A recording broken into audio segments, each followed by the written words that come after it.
time, most things fade away. Isn't that right?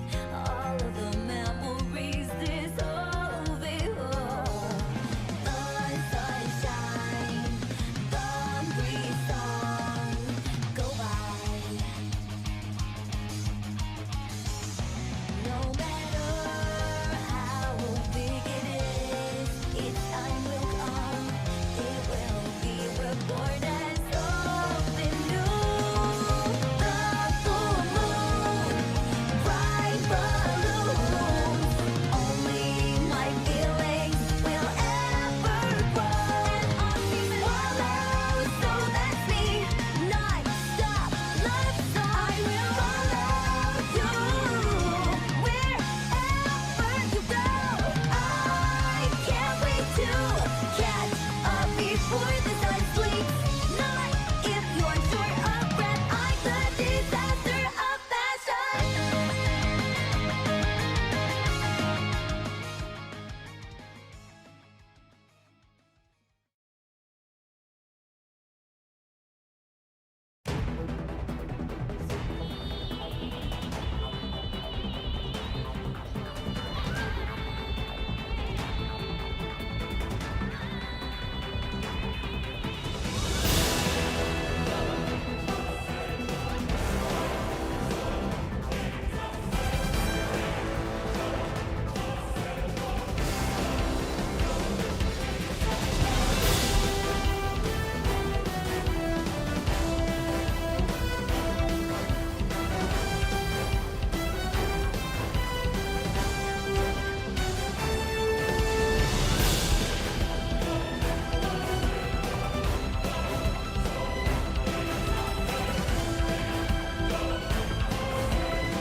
Yeah, can't get.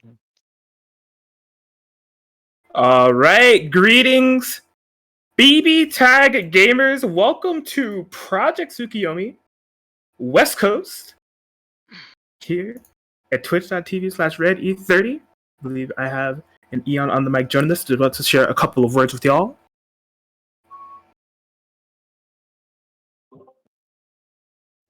Is it working? Yo, you here? Hello. Okay. Everyone, I'm happy to start this event off. West Coast. This bracket is definitely strong, looking really strong. I think it's about as stacked as East Coast, if I'm going to be actually honest. And I'm looking forward to seeing all the players, perform today because it's going to be a lot of exciting matches. And I know West Coast will bring the same energy that East Coast is bringing right now. So, we have two commentators that I'm thankful for having come along for me today. And one of them's being Kraken Atkins. Let's go. What's up? What's good? What's cracking? My name is Kraken Atkins. BBTAG West Coast is here. It's an honor to be here for Project Tsukiyomi. It's been a sick weekend for BBTAG action. Chile and Argentina, I see you. Brazil, I see you. Europe, I see you. East Coast, I see you. And West Coast is about to get on Kraken. Thank you, Eon, for putting this on and for having me. I'm pumped. And that's all I got. Okay.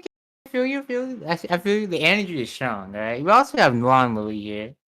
Yo, what is up? I am the one, the only tater.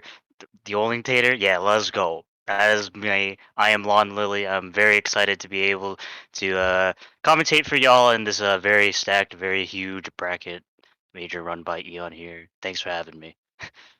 No problem. I'm excited to have y'all too, and I'm thankful for all the support I got on this because without any of the support, none of this would have been possible. So, I'm thankful, and I'm also doing this for the community because I think the BBTAG community deserves a lot more than what it gets. So with that, I am ready to start the event, and I'll hand it over to you guys. Cool. Well, I mean, thank you so much for allowing us to be here. Twitch.tv/ready30. You know the vibes. We be here every Wednesday night with that WNF action, but for now, we're going to be hooking it up with the West Coast. More than 25 people in this bracket today. Lots of top level, high level, West Coast level play. Kicking it off here today. And the first match that we are going to be having on stream is going to be Johnson, courtesy of Wi-Fi Gang, locking it in with the Aegis Liz, gonna be going up against Shirzul Adachi Yosuke. And Johnson is for me at least, being somewhat a newcomer to the BBTAG community, like at least relatively speaking. I've actually never seen Johnson play, but I do believe they are a SoCal person that may have attended some of those offline events, but I personally have never seen them. But Sherzul, though, someone who has been showing up a lot to these online tournaments, locking in with the their team, the Adachi Yosuke. Potentially, maybe we could see the Yosuke as well from them, but they're definitely a Yosuke main, and they're definitely very proficient in Scare the character, so it's going to be interesting to see how these two clash, and I'm assuming these two have never fought before. Maybe in a lobby, but it's certainly not in a tournament because I've definitely never seen Johnson enter anything really. Yeah, personally, I think that's safe to assume. If I'm not mistaken, I think Johnson is actually Sencal. So yeah, interesting kind of regions that when people kind of bring up California, there's like SoCal tag and NorCal tag, but Sencal has some killers as well. Blue Sub is from Sencal, is also in this bracket, and Johnson is definitely Sencal representative as well. But yeah, I'd also be inclined to believe that this is not a matchup that these two have played before. Mostly because Johnson, in terms of the net play tournament scene, hasn't been too active. But I mean, Aegis is just one of those characters, man. Like Aegis is such a strong character, but kind of a niche pick in BBTAG nowadays for 2021. But like constant mix. And I mean, when you talk about this team, Aegis Elizabeth, this is definitely one of her better enabling partners. Maybe despite some individual subjective opinions on Elizabeth's strength as a character, Aegis Elizabeth, we've seen definitely some kind of promise with this team in the form of Cax from Europe, right? That's been putting in a lot of work with this team. Really makes this team look super cheap in terms of situations that they're able to set up.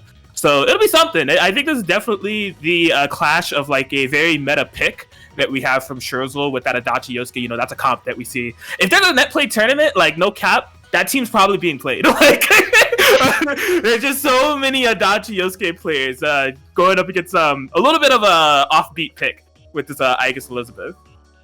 Yeah, definitely. That Adachi Yosuke, it's a very omnipresent. You can't look around the corner in a net play BBTAG tournament and not and not see it. So. Yes, sir. Well, yeah, I believe I wonder if they know if they're good to get this show on the road. I mean, we got them both in here. Because I'm excited, man. I'm bummed. Yeah, I'm definitely excited. This is going to be the first match of the day, and it's going to be a huge tournament, and I hope to see a ton of great BB tag action. Okay, looks like Sherzul's readied up. Johnson, not quite. But yeah, like we said, they are officially ready to start. It's a matter of when. Yes, sir. And, you know, something worth mentioning, you guys know the vibes around here, twitch.tv/ready30, exclamation point Matcherino, exclamation point Matcherini, exclamation point Master Chief. That's going to bring up that Matcherino link. We are currently at $318.74 for our West Coast pot. If you want to inflate those numbers a bit, not inflate, that's probably bad terminology. If you want to increase those numbers, we don't want to inflate that. It's actually the opposite of what we want to do. But if you want to increase those numbers, we'd greatly appreciate it. You know, you can do direct donations. The marketplace is still on deck.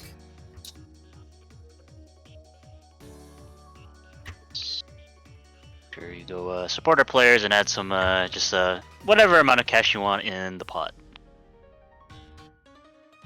Yes, indeed. Wonder where Johnson went off to. Scherzul's ready to go. Maybe Johnson's out there getting some water. Yeah, I mean, Sorry. I was gonna say it's funny because like his in-game avatar is currently like in that shock state of just like being frozen. He's like he's frozen on the ready up as well. we gotta get him out. We gotta. How do we get him out of the? He's stuck. He's frozen forever.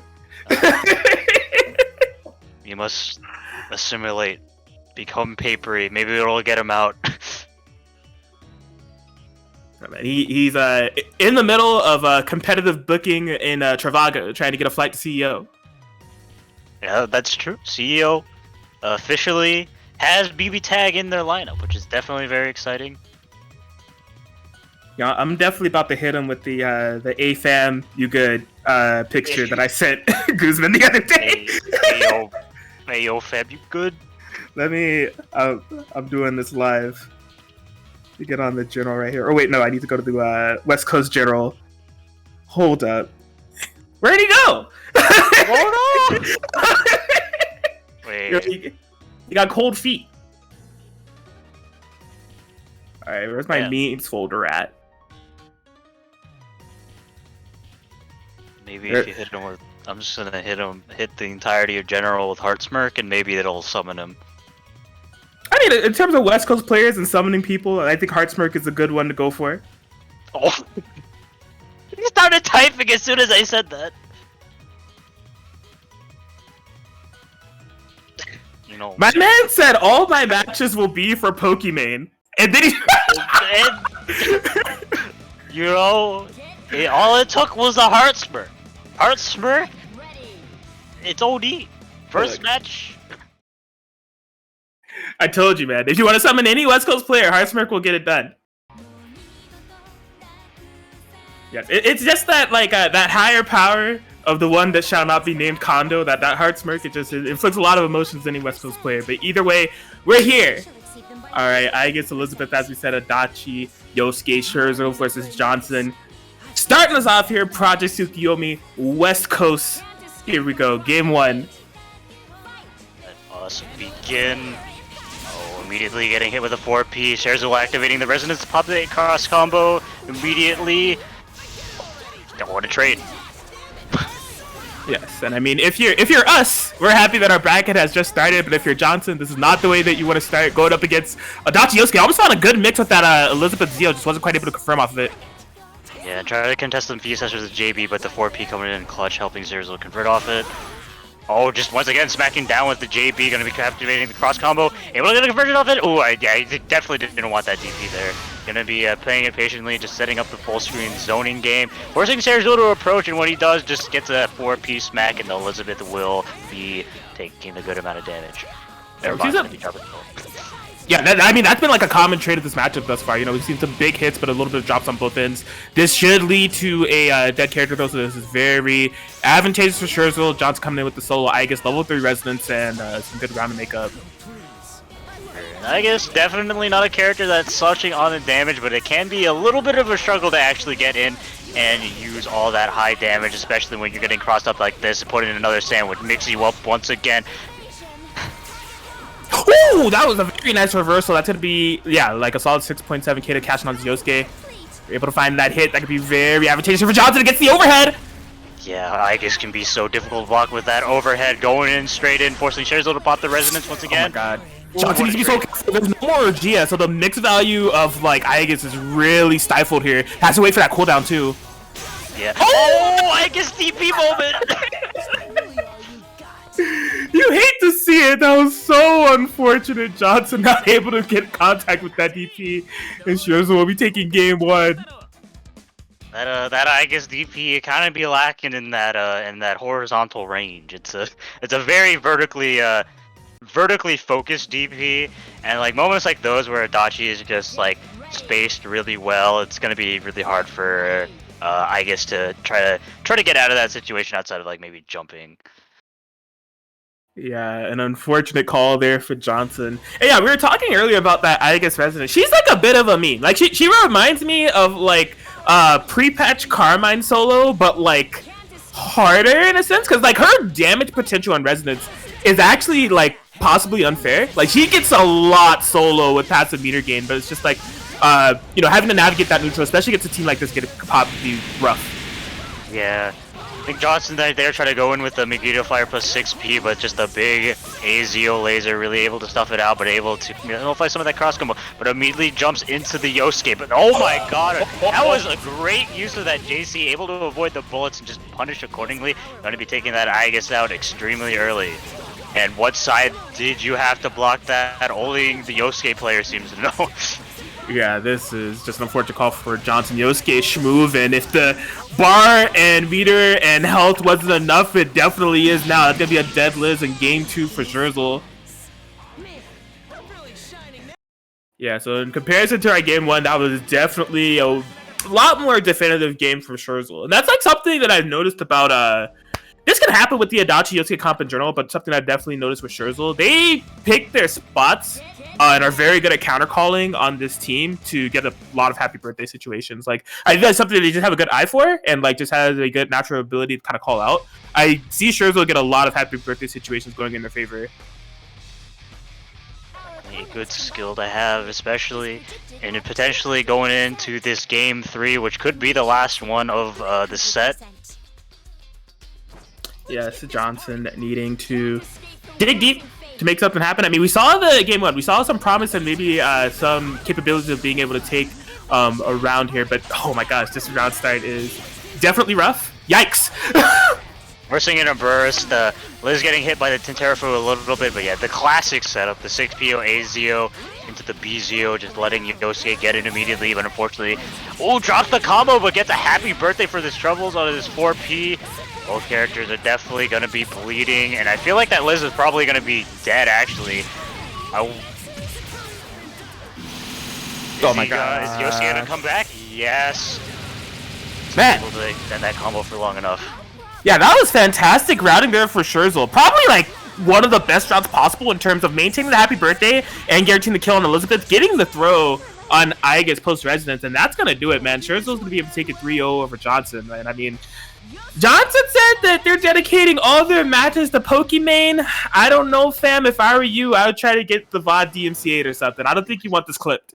Yeah, but mayhaps a best idea if you're doing it for your girl to maybe not have you have her see that, because that definitely wasn't the best showing from Johnson's side. But still, he still in it. Still got the losers bracket side. He can still potentially make it back, but yeah. Scherzel will be moving on to the next round. I respect it. Yeah, definitely a fun way for us to open up the West Coast bracket. I mean, Yosuke and Adachi are definitely characters that we're not short of seeing on the West Coast at all. I mean, just in terms of Yosuke, there is Scherzel, but we also have Malaclack. We have Rocks. We have a Woo. Plenty of Yosuke's to go around. And Adachi, we're not really too short on either. So, I mean, we just saw Scherzel, but we also have players like Mystery Racer that bring out the Adachi. Monkey that brings out the Adachi as well. But I guess is one that we don't see a lot. Somebody, I mean, if you're BBTAG Boomer, you may know the name Yoru. That's definitely an Aegis player that we have around here, but Aegis is a little bit more rare, especially in the net play age. We don't see a lot of Aegis, so hopefully Johnson can stay alive in that loser side of the bracket. It was definitely good to see some Aegis, but we are hopping straight over to our next match, which is going to be two players that shouldn't be any strangers to each other or each other's characters, E2 Deku and Guzman. Mm-hmm. Both Yang players and both Yang Ruby players specifically, but Guzman though he's a wild card pick. If you ever seen Guzman play, he has like 18 different teams he can swap with, and the Yang Ruby is his main team question mark. Because I say question mark because I feel like I don't really see Guzman ever really play Yang Ruby all too much anymore. I definitely think nowadays he's more on like Ragna comps. He plays like Ragna Ruby, Ragna Akatsuki, even Ragna Blake sometimes. So be curious to see what he brings out. Yeah, since Guzman has been in the net play dimension and has built their platform at their channel with the BBTAG Chill and PC Tag and Chill series and just started to stream more, he's become quite the showman. And I think there's something within him that finds the Yang Ruby comp played out. And personally, just maybe not finding the most amount of enjoyment within it at the moment. So my man does what any West Coast player should do, specifically SoCal based, and say, you know what? I'm gonna go into the career stealing phones, and like that's what he's done. Like Guzman's pace of Ragna, like the way that I can define it is, a man's has no fear, like literally no fear, but like no fear in the sense of like not even the way that they construct offense or anything like that, just his presence. Like he will literally do meaty walk up in your face. Like he's just like he's wild, he's nuts. But that's just assuming that we're gonna be seeing the Ragna. I mean, I have seen him pull out the. I mean, this was. you know, out of the 3 Ragna teams I listed, this was not one of them. But I wouldn't be surprised if the Guzman gamer decides to whip it out here. I don't know what's going on through his head like 90% of the time, but he is definitely no slouch. Is he? Okay, no.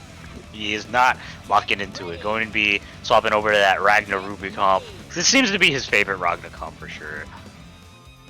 Yes, definitely. But we've done a lot of talk about Guzman. E2 Deku is on the other end of this, and E2 Deku is somebody that we've been seeing throughout the parts of WNF, BBTAG and Chill, and definitely a strong, consistent Yang Ruby player. And these two have definitely had some bouts in the past, so interesting to see how this one goes around. E2 Deku is also someone who could be quite the aggressive player, so here we go, game 1.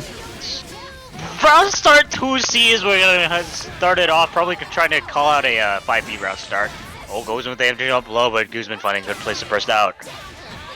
Oh my god, yeah, that's gonna be with punishing that 2A there. I think Guzman has the ideology of wanting to check Yang's toes, but has just been wrong on the execution of it all twice now.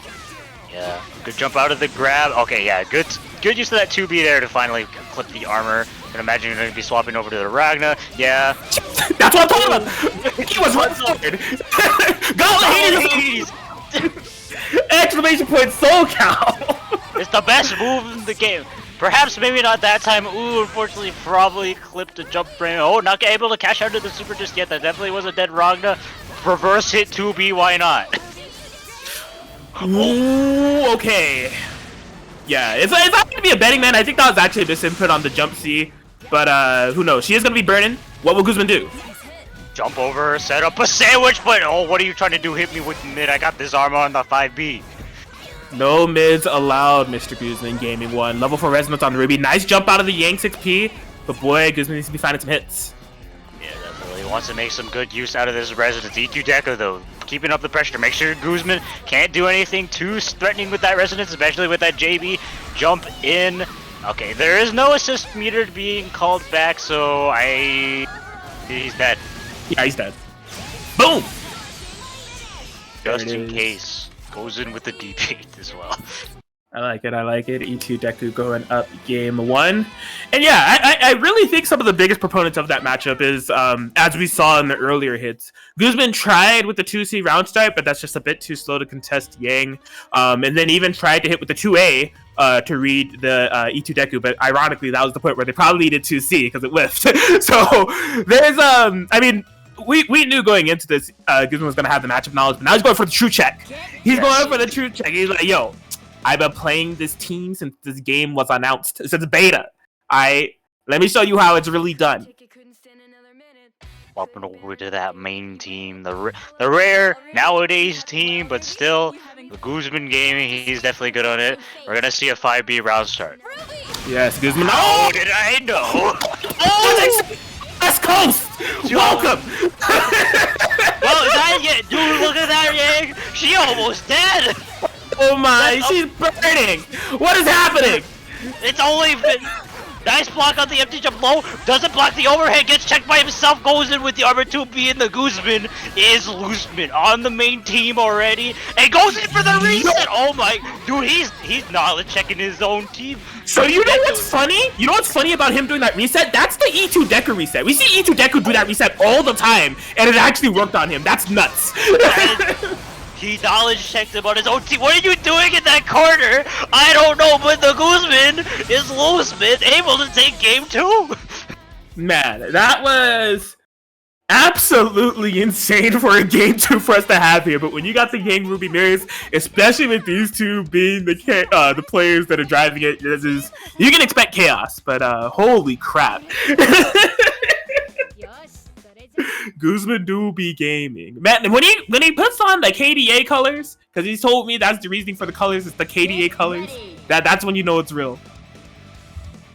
Oh my gosh. Guzman was turned up. He was just reading everything E2 Deku was gonna do. He was in his head in his own team. Alright, we're jumping straight back to it. The first to 2 situation on the mirror match. Guzman, okay, pumping the brakes a little bit, maybe afraid of a DP. Yeah, gonna be active swapping into that Ruby, assist trading everywhere, goes in straight with the overhead, bursting out a burst from E2 Deku. Yeah, this has been fantastic presence of mind of Guzman. They have just been choosing all the right options offensively and covering things very well in terms of their post-hit situations too. Oh my god, look at him! Man, I'm actually surprised he was able to burst. Yes. Bruh! That was probably the best call out he could have done. Calling out the 5B with the command grab, you can't armor through grabs, bro. Oh my god, just the jump in hit! Yeah, this game is looking definitely all Guzman gonna be cashing out into this super early, making sure E2 Deku can't burst out. Dude, where has this Guzman been? He is like really popping off.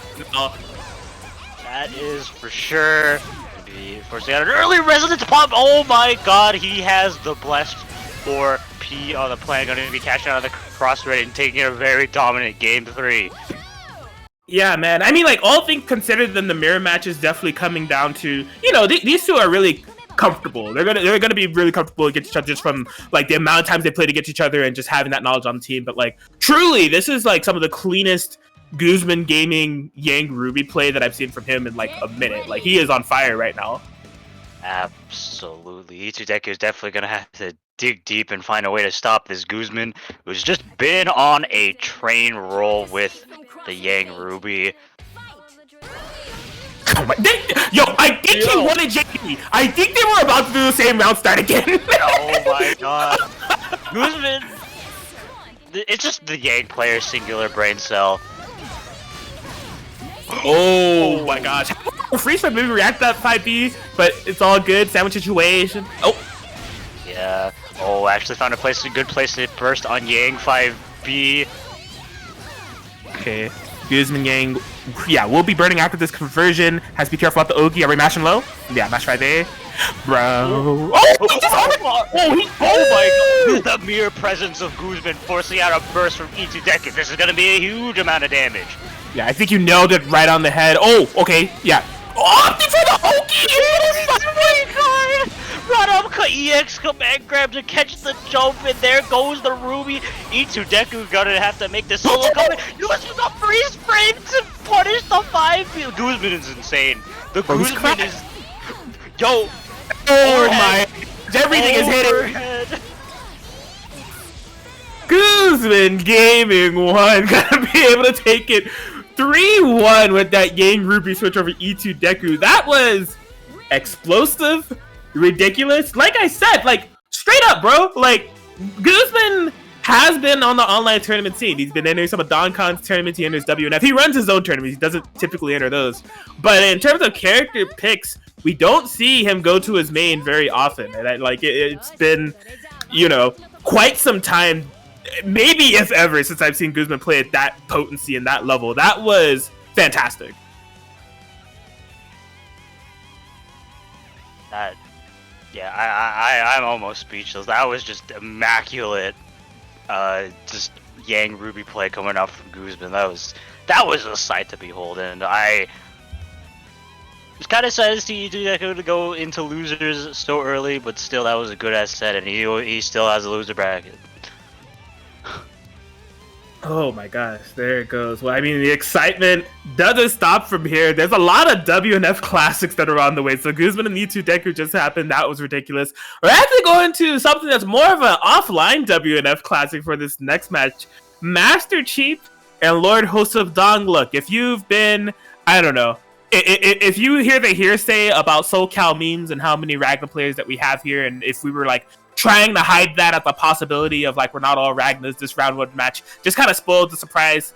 We got a lot of freaking Ragnars, man. And I mean, these two in terms of West Coast are definitely some of our really prominent ones, right? Cheap, maybe to some of the new schools more so known as like a TO, but is actually definitely one of like the strongest Ragnar players we have here, right? Very like solid placement at Evo 2019, I think, getting 17th. I maybe I'm telling you, might have been 13th. I can't quite remember, but it was high. Like Chief is no joke in terms of this Ragnar Akihiko. And I mean, Lord Host of Dawn has won like a multitude of WNFs online and offline. We don't see around too often. I mean, Josuke plays mad games, bro. I mean, like he's really good at a lot of them. So not always able to join the WNF brackets as of late, but a strong contender in this bracket altogether. Having them fight off round one, it's definitely a team kill, but that's just the way the cookie crumbles in some of these brackets, man, when it comes to tournaments. And I guess now they're good to start. Unfortunately, E2 Deku has not left the room yet, so yeah, E30. I think you're gonna have to hit E2 Deku with asking them the young, what's the shape of Italy? All right.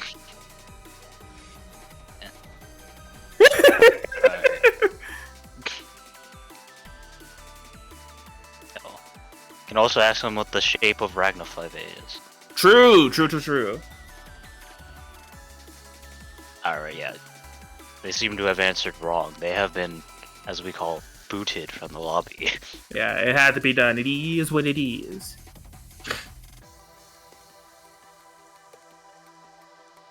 Alright, well. Okay, they should be ready to duke it out. Ragnar mirrors Cheap on his classic team, the Ragnar Akihiko, and Lord Host of Dawn on the Ragnar Hyde. I almost forgot what character. Yeah, I mean, Hyde is pretty rare nowadays, so forgetting what that... Have you seen this man?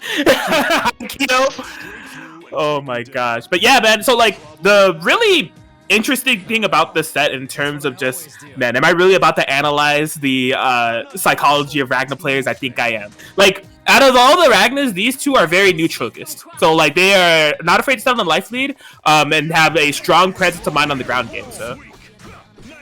Definitely some of the more patient players I've seen play Ragnar. Yes. See here, both of them kind of just letting the assist do the work, see if any of them are going to get hit, make any crucial mistakes. Choosing their options sparingly. Yeah, for sure. No. There's a hit. Yeah, this is nice for Cheap, carrying over to the corner. DP Ender. With the boot. Yep, and you see here, no big commitments. You know, Cheap on that Oki game, content to just go back to playing neutrals. They've both already, yeah, they just hit 4 diamonds on their assist calls, and like there's been minimal damage done. We're 40 in-game seconds in. Yeah, this is a very slow pace, man. Actually, Josuke going over to clash with the assist. Cheap has a smirk right now, guaranteed. Yeah. Ooh, yeah, bad place first. I'm probably expecting the assist to still be there. And I'll be going for some Gauntlet Hades loops. Never mind, going for a grab reset. Just get ready for it. Yeah, that is a cheap classic right there. Sometimes they'll make you think that they're going to go for the loops, but they'll actually hit the JC purposefully high and just opt for a 50-50. Yeah. Ooh, excellent use of that 5B. Going to be forcing a burst from Lord of Dong. Okay, more corner carry. Gauntlet Hades, best move in the game. Put it in my combo. Why not? What we got? Oh, no. Okay. Ooh, it's the best move in the game. Let them know. The best move in the game. Going to be cashing out really early. Going to be killing off that hide immediately. Alright, well, Cheap definitely winning the neutral war. Only a minimal amount of damage done to this Akihiko. Yeah, one good hit. Oh my god, there's the one good hit. It's the best move in the game. Look at all this life that Josuke is going to get back for this. That hit on Akihiko, and that Ragnar is definitely gaming. Especially if he's able to land a hit. Trying to fish for it now. Should have done a phone still. Yeah, gonna be getting the 5B starter. Oh yeah, gonna be using that combo under to slightly stop in the Ragnar. I mean, why not? He is at full health. Oh, mean look. Yes, Rampage time is activated. So, like, this is, I think, more significant for Cheat, because this is going to up his killing power for that Ragnar that just got so much health back, and we almost saw the fruition of that right there, but still the boot. Yeah, going to be taking out with the 236 CCC, and going to be taking out Josuke in the first round, putting him, putting Cheap 1 on the board.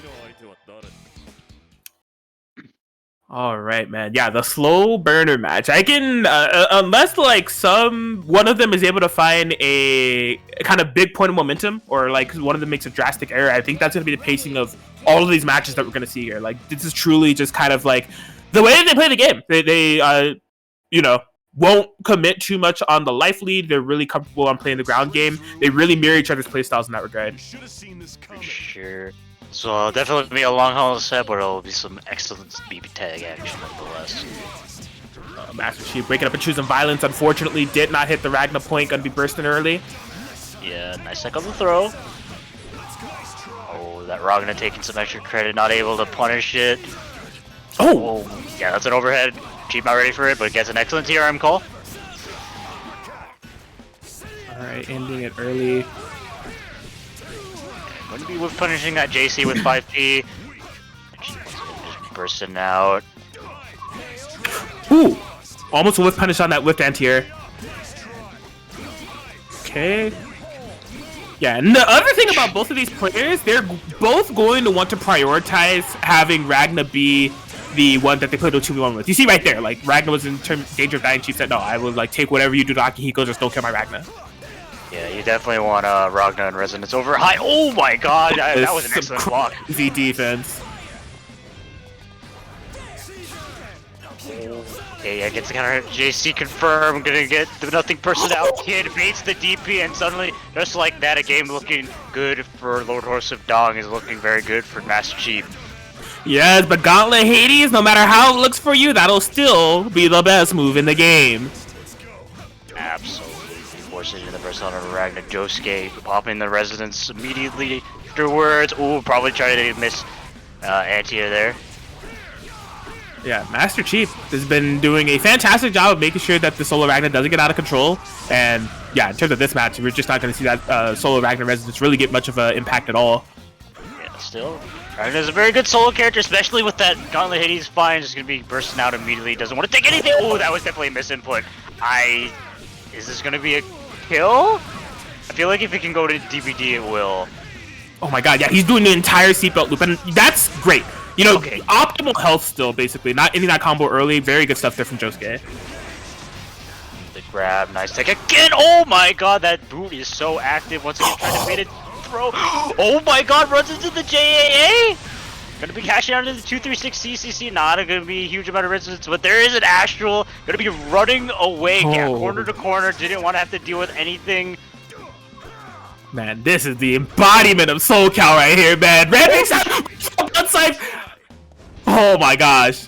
Yeah, Rampage time is available, meaning that Josuke is able to get a lot more damage off any stray hits due to the meter gain. Excellent fight, be fine, but can he stabilize the combo? Not quite! Master Chief give it another chance at life. Dude, and when Master Chief hits, he's gonna explode! He's going to explode right now! Oh my god! Oh, he would he be able to run to the kill? He's doing the same thing with the Josuke. Oh no, he doesn't come! DP straight out! There's the wall! Master Chief, the pivotal drop! The pivotal drop was not able to clutch it out over Josuke there. Oh my gosh! It was hard.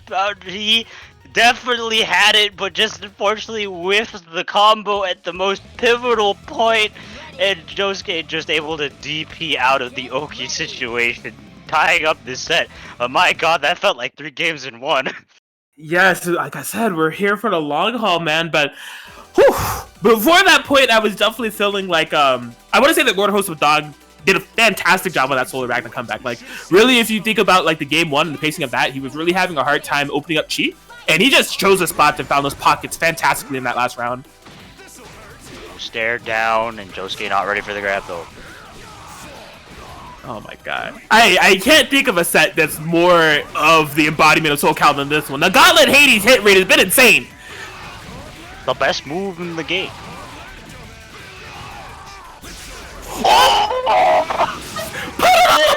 Put it on the board. We got phone seals, folks. Yo, shout out to Samsung Sam. Oh my gosh. Oh. You took his phone and you're taking his life as well. And Master Chief just on a tear in this game. Goes in straight for the grab. Definitely gonna have to choose which character he wants to die here. It's probably gonna be the high, but oh no, drops the combo. Yo, Chief, you gotta stop dropping these combos, amigo. But it's okay. Highs a hit on the high low, and that's. I don't know why I was talking about the pacing of these matches might be slow. I did say with an asterisk, if one player finds momentum, we may be looking at that snowball potential, and Chief proved me right there in that case. Because man, that was explosive. Yep.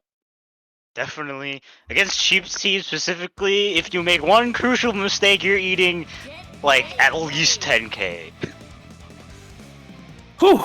Okay. Well, I can't see Cheap right now, but that dude's rocking. He's rocking in his chair. He's powered up. He's gaming right now. After taking a game like that with the phone still being the cherry on top, definitely momentum in his favor, but you can never sleep on Josuke. This is just, again, a set we've seen so much. Josuke is such a proficient player. They could be tied up in a heartbeat. Oh, sets up a sandwich there. Interesting, no CC to capitalize on it. Oh my gosh, yeah, you see them going back to mirroring that pace of the assist call neutral. Brave mash. Okay, able to get the JC. Not going to be able to convert off it, though.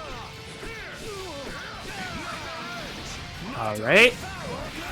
Bro, can we get a statistic on the amount of Gauntlet Hades that have hit in this game? Like, it's a lot. Oh my god, yeah, Josie just getting hit with the meaty 5A. Ragna is definitely not looking so hot. oh, Parcel DVDs. Yeah, that was a very ballsy call. Gonna be losing the Ragna for it. And Solo High is, I mean, he's definitely not a terrible solo residence character. I mean, when he's getting hit, it's pretty bad. But like, he has all that chip damage. He can build up a lot in the resonance, but he's definitely gonna need to find an opening first to use it.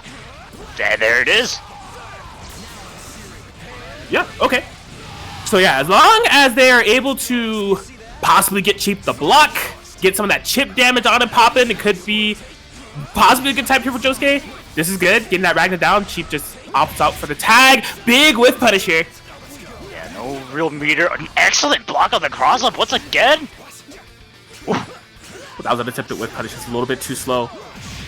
Yeah, oh yeah, that move's minus 14. I don't know if that was a real punish or not, but you're gonna be bleeding for this. I think you're gonna be bleeding on the floor. No, he jumped the combo. Yeah, I think he was expecting to build the bar internally, but just didn't quite do it. Yeah, it's funny. Nothing personal, kid. Master Chief gonna be taking it 3-1 over Loner Hosts of Dog, which was just a... Man, what a banger of a round 1 match to have there. That was absolutely nuts. Like we said, when it comes to these tournament brackets, sometimes you just gotta bite the bullet on those round 1 matches. So unfortunate to see Josuke drop down so early, but what a way to do so. That was definitely a fire starter of a match that we just had there. Mm-hmm. Definitely a very excellent showing by both players for sure. But Master Chief will be moving on to the round 2. Yes, sir. And I mean, with that, I think, yeah, that was the last winners round 1 match that we had. So we are moving and grooving in this bracket, man. Shout outs to the TOs getting things popping over there. You guys will follow along with that bracket, ! bracket to bring it up. To follow along with all the Project Tsukiyomi West Coast action. Match Reno on deck. You know the vibe. Won't do a full show for you, but we are currently at $328.74. If you want to do a direct donation, we would greatly appreciate it. But right now, we got rapid fire Rap God matches coming for y'all. Caterade is on deck, and according to that bracket I just linked, they're gonna be going up against Mustache Villain. Oh man.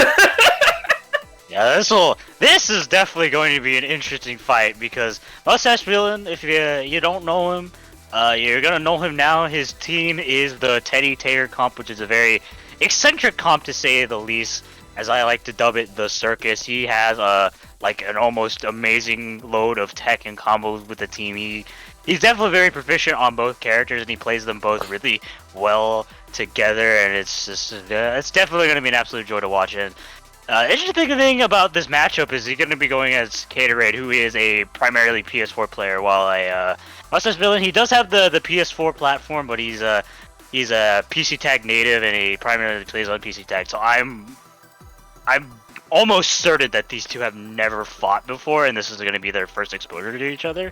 So it's definitely going to be interesting on Caterade's side to see how he adapts and plays against such an eccentric comp such as Teddy Tager, but at the same time, Caterade definitely no slouch of an opponent. He recently he's been doing like fantastically at tournaments, and not even necessarily with the team you're seeing like right now, which is the Akatsuki Kurogane, which I feel like I haven't seen from him in a while. He's been like moving on like so many teams, but still just doing excellently on it. So like if he locks in his main team, Mustache Villain has quite the opponent that he has to overcome in this next match.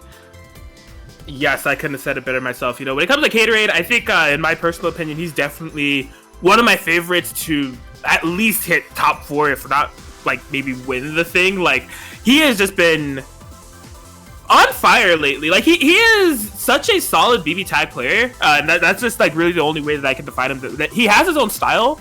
He implements his style into so many characters, so many comps, and we've just really seen the full fruition of that with him kind of switching these comps over these past few months or so. We've seen Yosuke, we've seen Carmine, and he has like literally won tournaments with these teams that he's just picking up on like in less than a day basis. It's sort of ridiculous, but yeah, as you said, the main team, the Akatsuki Kurogane, that's actually something that's a rare sight nowadays from Caterade. So it is definitely something to see him have it ready to go in this match. And I mean, maybe it's a sign of him knowing who Mustache Villain is. And Mustache Villain, if you haven't tuned into his Twitch channel, you're in for a treat. He is definitely a very optimized Tager Teddy player. It's just like gonna be a battle of an eccentric playstyle versus someone that we are well familiar with on this platform to be a pretty strong contender for this bracket. First match coming up. It's going to be exciting for sure. Yes, so we shall see. Caterade, in terms of fighting both of these characters respectively, he's ran into some Tigers, because like he plays in Big 8s and stuff, and he's ran into some Teddies. There's players like Black Panther that kind of rocks Teddy.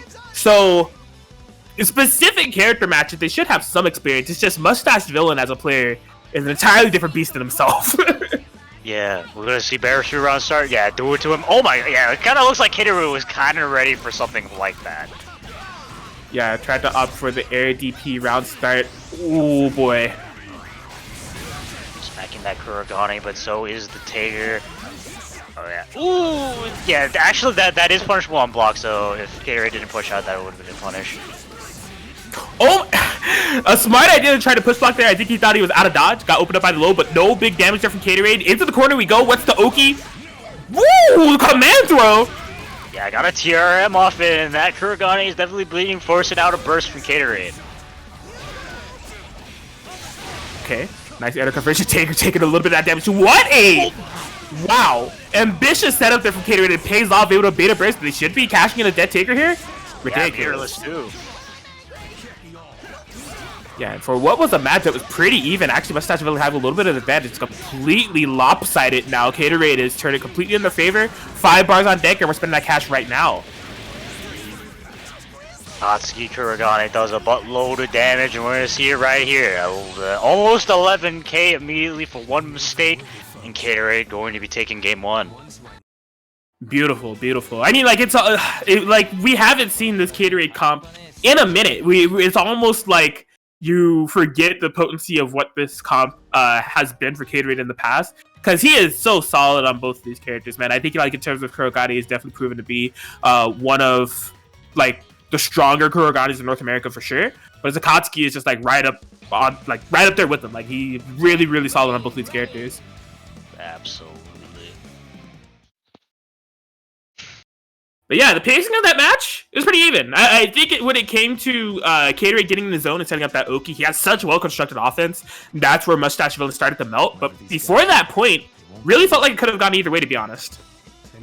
True, Mustache Villain was definitely getting a lot of very solid hits and a lot of callouts with the Teddy Tiger, who got that corner positioning and that grab. Just fortunately, after that burst out, it just spiraled over into Gatorade's favor, who's gonna do wake up street smarts as their round start.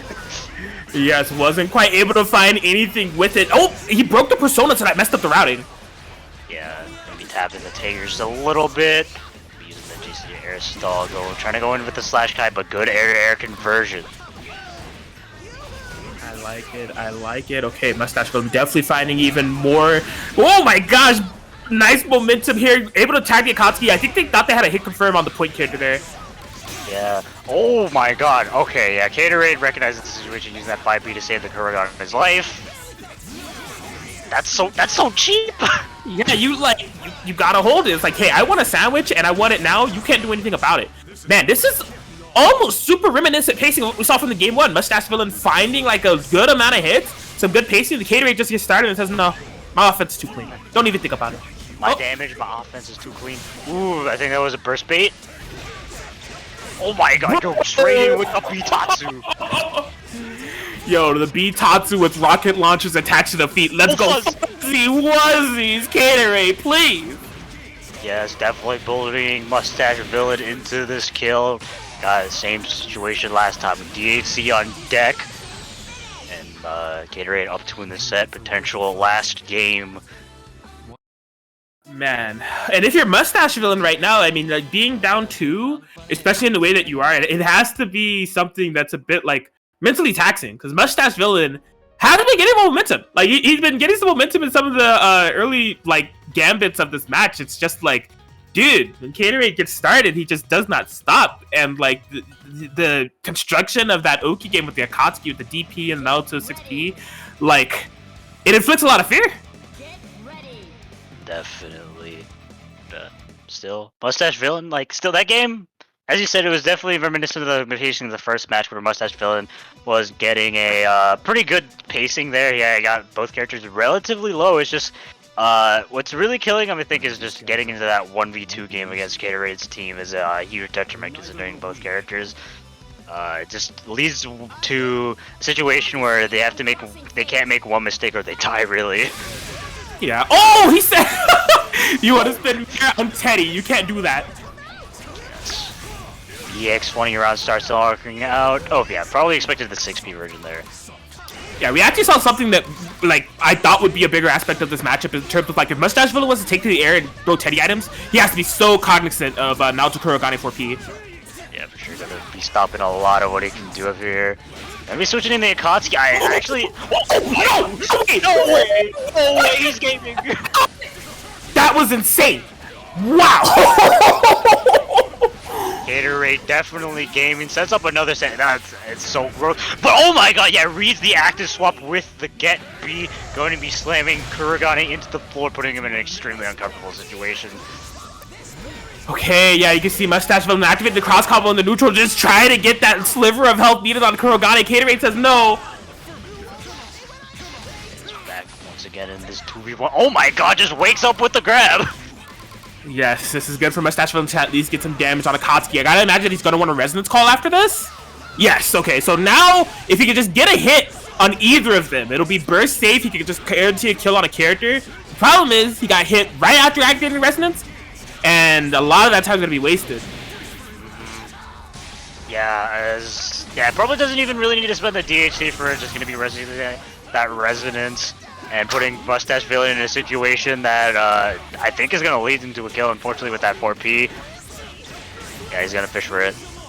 Yeah, Caterade racking it up, and boy, what a fantastic run here from Caterade. Really kind of ready for all the chaos, parries, setups, and despite having a break on this team, just coming to form in full fashion as Caterade takes that 3-0 victory over Mustache Villain. That was just truly a sight to see. I think it's fair to assume that was the initial interaction between those two players. I don't really would think that they played each other in the past. See Mustache Villain falling to the ground, doing a temper tantrum in the lobby with Tager. Oh man, Mustache Villain. Like I said, a great streamer. If that was your first exposure to Mustache Villain, I highly recommend checking out their stream. Definitely one of our best consistent streamers that we have here in the BBTAG community, and as always, just a great entertainer and sight to watch, and very strong player. Not out of this bracket, just going to the loser side looking like a complete shark pull at the moment, but we are still keeping it locked here with winner side matches, and man, do I like this next set that we have. Man, West Coast is nutty. This next set we have coming up is going to be so good. We're going to have Kaiton99 versus Tomoe. And, I mean, you might like it, but I have a feeling I might not. Because that's an Ori versus a Yukiko. Yeah, the only way I can imagine this match is going to be for you, Lon, is just constant pain. Because, like, no matter who's winning, there's, like, half of your yin that's gonna be winning, but your yang is just gonna be hurting, like, miserably. It's gonna be so hard for me to commentate because those are both my girls and they're not on the same team. Like, I don't know what I'm gonna do. But yes, to just kind of explain the context here, man, Tomoe is a super strong player, Pacific Northwest based, that we don't see too often around in online tournaments. They show up every now and then. I think online tournament performance from them has been a bit spotty here and there, but like in terms of offline results and just potency as a player, Tomoe is super strong, man. Like Orie Batista, and they've also been working on like a Orie Hilda, and they also have Yumi Ruby in the form of Tomo B that we see from every now and then. So I'm really excited to see how they do in this bracket, especially given their opponent going up against Kaiton, who has coming off a bit of a hiatus from BBTAG, but has like been showing up to a couple of tournaments here recently. Hilda Yukiko, you know, they were a Arc Revo top 3 finisher for West Coast. So very excited to see this matchup play. For sure, it'll be good. Ooh, unfortunately, Tomoe getting clipped low, but Kaiton though dropping the combo with a 6B hit in, but Kaiton not ready for confirm off it. Ooh, with the pin and Phoenix. Yeah, you can see that Tomoe like instinctively wanted to stay crouched to avoid the Phoenix, but yeah, that overhead just really deterred against that interaction. Yeah, Kaiton just building. Yes, using all these 4Ps, just building levels in the background. She hasn't really gotten out yet, and she's level 5 already. She is threatening in the background. Tomoe just getting hit by all this zoning. Hasn't really gotten anything started yet. Definitely hasn't gotten their like very threatening game plan yet. Kaiton popping the CC. She is almost level 9. Yeah, this is the Kaiton comfort zone that we've come to expect. We haven't seen it in a while. But like on that Hilda Yukiko, when he's able to dictate the pace with just Hilda point and you know, get off with the Yukiko assist calls to build up the stacks in the back, he loves the war of attrition. Like he wants to stay fully stocked on health. He wants to have Yukiko's levels as high as possible. He wants to keep you out, and he wants the match to be like pretty much as in his favor as possible. Seeing it right here, both of Kaiton's characters are extremely high health. Oh, gonna be getting with the EX overhead. I think this could be a kill with cross raid.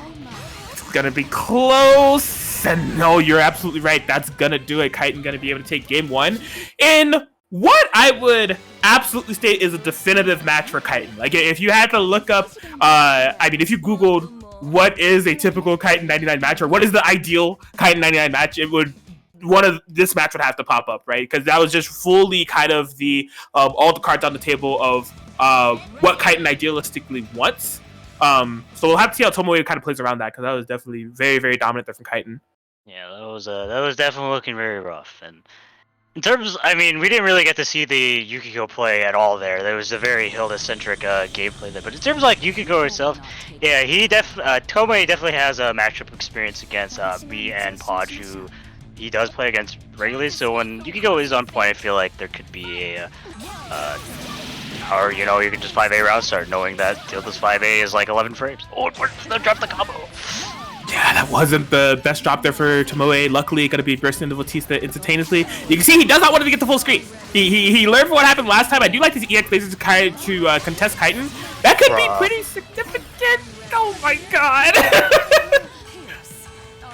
Yukiko 4P is a blessed assist, apparently. True. Yeah. Chitin is just using those 4Ps to just be like, hey, approach me. And Tomoe is trying to snipe them out with the with the lasers there. Yeah, this could be really rough here for Tomoe, because like I see what they're kind of trying to do in terms of the full screen to deter against the assist calls, but like that Yukiko 4P is not only projectile involved, it's healing. So like any type of ground that you made up is completely being nullified, and you still have to find a way to counteract his game plan. Oh, That was sneaky. Yeah, okay, yeah, good place to burst in. Gonna be keeping that, sure that isn't unburstable. And the Yukiko finally in, but she is getting hit around a couple times.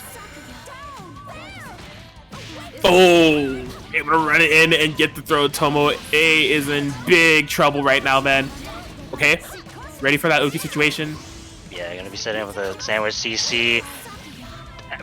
Please stop active swap blocking. Right? God. You're cursed, Bod. That is always something that you will have to be burdened with experiencing for as long as you live and play BBTAG. Yeah, though, if there's a fourth bar built up, yeah, I don't think the Ori is gonna be going down just yet.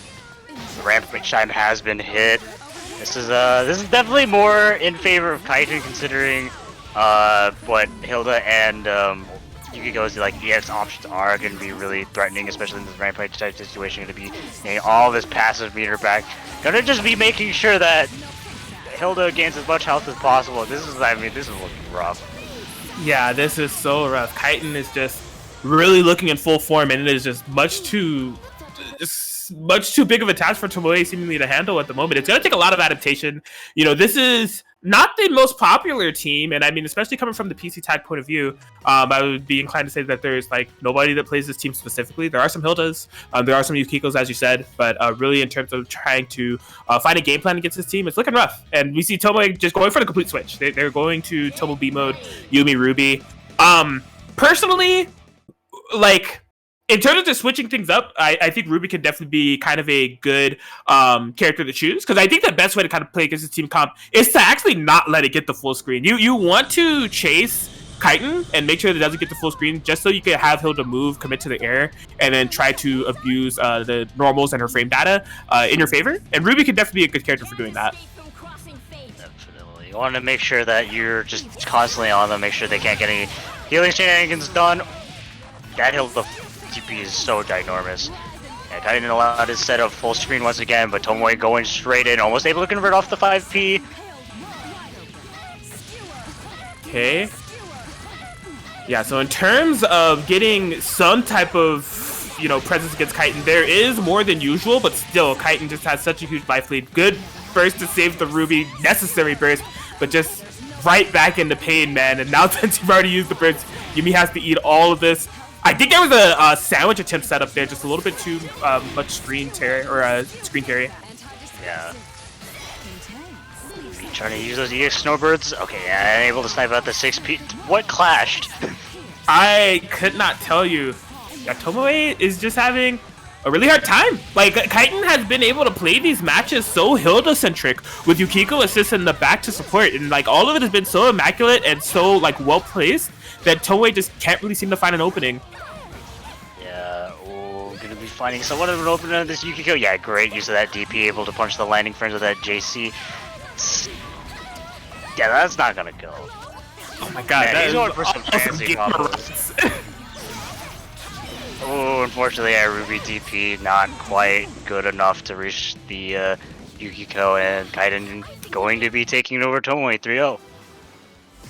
Very, very solid showing there from Chitin, man. Like, he's coming off of this hiatus, and really, just like I said, I've said it countless times on commentary here just for that match, but he's truly looked like he's returned to form, because like that was just a very solid display of the type of play that we've come to know from him in the past. And yeah, with that, he moves on to the top 16. He's going to be able to contend for that top 8 spot, where he will have to fight Zero Shadowblood, and they definitely have some history in terms of WNFs and some majors, so that is going to be something else.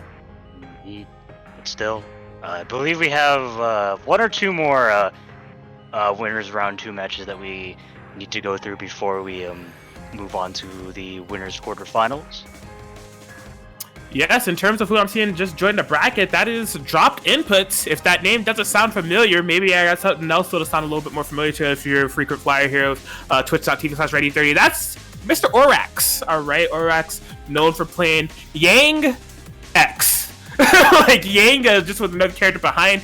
Typically, if we're talking main teams, it's usually that Yang Elizabeth, but we've also seen Yang Ruby. That's probably the second most popular. But even Yang Hilda, Yang Teddy, Yang Narukami, very prominent player. Like I think in terms of the brackets they've been entering recently, they have been getting some pretty solid placements.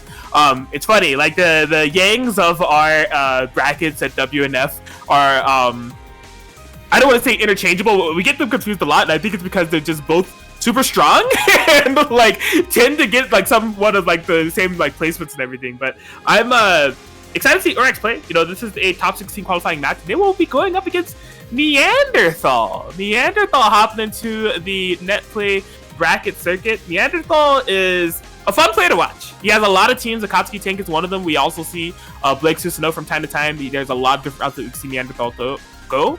And I'm very excited to see how this match plays out, because they might not have matchup history. Maybe it's some casual matches, but who knows, man? It's going to be something else. Yeah. Nian's not someone I see that enters very often in these online net play tournaments. I think the only net play tournaments I really see him is like the very, very occasional WNF and whenever Tag-In does their thing. But those are like few and far between. So I would not be surprised if these two have never fought, especially in bracket. Yes, well, here we go, hopping into game 1 here. Orax and Neanderthal. Ooh, okay. Great presence behind with that parry. Oh, we just are. Oh my god. Didn't we just recently see Yang versus Tank, armor versus armor? I think a couple weeks ago at a Goosebump tournament. Oh man, was it? Oh, what is this neutral? 6-6. Get hit by my mid. It's giant.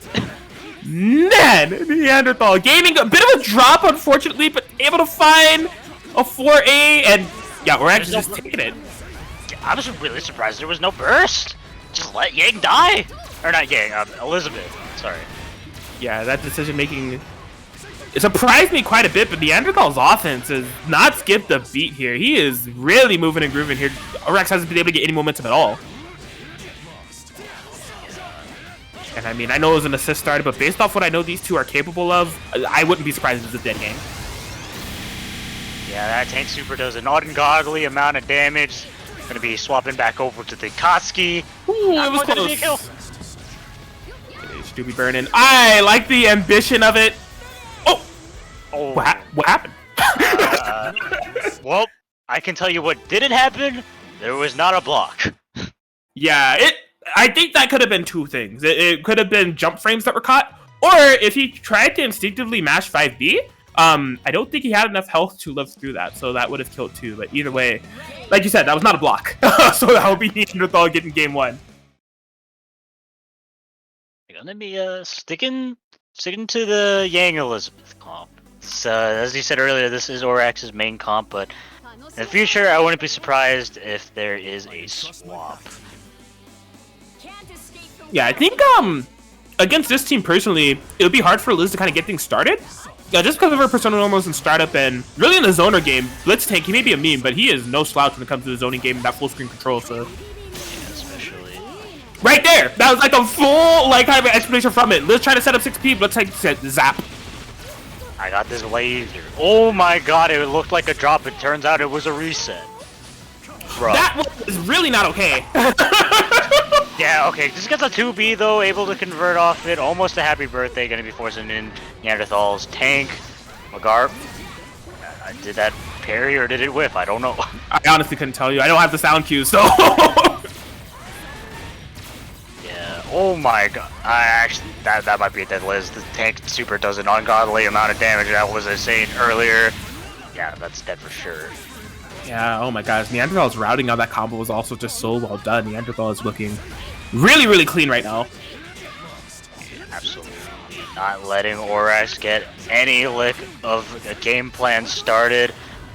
Oh, that's a bit risky. Yeah, he was definitely gonna have to eat that. Yang was burning. With the zoning. Yeah, for sure. Tank can be a surprisingly hard character to get into. I'm honestly very surprised that Neanderthal did not like try to reversal super there. Yeah, maybe just really worried about the armor. Woo! Hard to blockable. Oh, baits the DP though. Tank is a big. Yo! Wait, oh, he. Oh. Wow. Orax tried to stay in this, but the defensive 4P call will get it there for Neanderthal. So I don't think that Orax actually wanted to reset there. I think they were trying to cash in like as much damage as possible with that confirm, and it just happened to reset, which was actually unfortunate because the initial hit was going to be unburstable because it was a DP punish. So yeah, just a tough call there from Orax. I like the kind of presence of mind trying to make that comeback. Just didn't quite work out. And Neanderthal, a game away from taking this and moving into winner side top 16.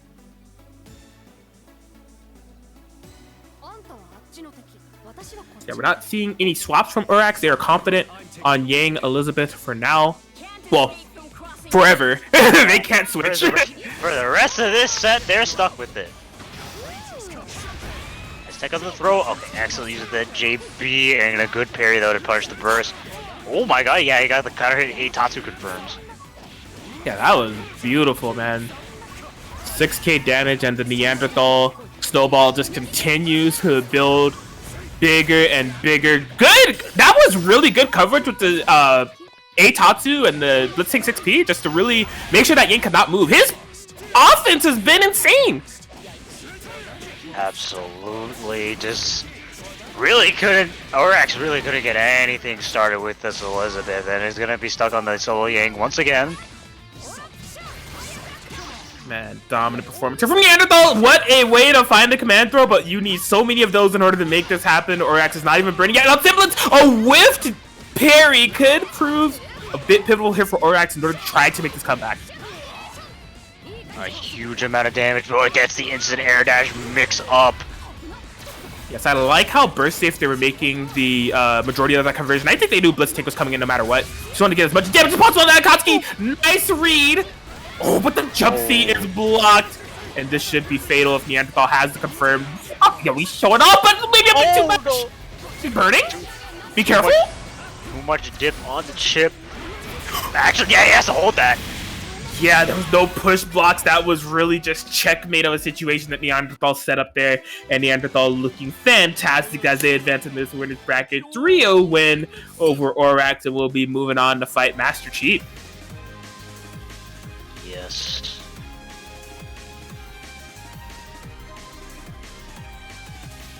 Yeah, man, this bracket has been on fire. Like, really, there's just been so many fantastic matches that we had here on stream. Some that have been off stream, unfortunately, because man, this is like a really stacked bracket that we have here. Be sure that you guys will follow along at home exclamation point bracket. We'll bring it up for your troubles, but we have some more top 16 qualifying matches to play out. We're going to be having Mystery Racer versus Jan coming up here shortly.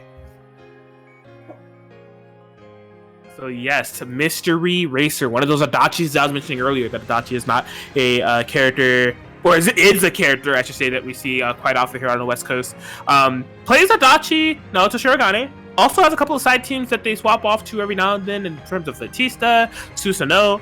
Been in a bit of a character crisis lately, but I think for now they are just kind of content with settling on the teams that they have the most amount of experience with, which is definitely going to be this Adachi Shirogane. You know, they've been performing pretty well as of late. Like, in terms of our locals, pretty much a solid contender that you will see in a top 3 situation. So interested to see how far they can run it in this bracket. The thing is, the opponent that lays before them is none other than Jan in H-Town.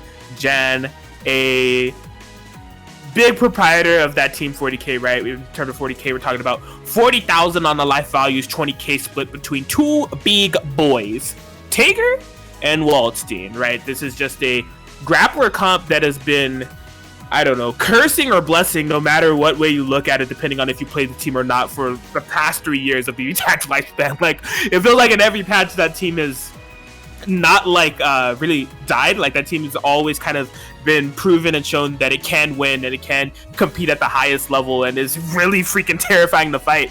And Jen has definitely been one of the kind of pushers of that, just being a very prominent big body player in multiple titles, you know, even beyond BBTAG, spanning to other anime games and Marvel and such. So this is a hype match that we're definitely going to be tuned in for.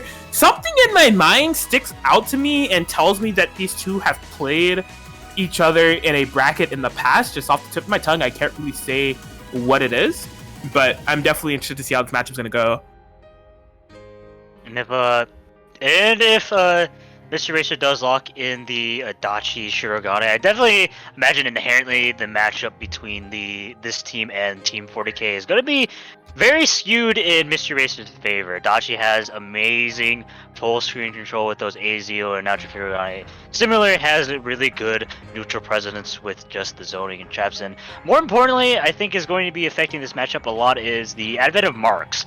A lot of the benefit that come with playing 40K is the fact that, once again, they have the highest total possible aggregated health total in the entire game, 400, or not 400, 40k health, but suddenly those big health bars don't matter if you are marked and able to be insta-killed by Naoto. So I imagine in this set we're going to be seeing a bit more of a marked focus from Mystery Racer, at least when possible, because it's definitely going to be a huge value to get those on these big body characters.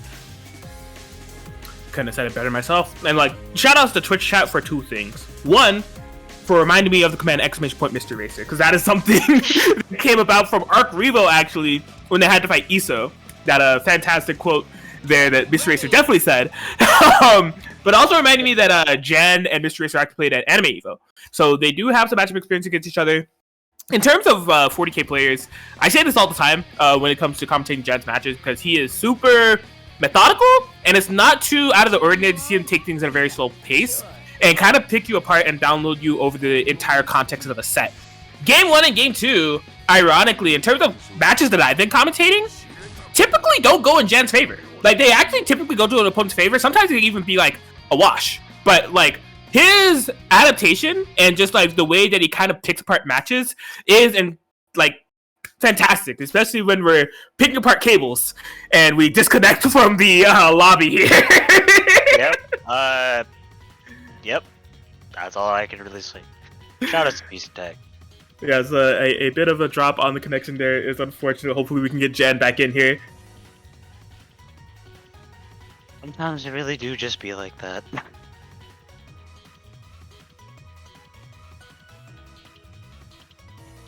But yeah, it happens, man. That is like one of the definite drawbacks of having to do online tournaments, is that we are subject to online shenanigans, disconnects, and connection issues, and that of the like. But you know, there's promise. There's a promise that this will be ending soon, and I mean, I think that promise was definitely kind of brought to a amazing, I don't know, start of something like fantastic with BBTAG being on that CEO lineup. And I really appreciate this community for pushing this game to heights that I have dreamed of seeing for the like last year or so. I really cannot wait until December where we can chop it up in person. Yes. Shout out to the BBTAG community. Y'all are great. Oh my gosh, but Jan is here. We are back, getting things popping. Nothing to worry about. LAN cable has been put back in. Hopefully no internet disconnects in the next 10, 20, I don't know how long a BBTAG set is, but it's please no disconnects. PC tag, stay away. This is PS4 tag. Okay, no PC tag, Cursorino. Donate to the Matrino. Here we go, game 1. Yeah, already a great start for Mystery Racer. Going to be setting up a sandwich question. Yeah, okay, you know, he just made all the right calls on the DP. Probably going to be marking out a cash on that Tager. Yeah, he got like cursed and then instantaneously blessed, because that was a very like smart, intelligent sandwich situation to get. But did not have the punch, but still got the mark anyways. Yeah. Oh yeah, wakes up straight with a gunshot. Gonna be nullifying that CC. I really doubt Wall can punish that. Gonna be setting up another sandwich into an unblockable. Yes, Mr. Eraser trying to keep the momentum for as much as possible. Force sandwich situation yet again. Full screen active swap shenanigans. You got to hold that. Probably wanted the double mark. Good on Jan to make sure that was not the case. But still, big hit for Mr. Eraser off that throw active swap. Meterless conversion with the cross raid, and Taker's gonna be going down. Fortunately for Jan, he's no longer fortunate. Look, I mean, the fortunate things is that when it comes to tournaments, it's first to 3, and he's just down 1. But definitely no fortune in terms of this game 1 for Jan, as Mystery is going to be taking game 1. But call back to my preface for Jan sets. Like, and I said, it may just be a product of like the sets that I've commentated for Jen, but sometimes that's just how his game 1 goes. Sometimes it even spills into the game 2. That's just how his game 2 goes. And then like something happens. He's just like, all right, I got all the information I need. I'm in your head. So like, it's good on Mr. Racer to get that game in that form and fashion, but like really the long haul of the sets we're gonna have to pay attention to. Broske Levi, Project Tsukiyomi, East Coast, thanks for the raid. We see you all. We are here. West Coast is live and direct, and we got some more BBTAG action for you on the way. Jen versus Mr. Racer going on. Yes, let's go game 2, baby. Yes, so let's see here if the prophecy comes true, if I truly curse Mr. Racer. And that if basically what I've been talking about, that Jan factor is going to kick in, or if Mr. Racer can maintain his pacing. Here we go, going to the game 2. Let us begin. Oh, excellent spacing with that 2A, just able to punch the 5A round start. And he's setting it with the CC pressure. This is definitely where this team is most scariest. But finds an explicit jump out, sets up a BZO, nice block in the empty jump low. Yeah, I like the fuzzy blocking there from Jan too. Although like Naruto wasn't in range, I felt like he was gonna block that situation completely. Be able to bait another one of these DPs. I feel like that's been something that's been giving Jan a lot of trouble. That sets up another mark on the Tager. Oh, is that gonna be a punish? I felt like that was possibly gonna be a whiff punish. Mr. Racer just a little bit too slow on the trigger. Yeah, Mr. Racer setting himself up in a sandwich situation. Has experience with big boys. We're about to find out today, Mr. Racer. Okay, gets out of there. Yeah, will he build the bar for the meter? Oh no, not even gonna get an inverter. But still, that Tager is looking really uncomfortably low. Use the spark pull plus push block to get him out. Okay, interesting BZO activation. That was a very hard to blockable situation for Jen, but just no full conversion off of it. Yeah. Bruh. He's in a sandwich scenario. I just got hit, maybe potential jump, maybe expecting a cross up, who knows. K command throw enders. Jen is able to get those grappler shenanigans started. Push blocks away. That was a big call. Yeah, and this won't be losing Shirogane for it. Goes up way plus with the gunshots. Oh no, he ain't pressing anything. Oh, but that is so fortunate. Shirogane was not tapped and not happy birthday in this combo. This is, he might lose the Adachi for this, but I still think this is not, I mean, it's not going to be great, of course, you're going to lose your character, but it's not the worst for Mr. Racer. He has a mark on both characters, and it has that level 4 Resonance Naoto, which can be super threatening. Yeah, I actually think he only has a mark on the Taker, if I'm not mistaken. Good jump out of there, but Jan does the TP again. In the corner, able to get a read on the jump this time, and we'll be slapping him with that big meaty claws. Yeah, Mr. Racer and Oki has been holding north on the sticks for a bit when it comes to Oki, so Jan getting a read on that, and yeah, tying it up 1-1 here. So maybe this is a sense of the Jan effect. Yo, he actually oh, okay, I misread. I looked at chat and I thought it was Jan that put the exclamation point Mystery Racer command. I was gonna say that's some top level mind games, but it was Johnson. I saw a J name, I'm like, yo, what's going on? Oh. It's like, you telling me you have experience against big boys? Oh man. But yeah, nice turnaround there from Jen for that game 2. Bit of some scramble situations that we saw in that match, though, to be honest. Like, but the thing when it comes to scrambles and scrapping with big boys, it can be kind of rough for you if you're on the receiving end of some chaos. Like the damage sucks, you get absorbed into the grappler mind games. It's not where you want to be. The Tager Walled Blunder is definitely one of the most terrifying ones in the game. You're actually just playing a rock paper scissors and guessing. Yeah, so 5B round start. Able to get a BZO pretty freely. I'm surprised there was no contest there from Jan. Yeah, just the Tager is just walking forward slowly, able to punish the DP with the gunshots. Yeah, and quite honestly, these DPs, although they've been pretty frequent from Jan and like blocked and punished, the punishes haven't been that bad. And I mean, like, he does have a lot of life to gamble with 20k characters, so interested to see how that's going to play out over the long haul for the set. Yeah, so that's what that BZO actually just to set up the fort here with the Naoto. Yeah, you can see Mystery Racer trying to zone. Stay away from me. Traps. Adachi says he's getting closer to that corner. You're running out of room. We don't play Tekken. These aren't infinite stages. He's going wrong. I'm alone. What? I guess so. I mean, that's really good for Mystery Racer. Getting a mark at all. That's a happy birthday. Yeah, he's just recently spent meter, so I really doubt that he's going to be able to go into the Hamo, but it's still good. That is a lot of damage on both characters. Yeah, really interesting confirmed there for Mystery Racer too. Okay. Trying to keep up this war of attrition, trying to keep Jan out for as long as possible, toying with the idea of aggression but not fully committing to it. Jan finds an opening. This is where things can get rough. Okay. Actually getting grabbed. Yes. Welcome to the grappler mind games. Tries to push block, not able to punish the burst, but Jan has some damage on the table for that Adachi. Looking to do the same for the Shirogane. Let me in! Let me in! Has to be careful. Okay, yeah. Good awareness, not bursting out. That is a potential mark on this Waldstein. Yeah, we're in Rampage time now, and this is definitely going to be really good for Mystery Racer. He's going to be able to cash out and do a mark on whatever he wants, but at the same time, Jan is going to have, going to be swapping over to the Taker and going to be doing what I was about to say. Has all that meter for Sparkbolt, able to go through the fort that Mystery Racer is planning to set up. Oh my gosh, he's playing around everything so well. And okay, gets the 4P, just going straight into double super. This will be a dead Taker. He unfortunately has to spin all the bar, but it's okay. Wald coming in. There is a mark on him, and they're going into Rampage time. Oh, excellent anti-air. That should be a kill. Oh no, it didn't stabilize. Cursed hours. You know what Mr. Rakes is saying in his head. I got hoed. He has the ult at the solo Shirogane. Please block 5 ever. Put me in residence. If he's able to find any hit, could be death.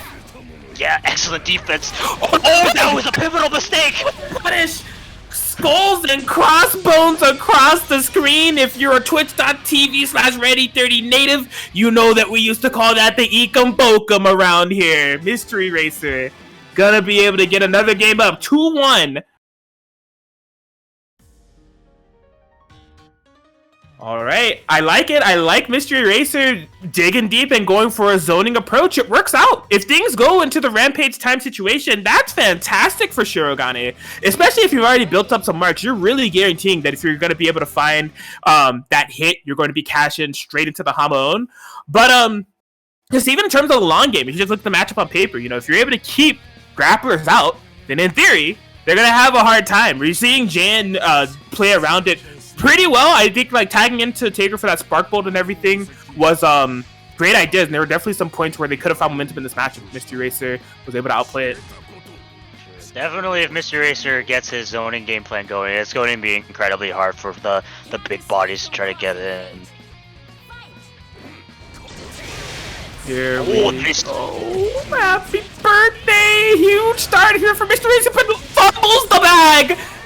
Yeah, that was going to be a very pivotal combo there for Mr. Racer, because that was going to be a double mark on both characters. I mean, he's going to get one now, but still, it could have been a lot better for him.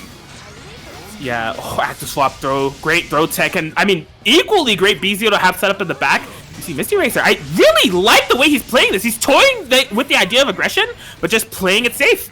As I say that was the most aggressive Naoto Shirogane sequence ever, but still. Yeah, if we get any mark, they use the 6P for the Oki safe jump, and that should be a kill immediately. No time to burst out even.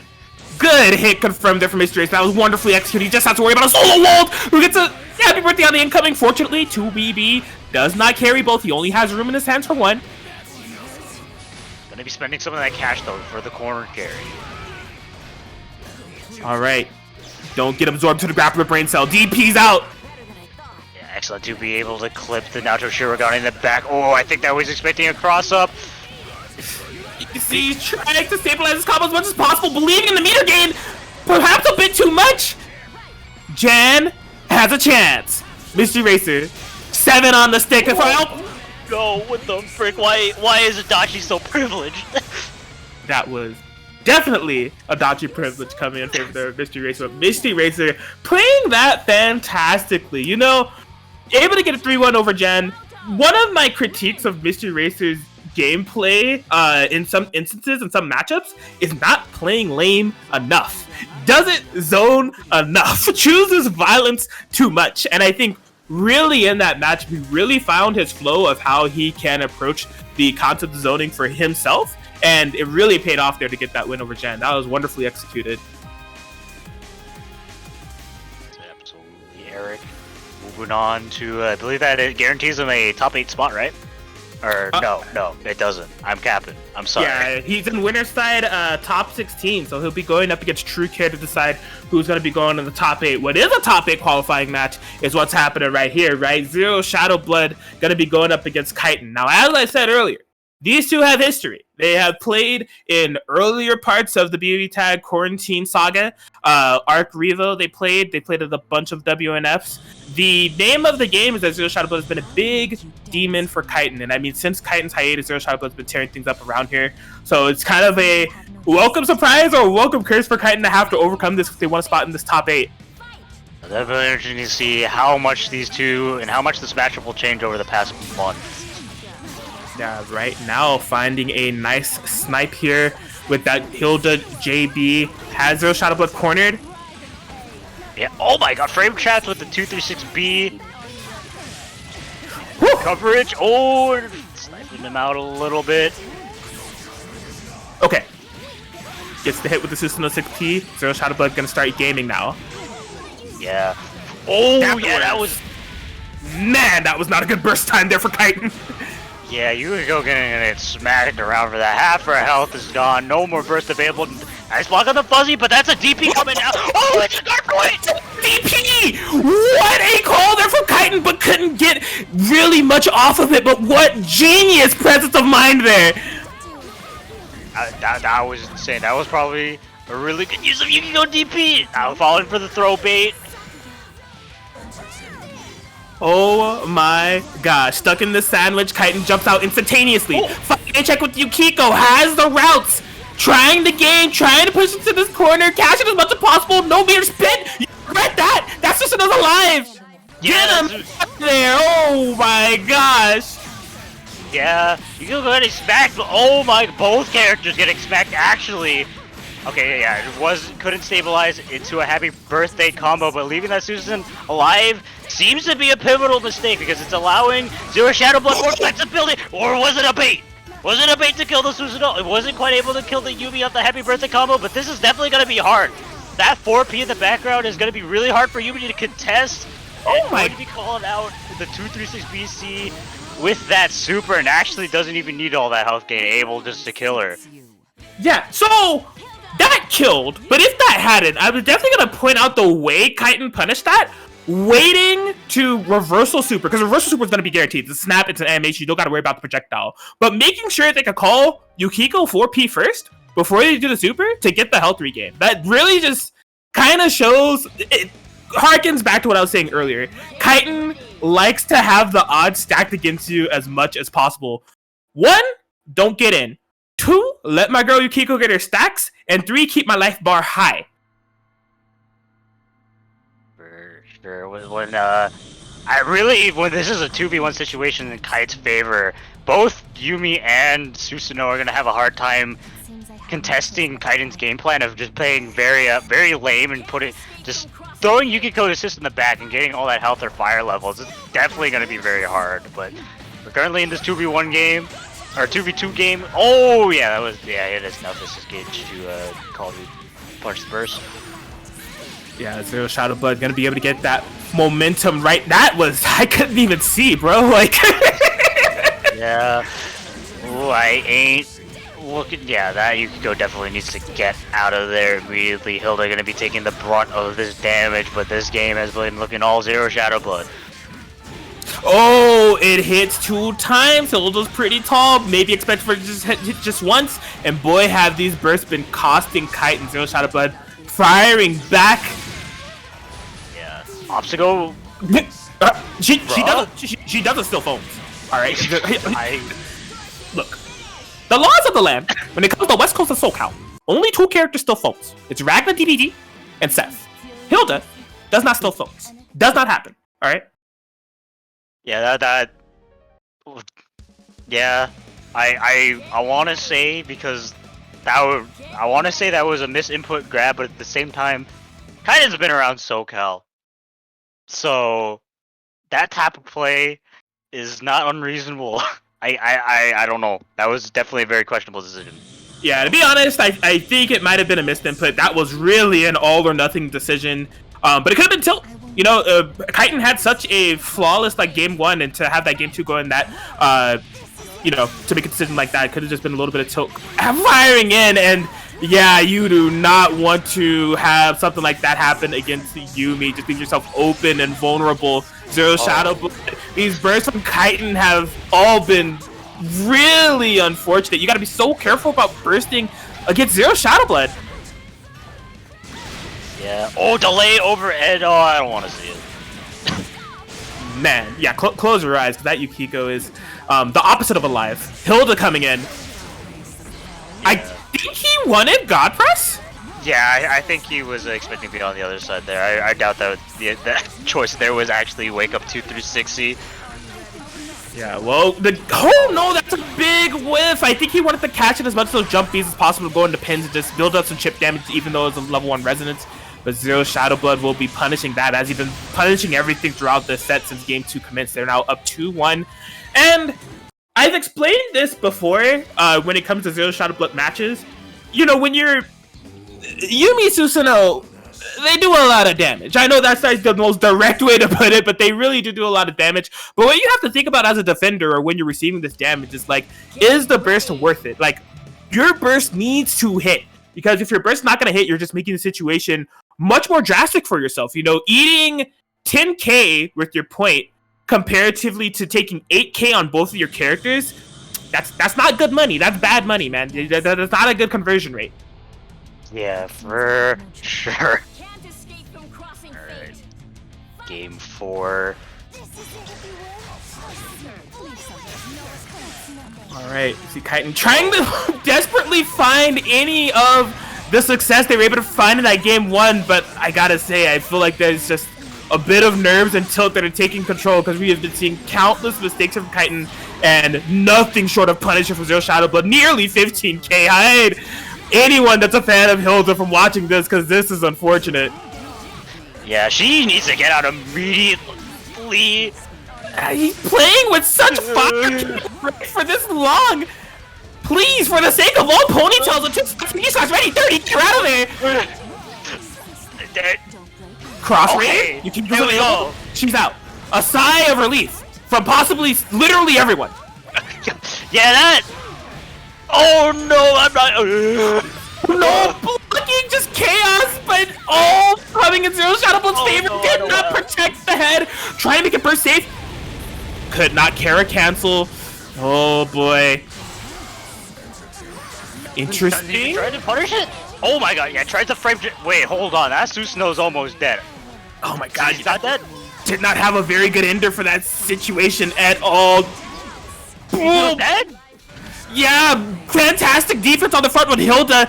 Unfortunate conclusion there for Yukiko, as Zero Shadow Blood's trying to inch in and get this last character that they need in order to advance top 8. Kaiten cashing in as much chip as they possibly can. Good defense from Zero Shadow Blood. Pins, please get opened up by anything. Oh, that's gonna be a conversion from full screen. Yeah, I don't want to say anything. Yeah, doesn't look like it's gonna be a cash out of the kill. Hilda DP moment. Hilda DP moment, but a fantastic moment for Zero Shadow Blood, able to get that 3-1 victory over Kaiten, move on into that top 8 winner's side positioning. And I mean, man, from the foreshadowing and like the first game that we saw, it really felt like that was gonna be a big moment for Kite because like they looked amazing in that game 1. Like really, the presence of mind was there, but I think just with that game 2 and the momentum for the zero shot was starting to build, the mental capacity of it all and just like the tenseness of the moment really made it hard for Kite to come back. But they aren't out. Definitely, they still have a chance of making the top 8. They made it so far in that winner side bracket, so they're rewarded with going to losers and still having a chance to get there. But we have, oh my god, this fight card's nuts! Yeah. Blue Sub versus Gatorade for a top 8 qualifying match. We got a very stacked quarters finals here, and we got a really stacked bracket just in general. But man, all these quarter finals matches, they're gonna be hyper as heck, and this is no exception. The Blue Sub versus the Gatorade. Look, if you guys are enjoying yourselves, show some love. Match Arena link in the chat. Direct donations for currently at $348. We appreciate y'all.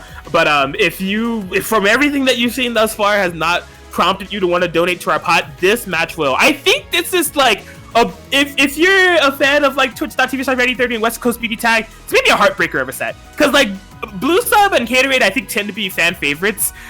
They are both like well-mannered BBTAG players, and they just have some of the filthiest play ever, man. Like Blue Sub on the Seth Akatsuki is so strong. He's not been entering a lot of stuff lately. There's been like the Ascending Supernovas exhibition that we had where they fought Mystery Racer and like emerged victorious, and there was a like couple of other tournaments that we've seen them play in, but like I don't know, going up against Gatorade, who has, I mean, we've been saying the tell of the tape for Gatorade all along. Like he's been swapping characters, it's been really a sight to see. So crazy that these are the two that we'll be seeing kind of duke it out to determine who's going to get into that top 8 spot. Yes. Gonna see them duke it out. Both locked in with the Akatskis. Gatorade though got the Kuro Gamer.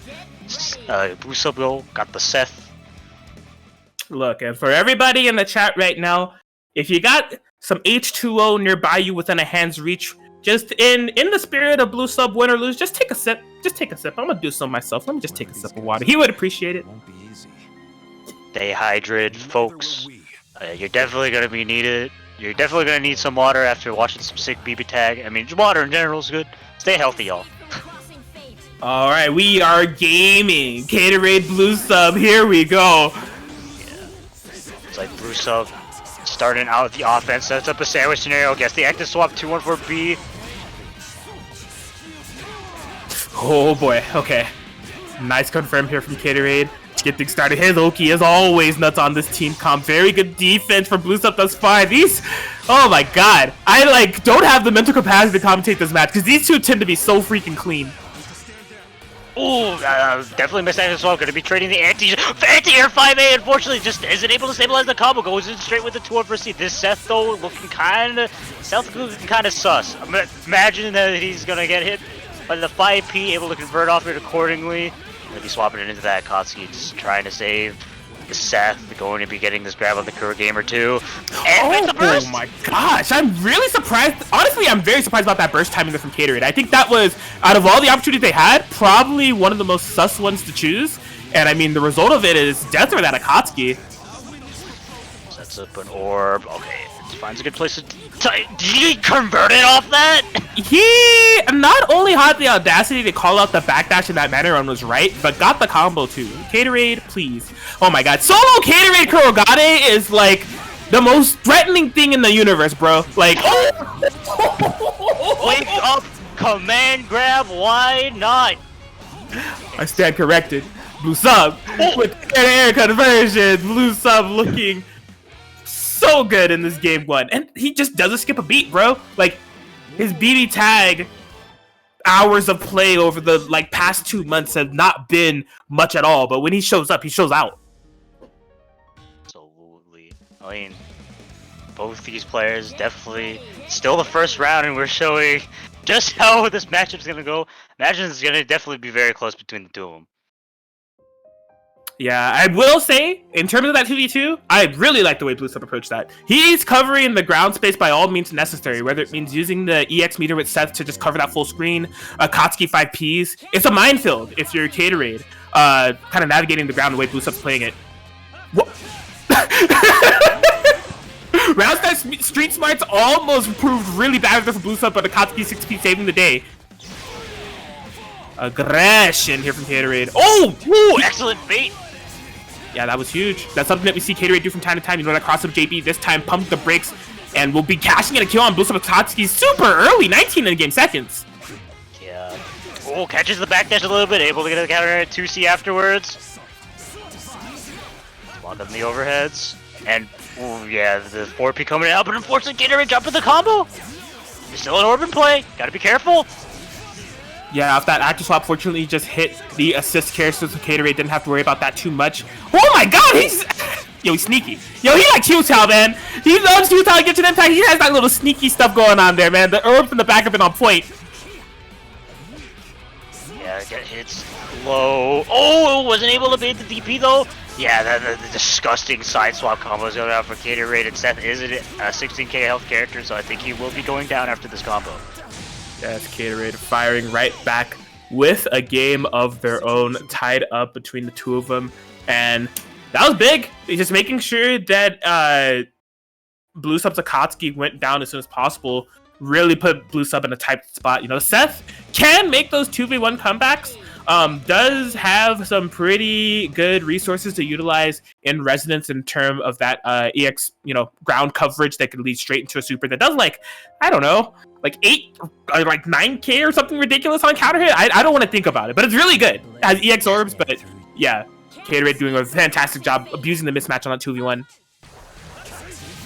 Yeah, oh, the comically large 4P always coming in clutch, but Blue Sub finding a good place to burst out in that air combo. Once again, Kuro Gamer 4P is a blessed assist. Yeah, Kuro, Gane, 4P, doing so much work here for Gatorade thus far, and maybe it's just every Kuro Gane assist is doing so much work here for Gatorade thus far. And that was a very... I feel like he had to delay that combo to keep the stability of it in such a masterful way. Gatorade's offense is really heating up here. Yo! Oh my, and able to convert off it. Blue Sub getting a really great start. Good place to burst out. Gonna get the 214 Byoki frame traps into the grab, and suddenly this game. Oh, what are these? What is that? What is that? It's not a Burst safe 2! Oh. Calm down! wait. What's that? I don't know. That's unblockable. Gatorade pushing out. Divine Smasher. Couldn't quite able to punish with the 2-1 because it was 5C. And a whiff punish with the 4P. Owen gets a dropshin select for his trouble. Oh my gosh. Unpredictable pacing here. Gatorade! Oh, wake up super! Able to... Oh, wait. Don't do... Oh, no. Comic large for Spoon. Opts to choose... Okay, yeah, it wants to use the solo set in this Resonance comeback. Did you call it a spoon? Oh my god. I don't know. Did I call it a spoon? I guess it is a spoon. It's like, yo, can I have a 4P? Only a spoonful. And that's Kuro Gane 4P, I guess. It's a comically large spoon. This is some cursed energies coming from this match, man. Gatorade Blue Sub, top 8 qualifying. Gatorade is a game away, but if Blue Sub is gonna be like tapping into that insane set conversion is just a presence of mind they've had and shown to have over this set, they could run it back. But Gatorade is definitely in driver's seat at the moment. Yeah, I mean, that last game was just absolutely chaotic. It was definitely very close, though. This is a potentially defining match for the set. Oh, that orb. Okay, yeah, orb getting the Kuro Gamer. They get hit by the throw on the Oki, but unfortunately, a drop of the combo. No, it was a bait. Dropshin select, baby. My meaty setup frame kill. Oh, tried to go for some fuzzy wuzzies. He was a stand blocking amigo. What's up for an unblockable? Gets hit low, but doesn't confirm into a kill. Gets a TRM though. That's huge. That's dead. Yeah, we've seen this story in the past. Gatorade getting the early kill on the character usually spells disaster for his opponent, and then getting hit on that 4P and he's fully locked and loaded on meter is not looking good for our hero Blue Sub. Yo. Yeah. Drink your Fiji water if it's with you. He needs it. He needs the energy of knowing you're hydrated in order to make this comeback. Yes. Just got able to get the air confirm. Oh, Frank gets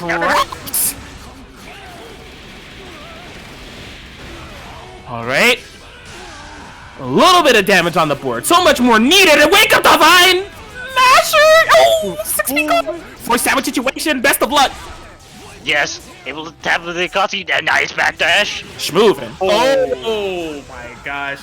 And just like that, Caterade will be able to take it over Blue Sub. Gonna be moving into winner's side top 8.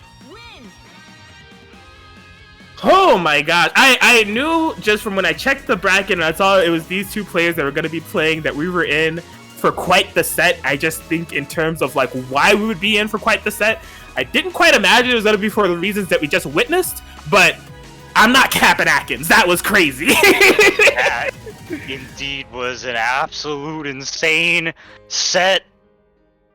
And you know what? We're probably going to have an equally insane set coming up. We got Master Chief versus Neanderthal. Yeah, man, I tried to tell y'all earlier, man. I know that maybe some of the new generation of BBTAG players knows Master Chief as a WNFTO, but that's a strong amigo right there, man. One of the prominent SoCal and West Coast Ragnas, to be quite honest with you. Knocking at the door of winner's side top 8. We saw them on stream earlier against Lord Host of Dong. Unfortunate team kill. But Neanderthal also had an equally impressive showing on stream earlier against Orax, where they rocked the Akatsuki tank and was definitely gaming, man. Like, his offense and just kind of situational awareness was absolutely insane in that set. So, interested to see how this one goes. Now, in terms of Chief's approach, because I think Akatsuki tank, although it's like definitely one of the more common tank teams that we've seen, one of the more potent ones, tank in general is a bit rare. And like we've seen Chief kind of come across possibly some of those situations or team comps that he's not too familiar with. But I think just based off of context, what I've been able to see from Chief's adaptation game, he also kind of has that Jan brain cell to where I could see him kind of getting smoked in some earlier parts of a set and then just fully get the adaptation and come back in an instant. So I'm really excited to see how this one plays out. Sure. The giant tank is very imposing, but Master Chief is definitely a very strong player.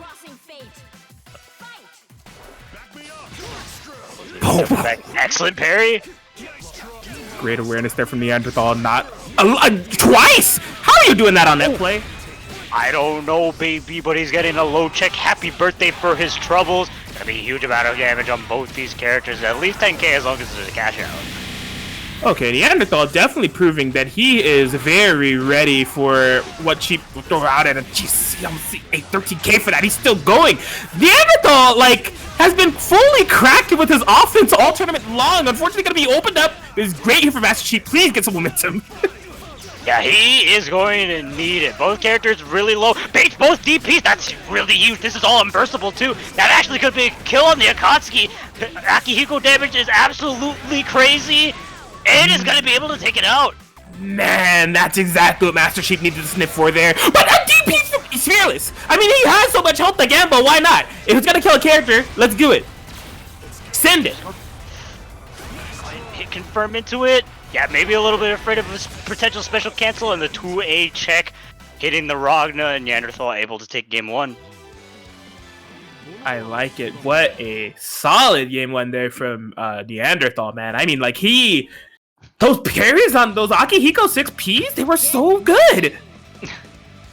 He's just found the absolute perfect timing to deal with them. Yeah, so if you're cheap, I think the way that he's going to have to kind of counterplay that is not only mix up how he calls the assist, but possibly be a bit more aggressive with the point character. Because that's similar pacing what we saw in the Josuke match with Master Chief, right? Full screen with the Ragna, call my Akihiko 6P, see if you're going to run into anything, make any mistakes. So just given the type of characters he's fighting, having access to those parries, you see him right there. He's trying to mix up with his point character to mess up Neanderthal's timing. Yeah, still low. It looks like he will be getting a low check. Trying to bait a DP here, maybe a grab. I don't know, but can you block the Gauntlet Hades? The answer is no. Somebody fact checked me on this, but I think the Gauntlet Hades hit rate has been 100%. Like, I don't think I've seen a blocked one yet. Yeah, oh wow, there was no burst out of time. Master Chief cashing out immediately. Yeah, got a 2A check, but probably not believing in it. It was a frame trap. A frame trap all along. Neanderthal, this is rough. Solo tank comebacks, I think, in most situations are just pretty rough. You are susceptible to having to play the neutral to your lonesome and not having any assist characters to back you up. You a big boy. Fortunately, you got some big health, but that can get chunked down in the instant. Especially if Akihiko's in front of you. Yeah, but unfortunately though, drop the combo, able to sway through it. Gonna get the air unblockable, or ground unblockable JC. Okay. Oh my gosh. Armor through the boot, unblockable! Neanderthal's been doing really well in this 2v1. He hasn't even activated the resonance yet. He's trying to kill a character first before he does so. Ooh, I'm actually really surprised he didn't go for a super. Gets the resonance now. Bring him down. No, double super from Cheap. DP on the 5C. He's got his armor. Yes. He's able to just go straight through it. The Bushingo dies. A solo tank comeback is definitely happened. It's definitely possible. Ooh, no whiff punish on the 5A. Has to be a little bit careful though. Ooh. Yo, Cheap.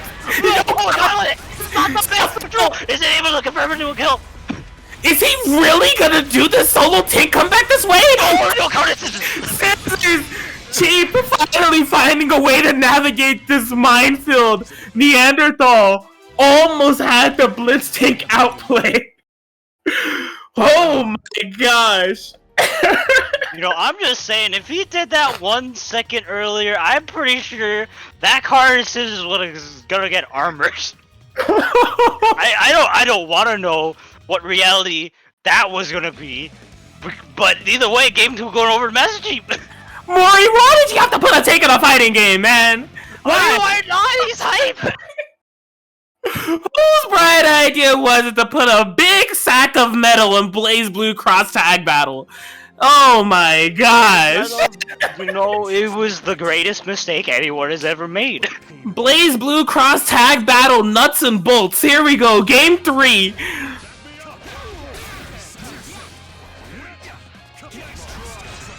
Okay, yeah, Neanderthal. That well-constructed offense that we saw earlier with the set against Orax, we're seeing it come to fruition here. Wasn't able to make it burst safe though. Burst out. Oh, that was almost really bad. Oh, the JC getting smacked by the JB. Nice push block and nice block on the low. Able to get the anti-air 2A. Oh my god, he's still zooming in the air. Oh, bit of a fortune drop and throw bait from Neanderthal. Yeah. Oh yeah, there got CJ. That was probably a throw bait there. Punishing accordingly with the 4P.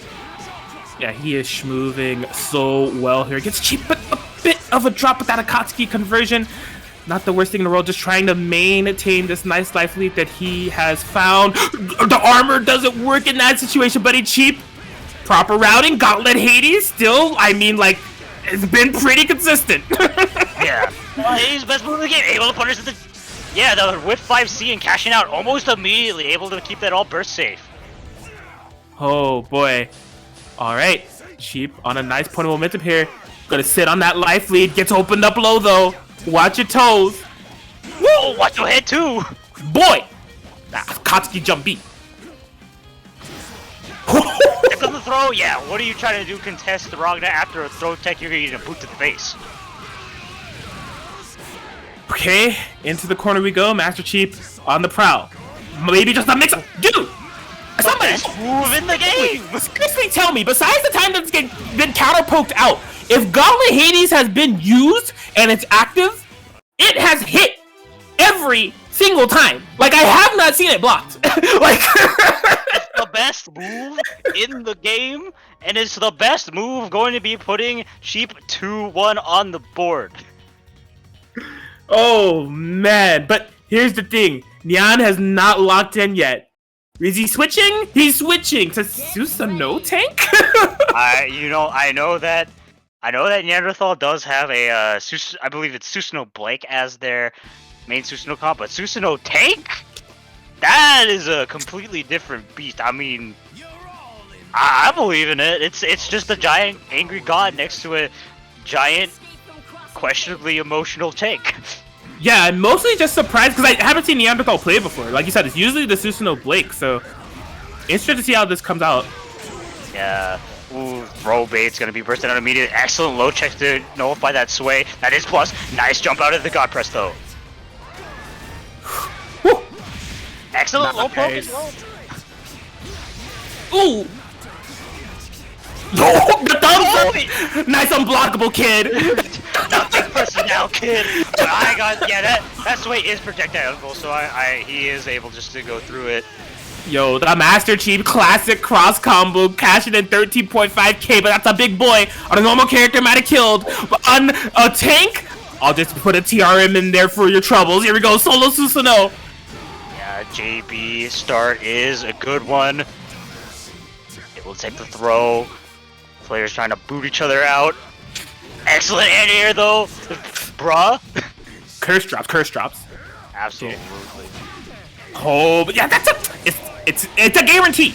You don't take it against a SoulCal player with Ragnar on the front end, the boot is coming to your face. Now, what you do about it, it's up to you. But I suggest you don't mash. Yeah.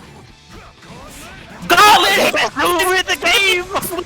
Always, no matter what way you slice it, the best move in BlazBlue Cross Tag Battle.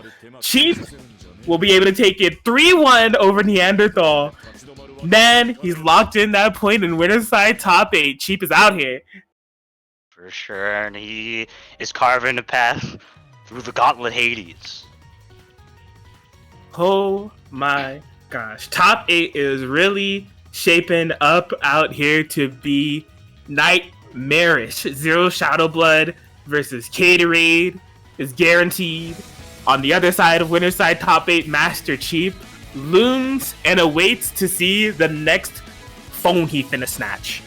But I'm sure that both of these players that he might have to face have the pocket protector, they have the insurance, True Care and Mystery Racer.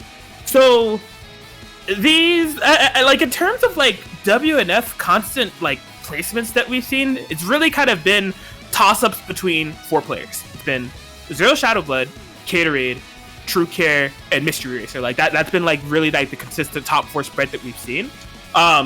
Ironically enough, like Zero Shadow Blood and Caterade, as I mentioned, is the winner's side top 8 match is going to happen. But a qualifying match for winner's side top 8 is going to be those latter 2 I mentioned, True Care and Mystery Racer. And so these 2 have been going back and forth in a lot of brackets. They enter a lot of brackets, like they're Don Cons, Guzman's, WNF, the like.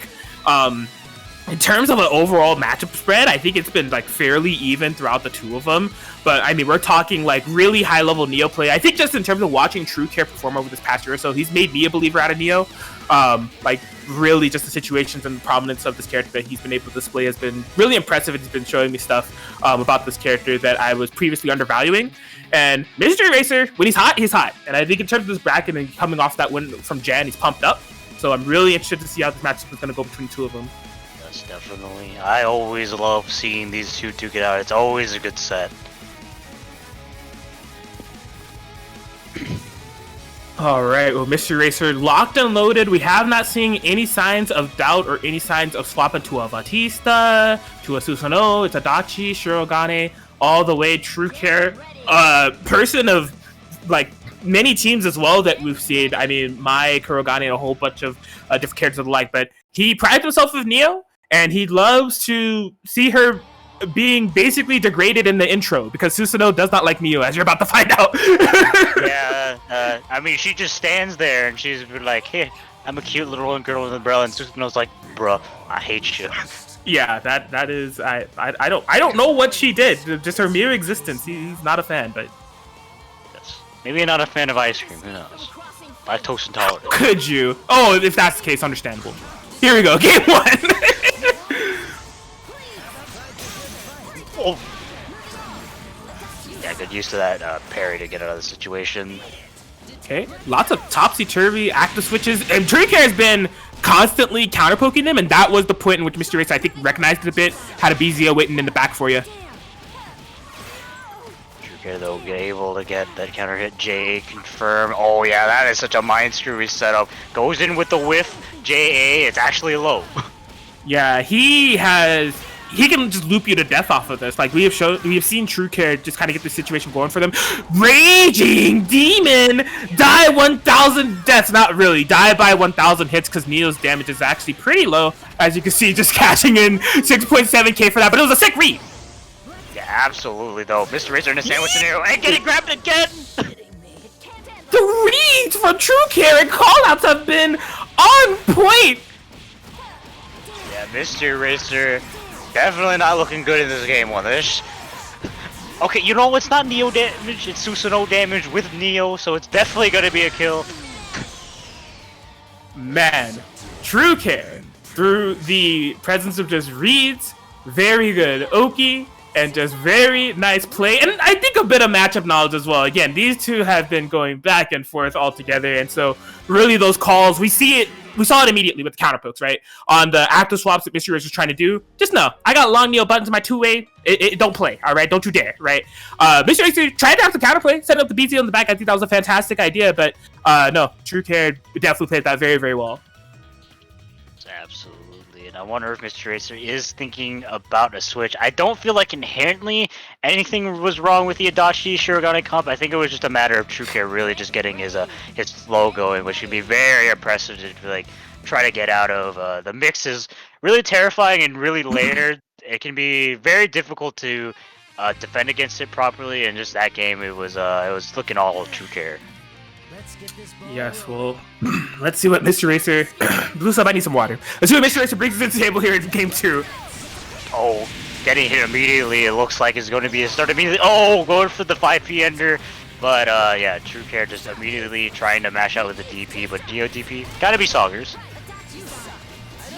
Ooh, okay, potential unblockable setup here. Thinking about it, toying with the idea. Oh my God! Hit!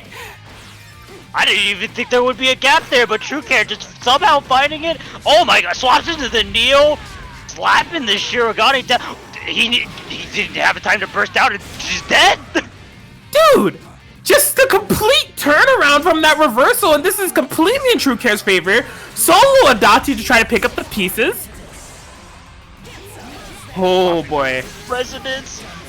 Okay, yeah, excellent. Using that DP to punish the teleport. Able to DP out though. This True Care has to be really careful on this Neo. And never mind, just keeping her in. Oh, that's one of those True Care classics. The power of misdirection. Kuroko no Neo. You got your eyes on the Susanoo, watch your head play at the teleport. Nothing personal, kid. True Care's cooking right now.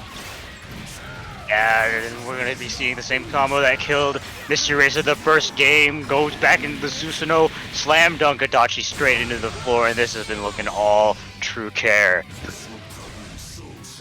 Oh man, True Care really turning up right now. Mystery Racer, I don't know, like I think in terms of mindset and wanting to prove it to themselves, if I were Mystery Racer right now, I think he's going to stick to the comp. But maybe he wants to switch over to try to throw it off. It's just so tough. Like, how do you make this call? Top 8 qualifying match, you got a reverse sweep. What do you do? Especially with, like, the kind of ideology of Mystery Racer in the past. He's going to TP again? I think that is... That's going to be the choice. He's going to have to make a reverse sweep happen with the good old classic pay-to-win team. It's legendary. Man stopped a bracket in order to buy DLC for it. And he is going to need to stop True Care with it. Okay, we have seen Mystery Racer rock this before. We've seen Mystery Racer rock this before in this context too. Unfortunately, the tail of the tape usually ends up being Mystery Racer starts cooking. He's like, yo, this Adachi set is going crazy, but from a reverse sweep situation, you got to win 3 games straight, and it's usually too little too late. So I'm hoping to see that could be, you know, he doesn't repeat that history and is able to find those 3 games that he needs here. But True Care, I don't know, he's been something else lately. Gonna be playing very defensively with this orb, able to get the cross up and pick up with the 5B. Wasn't True Care to burst out immediately. 2A toe taps. Mess around and find out if you dare. Yeah. There it is! Oh my, the art of misdirection. I just have little to no presence as an ice cream girl. You can't see me as I just pass the ball to Susanoo. Yeah, great place to burst out. I mean, this game has been looking pretty good for Mr. Racer so far. No real threatening situations coming out from True Care's side. And able to get a cross up BZ using... Oh my God, he floated it into the parry! Blaze Blue cross tag battle prevent circuit is so late. Everybody's flipping around. That's a reset. What defense? Ooh, he's ready for... No Raging Demon this time around. He's ready. Yeah. Ready for that. Oh yeah, probably expecting that AZO to come out. It goes in with the EXI. Able to get a happy birthday. Fusion don't fall out though. That's not plus. Oh! TrueCare has no meter to cash out, able to frame trap after the 214C. Is he able to kill confirm off the, it's gonna be close. There's no meter, trying to keep it up. Burst save, but not quite able to get the ender. Oh, they're unblockable. Yo, their team pay to win for a reason. If you spending money, you're gonna get your money's worth for sure. Yeah, Mr. Racer forcing TrueCare to pop the resonance. Gets the orb. Oh, I think that was a real teleport that time. The orb able to punish accordingly. As long as there's a cash out into a kill. I'm not gonna lie. That made me nervous. That was a nice combo though. Yeah, 6699 damage. Nice. Mystery Racer team pay to win, trying to get that run back, but not repeat history of when they're usually in this situation. A third of the job done. Uh-oh, TrueCare hasn't locked in yet. Usually that makes me pretty nervous. Could we be seeing a swap? He plays like... I've seen him pick out so many different characters in a tournament set. It's ridiculous. Yeah, it's I would not put it past him to swap over to one of his many side teams. Which one specifically? I'm not particularly sure which type of character TrueCare would want to fight a Dachi Seth with. I mean, I feel like just in general, just based off TrueCare's comfort with Neo Susanoo, it would be best for him not to swap off, because I'm not sure what team he would be able to play to kind of counter it. Maybe the Neo Koski could work, using those parries to avoid a lot of those orbs and BZO setups, but looks like the choice is actually going to be Mai Natsume. Yes, Neo Mai, which is kind of a hodgepodge of like the two, if I wanted to call them main teams that we see from TrueCare, being the Neo Susanoo and the Mai Kurogane, just taking the 2 points from them and kind of smushing them together.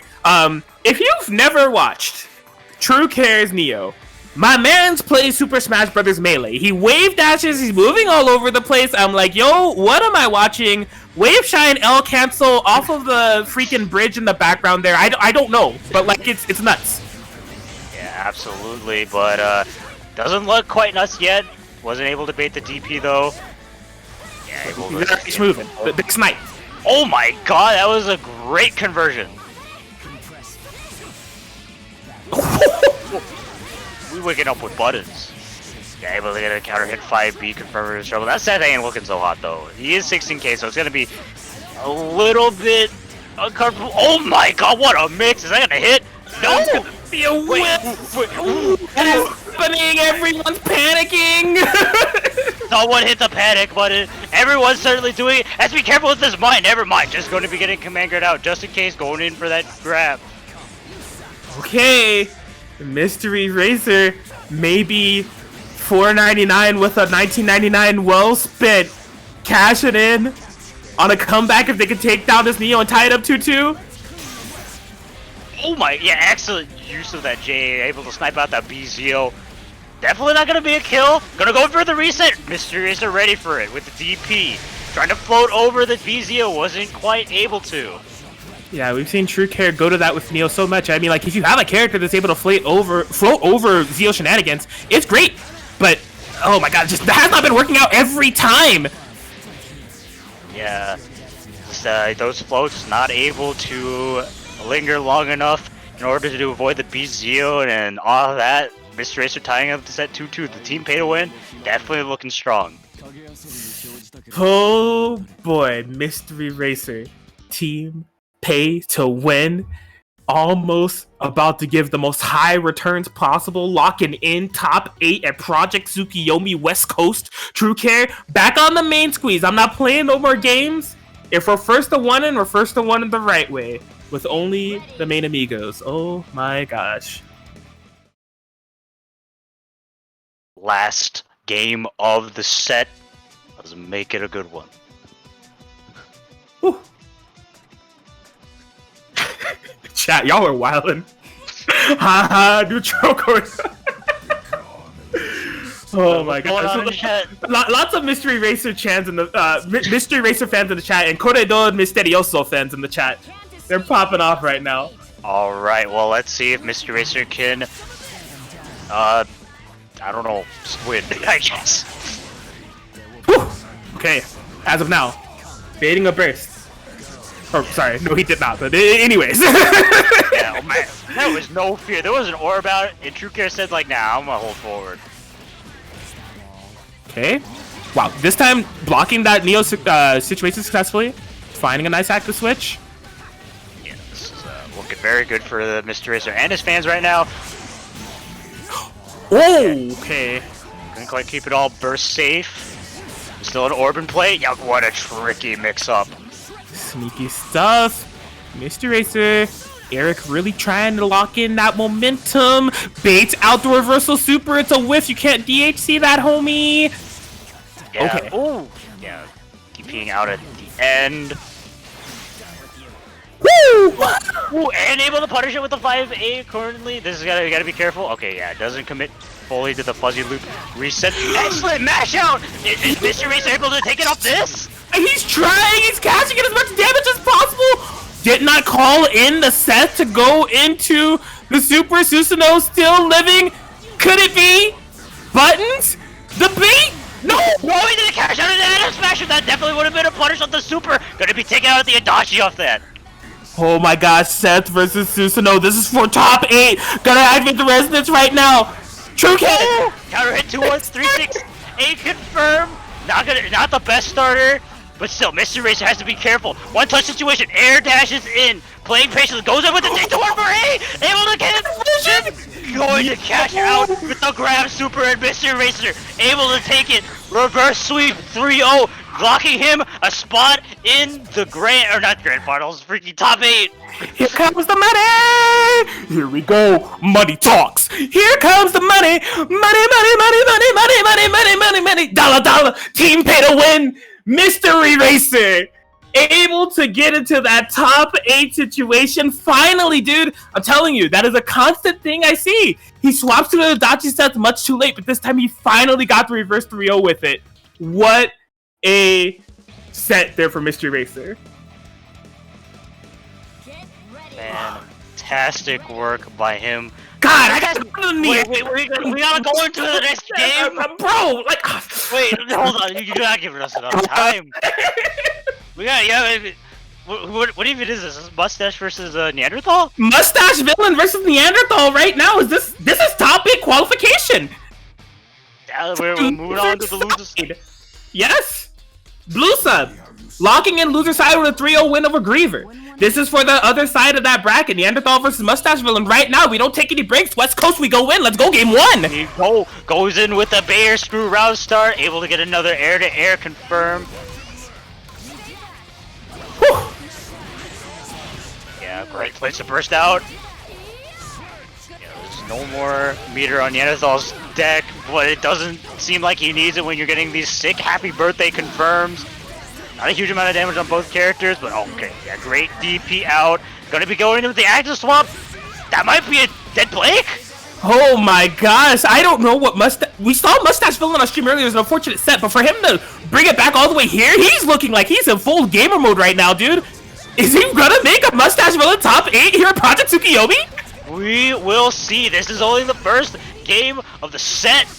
Going in with the Spark Ball, goes in with the 2 before forcing some circus shenanigans to happen. Wakes up with the 2-3-60, able to punish with the Spark Ball. Yes! Yo, it's the circus, y'all. Oh my, base the DP as well. And this is a great first game for Mustache Villain. Dude, this is the exact type of Mustache Villain I wanted to see in one of these brackets. It was just a matter of time. If you watch this stream, you know what this player is capable of. He's an entertainer at heart, but like in the brain and for what he's able to just like represent, he is such a good player. And he is really gaming right now, really have made this great losers bracket run and 1-0 over Neanderthal at the moment. Yes, is Nean going to swap off to another team? We kind of saw some of what Blake Susanoo could do in that last match, but it seems like we will be having an entirely different team. Weiss? Waldstein. Yo. No cap here. This is a switch tag looking team right here. Weiss Wald? Yeah. So I will say on the commentary for those of you who don't know, this is actually considered one of Weiss's best teams. Really? Weiss Wald is just really good for Weiss and just really good overall. Able to, oh my god, yeah, gets a 5A round start. We don't got land cancel.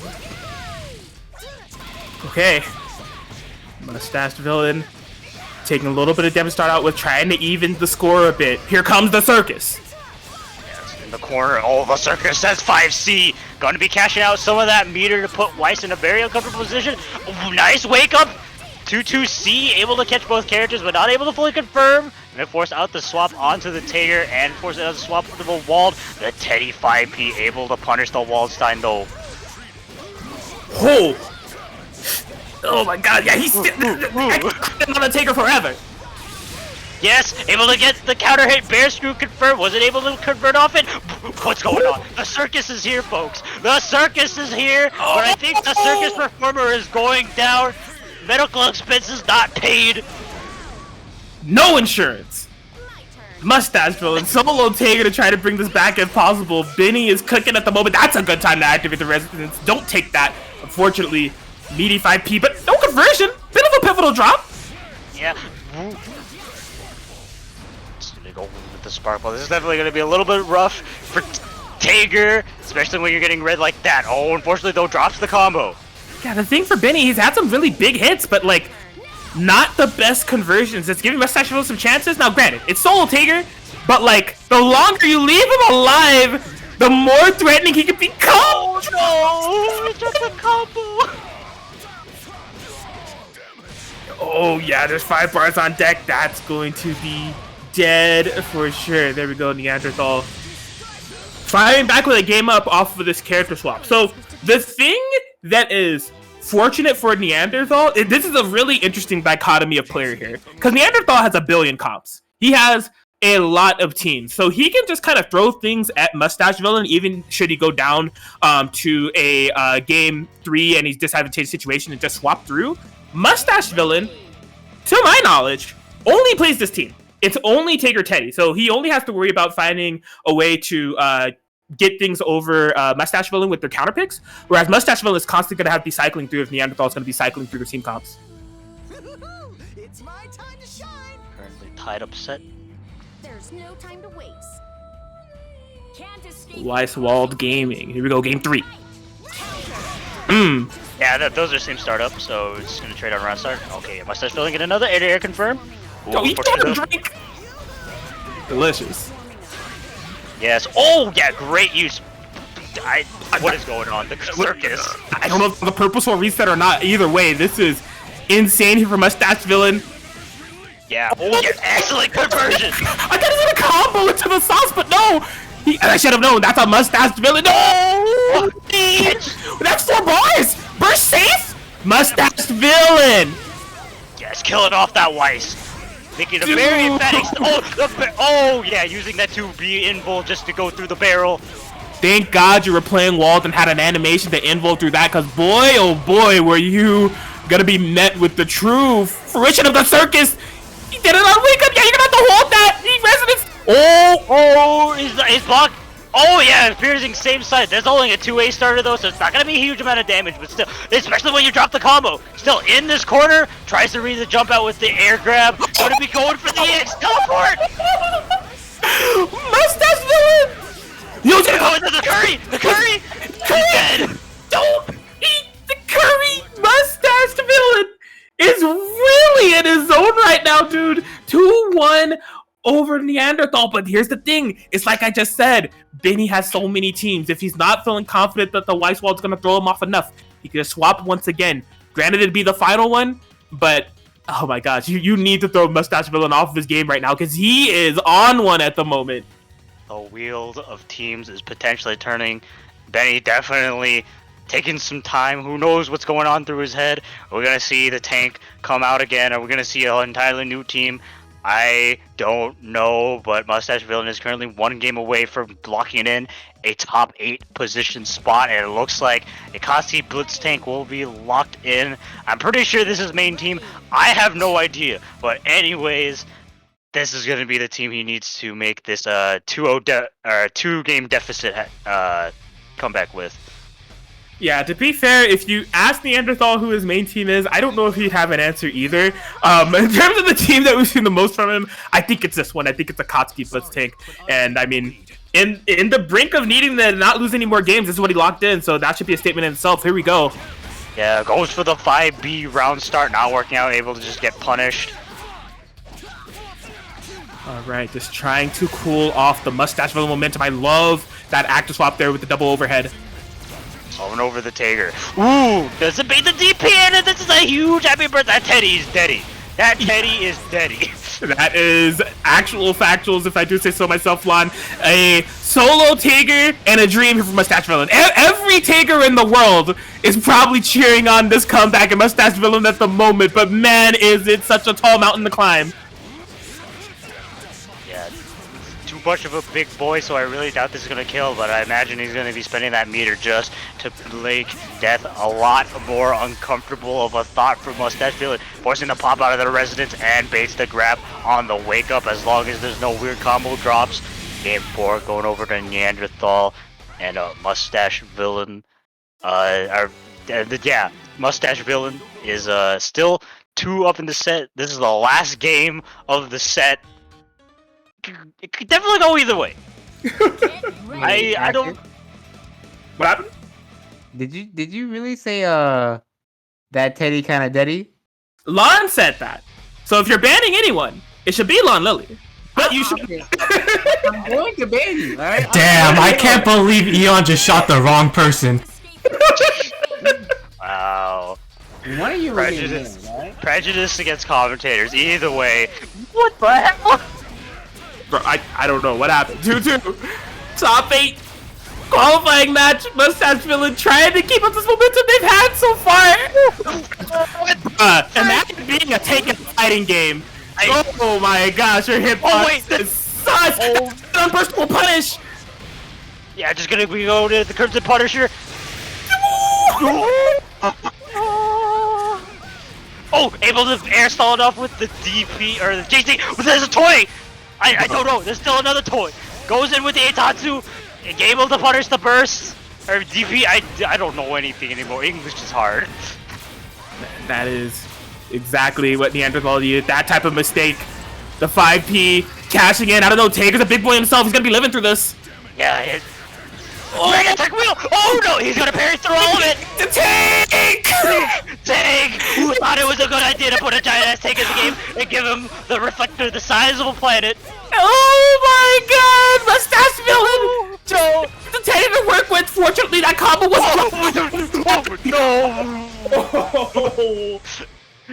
and there it is. Neanderthal will able to take it 3-2 over Mustache Villain, but man, you gotta give it up for Mustache Villain, man. He's been playing in these online tournaments every now and then, and I think this was truly one of his better performances. He really put on a show and really pushed himself, and he had that fantastic losers run that almost ended up in that top 8 positioning, so really was a sight to see. But the matches don't stop, Lon. We're just rap guarding these matches, bro. We got a top 8 to fill out. Chitin versus Jen. It's happening right now. It's absolutely happening right now. Sick BBTAG action never stops. Man. Okay. Well, this is gonna be. I don't even know if these two have played before. Maybe in an anime evil run, that tournament is like it's crazy to say that tournament is so far away now. It just really locks in how long we've been doing online tournaments, but. I don't know, just on the paper, and we saw how Jan was sent to losers bracket in the first place. Those zoning comps are really the ones that can be the war of attrition. You have to play around them and be present-minded, patient to find your spots, is what I would say. Unless we're doing round start jump 8, Jan trying to game immediately. Yeah, great to be able to snipe out the Yukiko. Yeah, great use of that 5B, able to protect the Yukiko once again. Just doing the 5Bs, cashing it out of the corner. Oh, great use of that DP, able to catch the double jump, but an excellent mash out from Jan. Whew. Okay. Jan, gotta be able to get some damage on this Hilda. She's in a fatal territory, and this is not the pacing that we've seen from... Oh my god. Yeah, Chitin's matches previously. I mean, he gets 0 shot of... Oh. Everything's making me so nervous, because Hilda's so low. Oh, try to catch it and jump out. This Hilda needs to get out immediately. One bad call is gonna spell doom for her, but gets a Fallen Pain conversion. Gonna gotta cash out in the crossroads. Let that Hilda heal in the back. Yukiko's time to shine. Yeah, Chitin tends to want to like tag out Hilda, but only under his own terms. Like if it's from the crossfade, or if I can just guarantee she's gonna get out safely, not sacrifice any damage on my Yukiko that I'm building up over time. How you tell me how that 2v hit? Alright, well, you see Yukiko Amagi is a character in the game Blaze Blue Cross Tag. Oh my god, able to get. Oh, it converts off the double Augie root. And if you catch out of the cross rate, that's a little bit risky considering how low this Hilda is, but still, getting a kill of the character is never something you're never gonna complain about. But what you can complain about is your Hilda going down. But gets the low check. Is it able to convert off it? Gonna be popping the resonance at the same time. This could be very uncomfortable with Tager, especially when you're getting hit by the JC overhead and Kaiten able to take game 1 over Jan. Alright. Wild game in terms of momentum for that game 1, but Kaiten was able to pick it apart. I mean, getting the kill on the Taker, but Jan firing right back. Things got a bit messy towards the end there, but Kaiten was able to pull it together. Probably trying to pull emotions together after how that game 1 went before reading up here. Yeah, I would not blame them. That was definitely still a very heart-pounding set for everybody. I know my heart was pounding. That was crazy. Yes, absolutely. Mustache Villain rating us with a party of 20. Thank you so much for the raid. Thank you so much for participating in Project Tsukiyomi, man. You really put on a show. Absolutely. We hope to see you in more events in the future, but we gotta get into our game 2. All right, what do we have on the round start situation? Okay. Yeah, walk back, gonna be jumping back to. Oh, gets a low check on both characters. Isn't able to call assist though, and just grab the grappler. Yeah, I think some of that on impulse was a throw tech, but that's just something that can happen sometimes when it comes to those Oki situations, especially with BBTAG, because your run moves you forward. You may just throw them if they're trying to respect the beta DP or something. Got reset mid combo maybe 3 times. Yeah. Cash out. No! Yes! I'm shocked about so many things. I'm shocked about the routing that Kaiten did and not casting out early, but I'm also shocked at how much that Jan was willing to take. But I mean, maybe he's a mathematician. Walston's still alive. Yeah, just able to use that spark ball to go through the persona. That Yukiko can get beat. I don't want to see it. Oh no, she's getting counter hit. JP gonna be cashing out in that Magnetil tech wheel, and just like that, the Yukiko is going down. But still, Hilda is gonna be a very painful matchup for both these characters. It's definitely possible, especially when you gotta deal with the JAs coming out and getting tapped low. Gonna be cashing out at the pit soup first, but just armor straight through it. Yeah, Kaiten not opting to get damage in that situation. Instead wanted the Oki, but that armor did not care about the Oki situation at all. Hilda gotta be hurting. He bleeding for sure. Gonna spend the DHC, get some damage, get that walled out, and just goes in straight with the grab. The grappler brain cell is a strong one, and Jan able to put one on the board. Yes, firing right back. And I mean, it's crazy how quickly the tables turned, right? And on one hand, we were worried about the amount of time that he was leaving Walled in, getting comboed.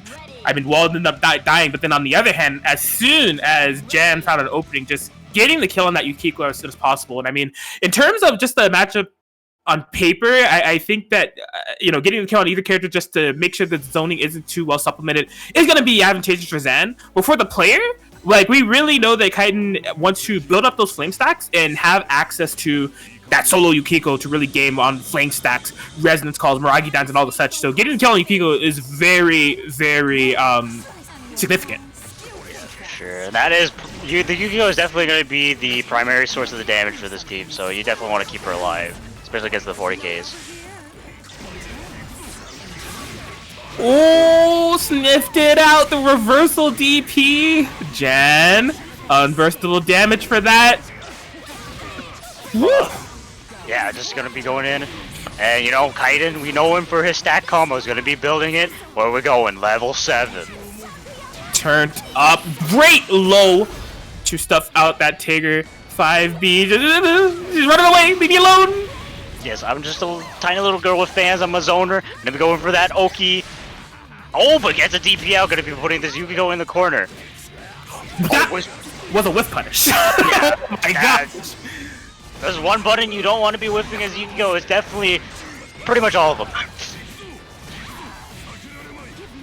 Oh, the safe jump. Oki! Oh, it was miss! The trajectory was just not proper to get it. Gets Hit by the overhead. Gonna be cash out. That 7 stacks out a lot of damage. Not a kill though. Taker big boy does not care. Oh, but it's gonna be a kill now? Yes, it will. Still 7 stacks. Chitin is trying to make this work. Now the mid. Oh, Is he dead? Trying to find a route that'll get it. Yeah, 7 stacks. Just cash it in now, and that does it.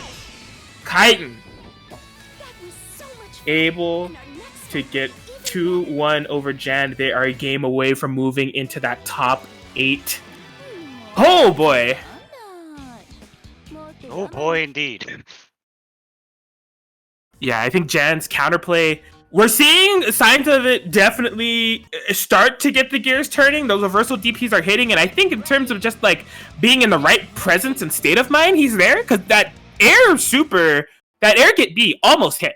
Like, it was just like the wrong trajectory, wasn't quite the right timing or positioning to do so. But in terms of doing that and being near an airborne character, that was the right state of mind. So maybe just some fine tuning can allow for him to really execute on the counterplay that he's trying to get here. But might be too little too late, man. Chitin, just a game away from locking that top 8 positioning.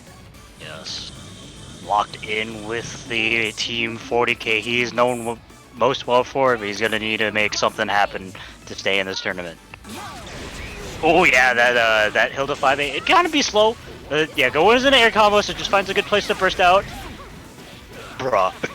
Man, very nice confirmed there from Jan. Oh yeah, he is on the super offensive, just trying to get in. Those fans saying no, stay away, big scary man with claws. Oh no! Okay, yeah. As we've been saying earlier, Wall doesn't really get nice, stabilized, happy birthday combos, but still, gonna be spending that cash. Wants that corner positioning. Oh, nice jump out, but no punish. Able to use the JC to air stall perfectly. Oh, fallen pain. Taker is back in there. He just throw the grappler line. No favor. Oh, unfortunately, it drops the combo, but it looks like it was a drop select. Not enough CC to really cash out of anything. Too crazy, tries to push block into the pin. Gonna be using that 5B to armor straight through though. That's not where you're supposed to burst. The Yukiko is not dead. The spark bolt not hitting the fan. The 4P isn't able to come out.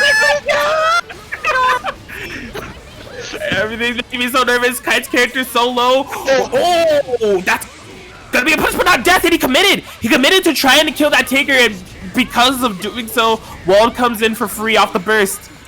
I don't know if you can hear me right now. Get my waifu out of there. I need her out. For Chitin's sanity, for Lon's sanity, please. Oh, please don't call her anymore. That's my girl right there. I'm so afraid. Okay.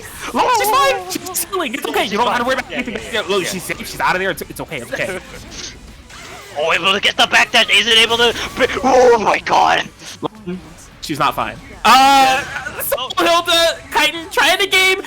Nice block on against an overhead. He doesn't believe in any of his hits though. Oh my god, no confirm. Man, I thought that was gonna hit. With the pins. Goes up with the JP. Nice block on the overhead. Excellent use of that 236A. Is that gonna be a kill on the Hilda? This team does a lot of damage. It looks like it is, baby. Man, that lulled 236A to just slam Hilda out of the air. That Dikinde Matumbo block getting swatted for nearly 11k. Jan tying it up. 2-2. Jan wagging the finger. No, not in my house. Top 8 qualifying match going fully down to the wire. Game 5 situation. What more could you ask for? I don't know. Chitin taking some time, taking a breather. Chitin, we haven't really seen the team diversity we know them to have this tournament. They've been sticking strong with the Hilda Yukiko, and I mean it's been working out pretty strong here. Oh, is he gonna do it? Is he just teasing the idea of the platinum Yukiko? I don't like. For a counter pick, not even a counter pick, to just like kind of switch momentum and your playstyle in a 1-to-1 situation. Sure, but like the Hilda Yukiko matchup on paper is like, it's gotta be one that I wouldn't want to value platinum over. I don't know. I personally, if I was in kind of situation, I would stick strong with that Hilda. That it was still looking really good. Swapping back over, still taking a lot of time to just really think this over. This is top 8 qualifiers. loser side too, so you really want to make sure that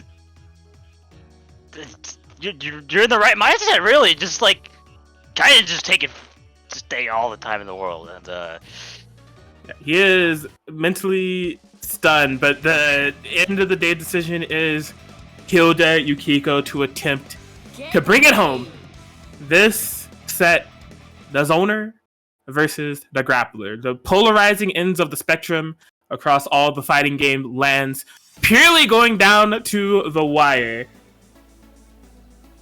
oh boy, this is gonna be a game 5. Last non-top 8 game of the night, folks. Hope it has been a pleasure. It sure has been a pleasure commentating to watch this, but we gotta get on. All right. Tries to snipe with the Hilda jump B, but they did not make contact with anybody. You're getting punished for that one. Saved up situation, the low, the tick throw.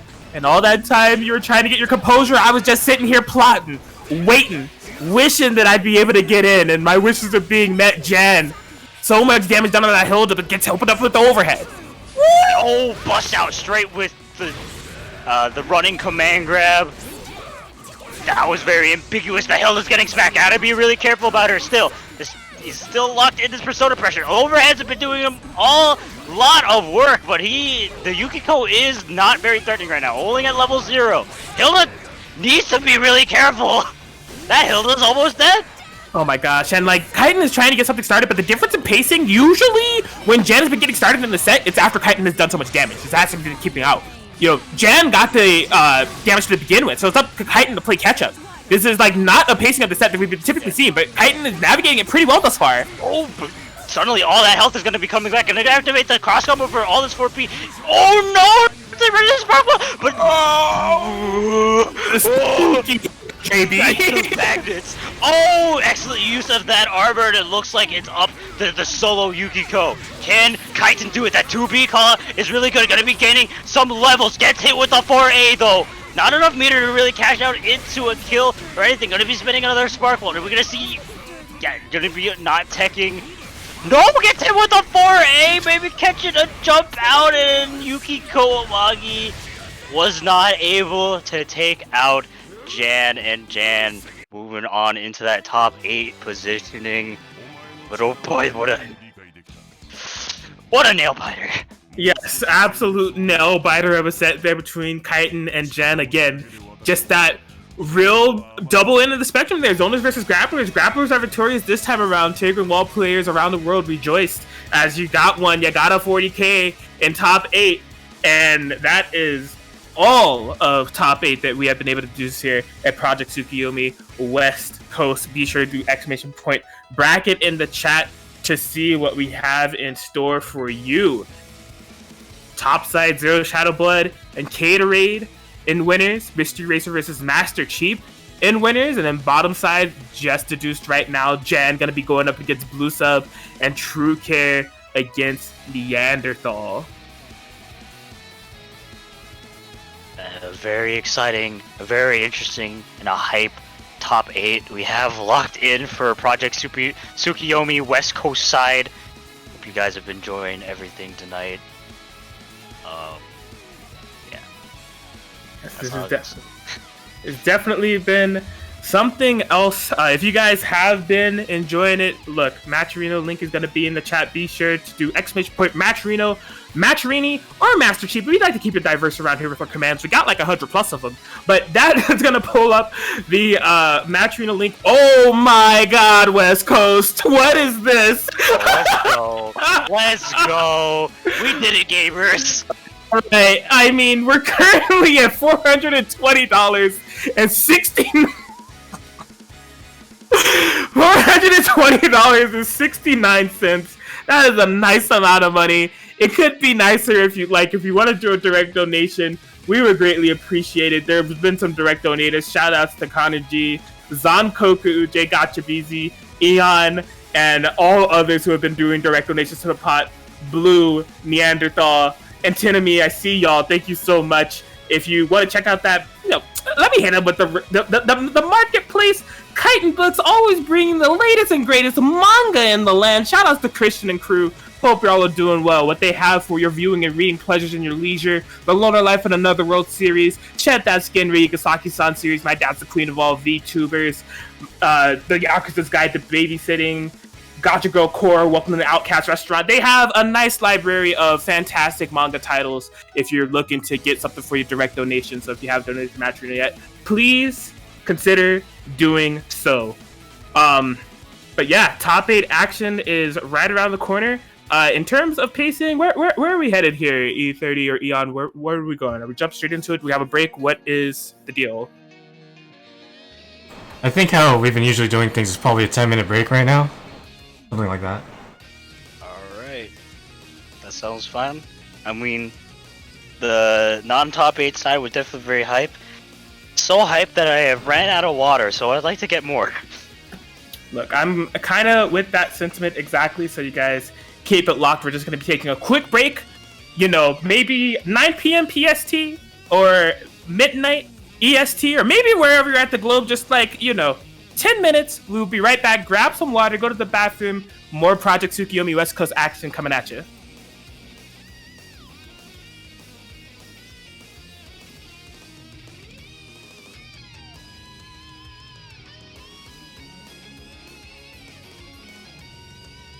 Okay, cool. I could use a break. I certainly need more water.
All right, you all, and we have returned.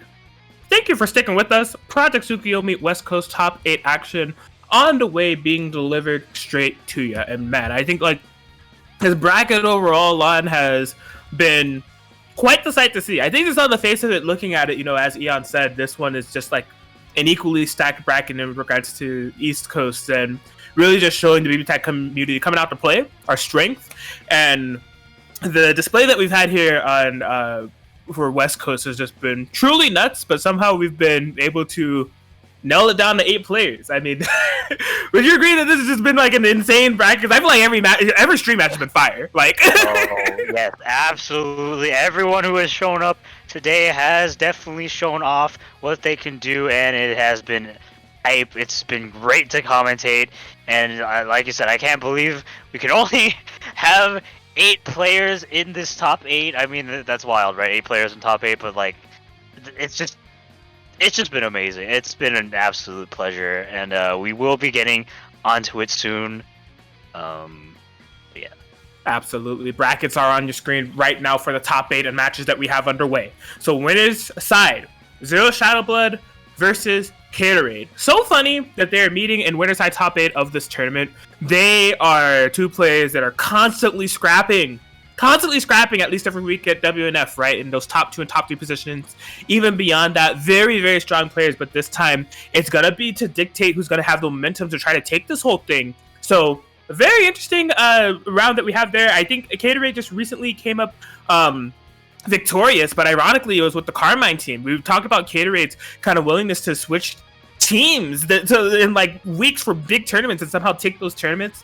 But Zero Shadowblood, definitely no stranger to taking the games over Catered as well. That is going to be a fantastic top 8 match that'll start it off with there.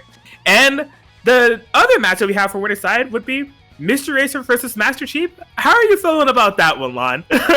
Mr. Racer versus Master Chief is going to definitely be interesting. I know these two have definitely played a decent amount in casuals, and I don't usually know how exactly their fights go out. I've personally never seen them fight in a bracket before, so this is definitely going to be like kind of a somewhat of like a first exposure type of deal, at least for me. I can't really call exactly how it's going to pan out, but both players are definitely very, very strong in their own rights. I mean, hell, they made it top 8 in such a stacked bracket, so no matter how that turns out, I'm excited to see how it's gonna go. Yeah, Cheap, a bit of a rare Pokemon when it comes to the saga of net play tournaments and brackets. You know, usually on the back end of things, running things, but showing that he's still running the SoCal BBTAG streets and still is prominent. But Mr. Racer, no slouch at all. So very interested to see how that match is going to go. So that's winner side. Loser side, what we got? We got Jan and Blue Sub. All right, so like these are definitely 2 players that don't enter too many brackets. Well, for Jan, really, it's like not too many brackets at all. Usually, like if it's the big ones, right? When it's the big ones, we see Jan, and they are consistently placing in that top 3 territory, right? Just super strong player. We've seen him overcome so many types of different team comps and meta kind of team picks with the 40k, you know, with the Tigger Wald. He's really, really proficient on that team. And Blue Sub, you know, earlier in our net play tournaments, you know, we've seen Blue Sub kind of making the rounds, but I mean, we just constantly got to mention how my mans don't rust. Like, he has been taking a break. He gets on, like, BBTAG, like, every now and then, but every time he gets on, he's just gaming, man. It's insane. Yes, for sure. Blue Sub, clean as always. Yeah, so that's definitely going to be quite a set to see. In terms of if they've ever played before, I'm inclined to believe no. I know at least through Blue Sub's kind of exposure to DonCon's brackets, Thork is definitely a frequent flyer of there and plays the 40k, but in a completely different way. Thork is super wild and very aggressive, very nuts. It's a very fast-paced match that you come to expect when you see Thork. Jan is not afraid to slow it down and pick you apart, so I can't wait to see how that match plays out.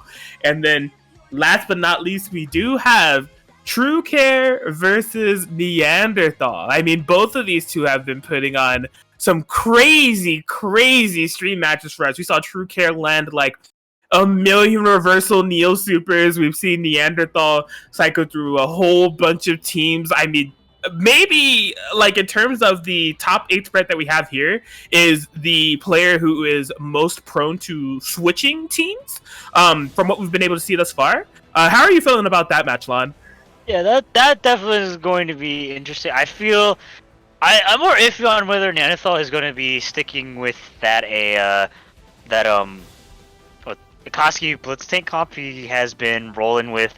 It seems to be his strongest team comp overall. It's gotten him the best results, but True Care, both of these players in general are very prone to swapping, and they have a lot of multitudes of teams. Out of the entire top 8, those two are definitely kind of the quote-unquote like random select mains, where they have like a bunch of characters they can swap into. But I feel like when True Care does have to duke it out with Neanderthal, he's gonna stick it with the main squeeze, the Susanoo Neo comp, just because I also feel like it's a match where both players aren't going to have the hugest amount of matchup experience against each other, because like I think we mentioned before, like Neanderthal is not a frequent participator of a lot of online tournaments, but I mean, hey, he showed up today and he's in top 8, so definitely a very strong contender, and it'll be a great fight.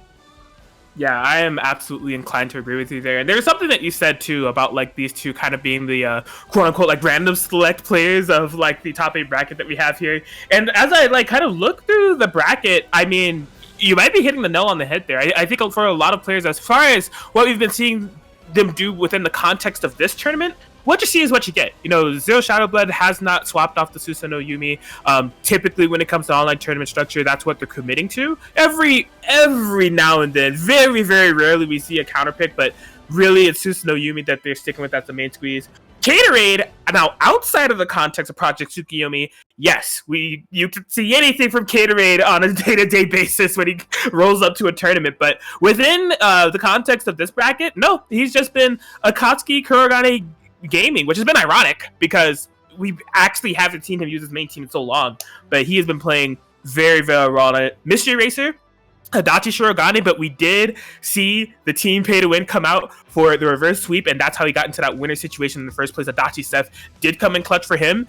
Is he the question for Mystery Racer is like, is he going to be sticking to that? Did the Adachi Seth prove to be so powerful that that's just what he wants to roll from here on out, or will he go back to the Shirogane? Well, who knows? Master Cheap, you know, Ragnar Akihiko stays on that pretty consistently. Have not seen Cheap go back to the Ragnar Tager days in quite a minute.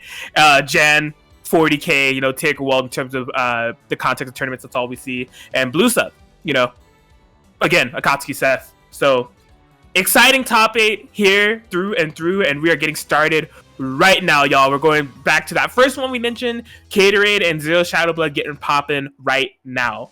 Yes, and it looks like we actually might need to be eating our words here. Carmine Naoto Kurogane is going to be the pick.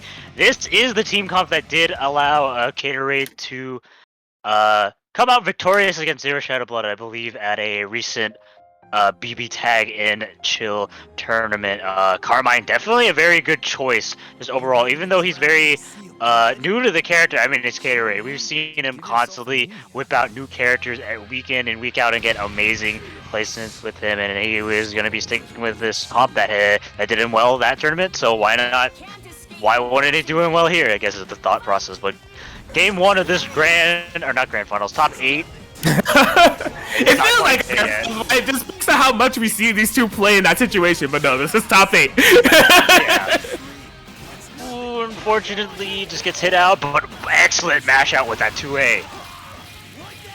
Alright, Caterade, get some life back for that conversion. Don't mind if I do. For sandwich situation, this is trouble for Zero Shadowblood. Even more health regained for Carmine as we cash in off bruh. Bro. Caterade, I was about to say Caterade. Oh my god, these excellent 2A mash outs. Zero Shadowblood not ready, tries to mash out of the situation, not able to convert up the EX Blood Wheel. Oh my gosh, yeah, there's been a few drops there from Caterade, which typically wouldn't be the worst thing in the world. The thing is, he sacrificed a lot of health with Carmine, and he's tagging him in without any burst available too. It's kind of making me a bit anxious. Oh my god, we almost found a drop on the assist punish there from Zero Shadowblood. Still stabilizing things, which is important. Gatorade has had a lot of momentum in this match thus far. Yeah. Oh, couldn't block the same side cross up and over the same block. True. Shoutouts to XH.JC. Yeah, oh my god, he has to be really careful about any assist call. Dude, there's a 5B coming out, able to punish it with the 4P accordingly. But this is the solo Kuro gamer that we see so much from Gatorade. It's nothing to scoff at. Yeah, what a attempt at call that did not pay off there for Gatorade. Zero Shadow Blood was staying patient with the Yumi. And they will be able to get this game won. Yeah, Gatorade locking in this team because of the recency, right? As we said, they in the most recent set they played with Zero Shadow Blood, it was this team that got the job done. And although they're kind of fresh to it, they have looked very promising on it. Now, I will say, I think a real big turning point for that matchup was the lack of some of those Carmine routes. I mean, like I said, because he's sacrificing all that health on the drops and not really being able to opt into combos how he wants, whether he wants to tag or whether he wants to regain health, that really came back to bite him, and Zero Shadow Blood was definitely able to take advantage of that when they started to get the wheels turning. Gatorade, a little bit new to the characters that we've been saying. Health management is a very important skill for Carmine players to have to know, and especially if you're dropping those combos and dropping those key confirms to get those health regains back, it's gonna be a lot harder to freely play Carmine. Give yourself anemia. Absolutely. Well, let's see how this works out here for Gatorade going into the game 2. They have some context. They know how they were able to beat Zero Shadow Blood before, but you must bet that Zero Shadow Blood is trying to make sure, if at all possible, not to fall down in that same way again. Yeah, once again, great place to mash out, but unfortunately drops the combo. Okay, the DP active switch, lots of blocks done, courtesy of that Carmine DP. Finds the throw, but no confirm! I think Yumi body blocked my mans. I think so too, just didn't get enough pushback there. Wow, Blood Wheel is going to be running out a lot of the CC and getting a 4P check as well. No, the whiff on the... That's really biting him. Like, not even in terms of damage, it's Carmine, dude. Look at how much health he's losing. And look at the... He's dead. He's actually dead. Like, it's really pivotal dropping those combos with Carmine because you're sacrificing that health and not getting your payout. It's definitely very pivotal mistakes in Gatorade, especially being put in the sandwich scenario. Gets 5A checked. Gonna be spending some of this cross combo. Gonna be a good solid 7.9k. Okay, Gatorade just DPing immediately straight up. Ooh. A bit cursed there on the whiff, the 5B check from Zero Shadow Blood. And you best believe this is going to be another game on the scoreboard there for Zero Shadow Blood over Gatorade. And yeah, man, I hate to be ironing this point so much, but it's just like really no shadow of a doubt. The dropped Carmine confirms are really biting Gatorade now. Especially against a team comp like this, Yumi Susanoo and Zero Shadow Blood just in general. Mistakes equal death. It will, like, if it's a mistake that you're making and there's a way to kill, it's gonna equal death. So if you're leaving those gaps opening, Zero Shadow Blood is definitely going to capitalize off of it. But Gatorade is confident. He's not switching. Yeah. I mean, when the Carmine does properly get going and is able to get those key combos that he needs to get those lives back, he's definitely very potent with the comp for sure. Can be very threatening. I mean, that game 1 was pretty close, but unfortunately that game 2 not quite. I just can't iron out more of the point Atkins making. He needs to make sure that he actually finishes his combos in order to get those lives back. It's really killing him. All right, he's getting the hits. Let's see if he can clean it up. Zero Shadow Blood a game away from moving into that winners finals positioning. Here we go, y'all. Game 3. They did the same route start, but you see, Gatorade, he got that spoon. That girl got a 4P. Oh, gets the fuzzy, isn't able to convert off it, but still keeping up the pressure with the JAs. Oh, gets counter hit 5B confirmed for his trouble. Yeah, Zero Shadow Blood keeping it all burst safe. Ooh, okay, tick throw. Gatorade, gotta eat this, man. And this is a good start for Zero Shadow Blood. This is like, because previously they've been back and forth on momentum. This is a big, momentous matchup for Zero Shadow Blood. All right, Gatorade forced to get the burst, but boy, does he have the ground to make up. Yeah, I mean, Carmine can definitely take it back in an instant. He does a lot of damage, but you need to get those hits first, and I mean, don't get hit yourself as well. Yeah, unfortunate trade there for Gatorade. Are we spinning the bar? Yes. Are we Carlos no? Yes. Ooh, nothing? I'm a bit shocked. Yeah. Okay. Ooh, unfortunately goes for the blood wheel. Don't worry, the Kuro Gamer 4P. Dude, that's the best Carmine super as Gatorade goes down. Solo Kurogane tried to bring this back. Zero Shadow Blood on the verge of taking this with a 3. Oh no. Man. The call with the 5A and Zero Shadow Blood will be able to take it 3-0 over Gatorade, move on into that winner's final.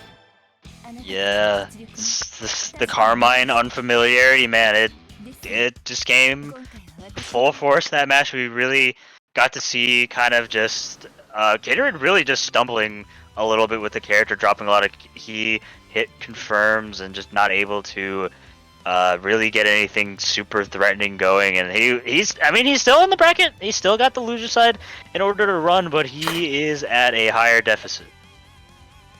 Yes, so Zero Shadow Blood guaranteed. Top 3 here at Project Tsukiyomi. West Coast, we got to find out who their opponent is going to be.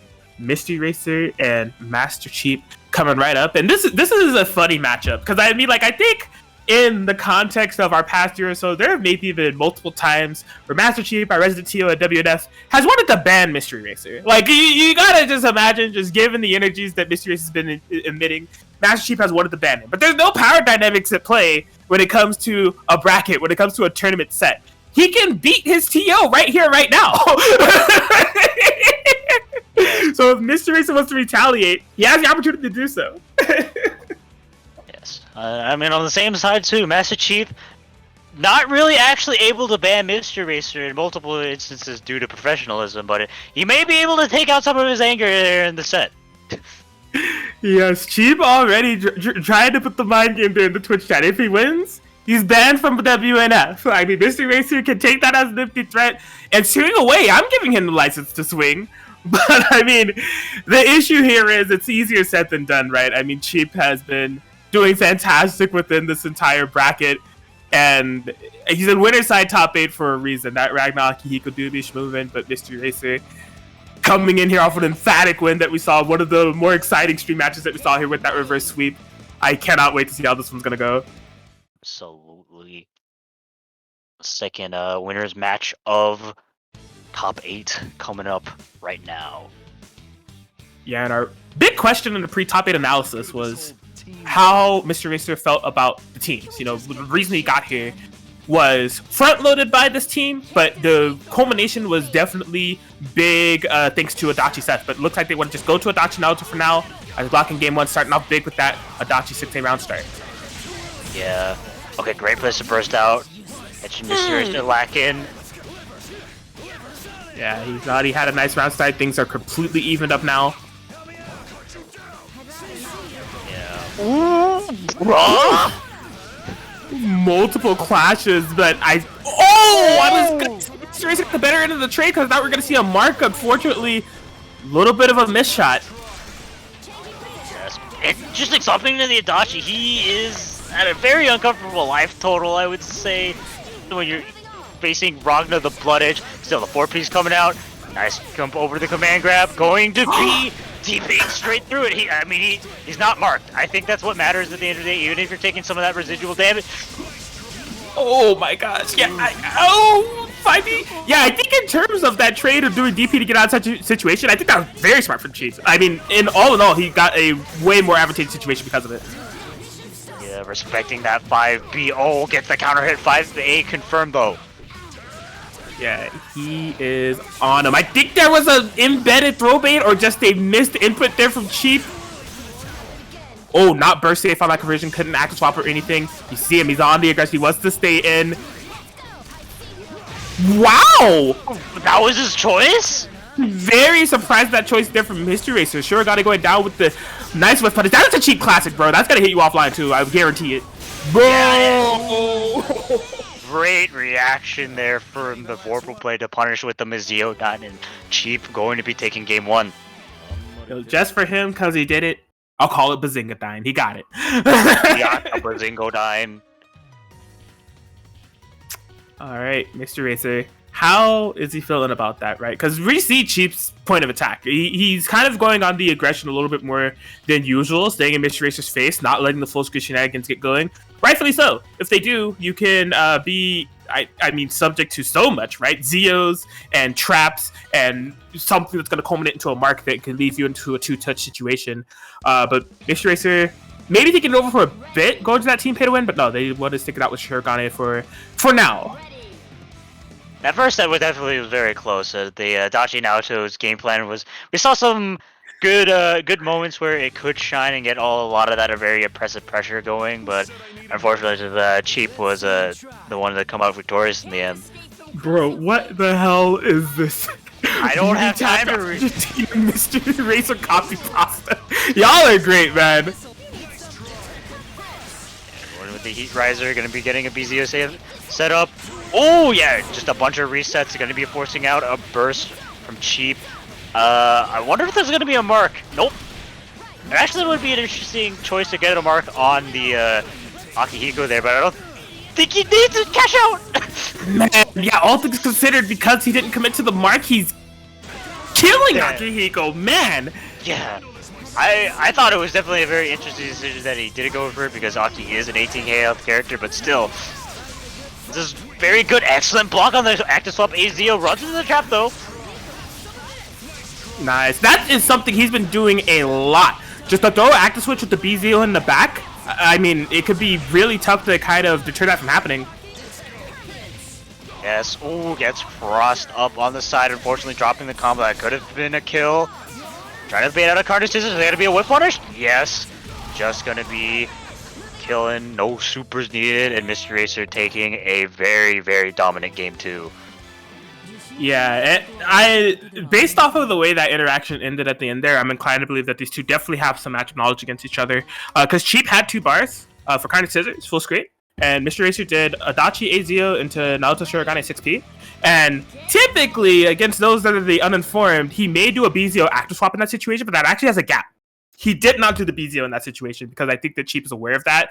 And Mr. Racer was aware that Cheap was aware of that, so he just said, nah, I'll pump the brakes. So good recognition for Mr. Racer for the way he closed that out. Yeah, definitely no real reason to take a risk there, especially in that situation. Oh yeah, both backing off, sets up a BZO. Oh, that actually wasn't a real punish, just running into it.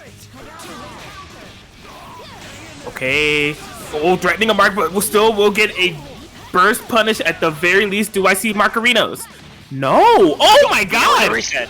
Literally 2021 and Naoto Shirogane Oki. Take notes. Yes, putting that Akihiko in the corner, sets up a 6P, gonna be activating the cross combo. What's your defense like? Looks like it was very solid, allowing Master Chief to get a free swap in. Yeah, man, and this has been some of the more aggressive parts of Mr. Racer that we are more prone to seeing. Gauntlet Hades reset. Oh my god, with a bit of a drop, I think that was gonna cash into something big there for Cheap. That's a heartbreaker. Yeah, gonna be setting up the Hama just for the block stun, I guess. Yeah, I think he just wanted things to cool off for a little bit. This has been quite some interactions that are going on here. Mr. Racer's had multiple opportunities for marks, multiple opportunities to where I think that these health bars could be a bit more influenced that they even look at the moment. Yeah. Has to be a little bit careful with those Adachi calls. Just a Mizzio dying or getting smacked by the JC could spell his doom. Still calling it out though, using all that assist gauge. My man's is about to die. Yeah, man. I mean, not to mention Master Chief has 4 bars loaded. He's just waiting to unleash it. But a big whiff on the meaty there will be... He won't mark. I keep expecting it won't do it. Granted, Akihiko's pretty low, so... Yeah. Oh, nice active slow. Oh, that was a very pivotal drop that could have confirmed into a kill. Wake up, Carnage Scissors. Why not? Gonna be getting some of that life back and killing off the Adachi. That's what's important. Yeah, I mean, Cheap has been locked and loaded on this meter for so long here. Oh, that's gonna be a whiff punish. One way or another, we will be seeing a mark on the Ragna. Yeah, he's just trying to hop in there, keep Master Chief and block stun. Yeah. Oh, nice whiff punish there. Maybe cashing out a 2-3-6 CC and it gets the pick off it too. Oh my god. Does it confirm off it? That's not gonna be a grab? Yeah. Gonna be using that Hama. Are we gonna see a mark? No, he just refuses to mark the Zakihiko. Oh man. More of that meter? Gonna put him all in Lux. I mean, he is in Rampage time, so he is gonna be allowed to be a bit more liberal, but the thing is, Mizio dying could spell his doom. If Mr. Razor's not careful, he could die. Gonna be keeping up all that pressure, forcing Cheap to use up all these push blocks. Excellent whip punish over the JC.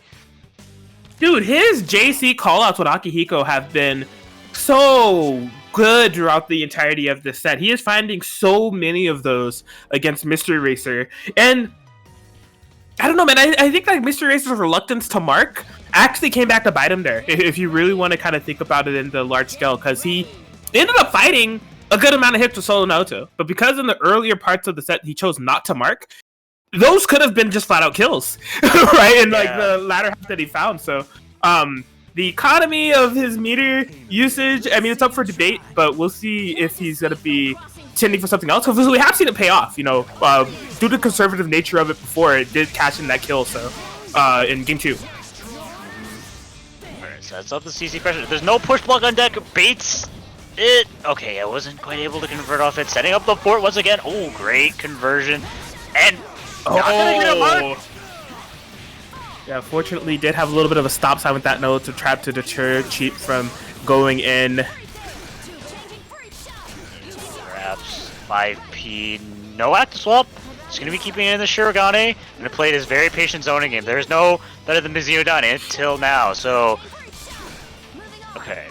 Yeah, both players just playing really patiently. Mr. Racer setting it up the 40. He has two very full health characters. Goes in! That could have been a huge. Oh no, this is huge! This is... Cheap was going to be really content with waiting things out. He was showing that. He also showed that he had an answer if Mystery Racer wanted to go in. That jump C. And with Mystery Racer choosing to go in, he definitely lost a lot of life. And oh my god, I think the panic is starting to set in. We're seeing a lot of crazy things come about. Empty active switch. That JC does not make contact this time. No punish on it. Sets up the AZO into the BZO. Not quite able to convert off it. That's... Ooh, counter hit. We get a combo for that around here. My name is Toru Adachi, and I'm quite the character in BBTAG. Yes, able to get that counter hit confirmed. Both characters though really low. No meter currently. Going to be popping the resonance though. Going to be using that BZO to set up a fort. Has to be careful of anything he does though. The Carnage Scissors. I can see the trigger fingers ready. Going to be spending some of that Hamon. Probably going to be running out all this resonance, not really getting any value of it, not a lot of huge life gain. Ooh, yeah, hit him with the unblockable Mystery Racer. I don't... Whoa, yeah, especially not with that. I don't think it'll kill, no. Yeah. Wake up, Hama. Oh, unfortunately misses! Oh my gosh. Throw. Cheap is feeling it, man. He's on a super high aggression. He recognizes the situation at hand. He wants to choose violence right now. Carnage Scissors. 1v1 situation. Cheap, if he can find this, he'll be moving in the winners finals. Not his best move in the game. He knows it. The throw. Is that gonna be able to stabilize into a kill? I have no idea. It's gonna be close. I don't think so. Not even with that DBD. Yeah, pixel health. Oh man, next hit wins. For both these players, it takes time. He's schmoving. He's trying to bob and weave, navigate through this Adachi. Jump! He's gonna turn from going in and Master Cheap 3-1 over Mystery Racer, and he's moving into winners finals. That was... Ooh. What a nail biter! Jesus! Definitely could have gone either way. Despite it being a 3-1 victory over Mystery Racer, Mystery Racer is definitely... wasn't out of that set at all. He was playing pretty well, but Chief just able to keep it calm, keep it cool, and just find all of the places where Mr. Racer was slacking. Yeah, I think what was the big difference maker there was the points in when Mr. Racer did choose the aggression in the latter half of those sets. Because, oh my god, there's a lot of Celicas in here. When Mr. Racer chose the path of aggression in the latter half of those sets, because Cheap was just ready with the counter pokes, or just like picking how Mr. Racer is going to approach and having the proper callouts for it. So good stuff to him. We got more BBTAG to play. Blue sub versus Jan right around the corner. Oh my god. How are you feeling about this match, Lon? This is going to be interesting. I mean, Blue Sub definitely a very aggressive and very hard to block player, and especially against these 40Ks whose defensive options are not going to be particularly great against what Blue Sub has to offer. But still, Seth is a really squishy character with not great defensive options, so when he's locked in that corner, it's going to be probably very difficult to get out. I see Blue Sub trying to challenge on that round start. Just seeing Wald's big hurtbox in front of you on a round start, it does make you want to hit a button, but Jan is kind of ready for it. He already did the jump to make it whiff, and look at the payoff that he's gotten for it. He has a lot of momentum in this round. Yeah, but the 4P call is going to be good, able to convert off it accordingly. I can't believe that all converted. I'm sure Blue Sub was ready for it, though. Yeah, it seems so. Shout out to Taker's hurtbox. Oh! Nearly clean, did not have the right parries in that situation. Good push blocks from Jen, doesn't have to worry about the unblockable situation, but still getting tagged. Yeah, wasn't able to beat the burst though. Still, this is looking fairly even in terms of life. I know Taker's just getting smacked. Yeah, man, the amount of like super jumps that Jan did from full screen in that situation was nuts. A wake up soup from Blue Sub. I'm not taking that mix today. No. No. Tries to contest on the wake up. Oh, wasn't ready for the rare combo drop. Not able to convert off it, but an excellent parry, avoiding the situation.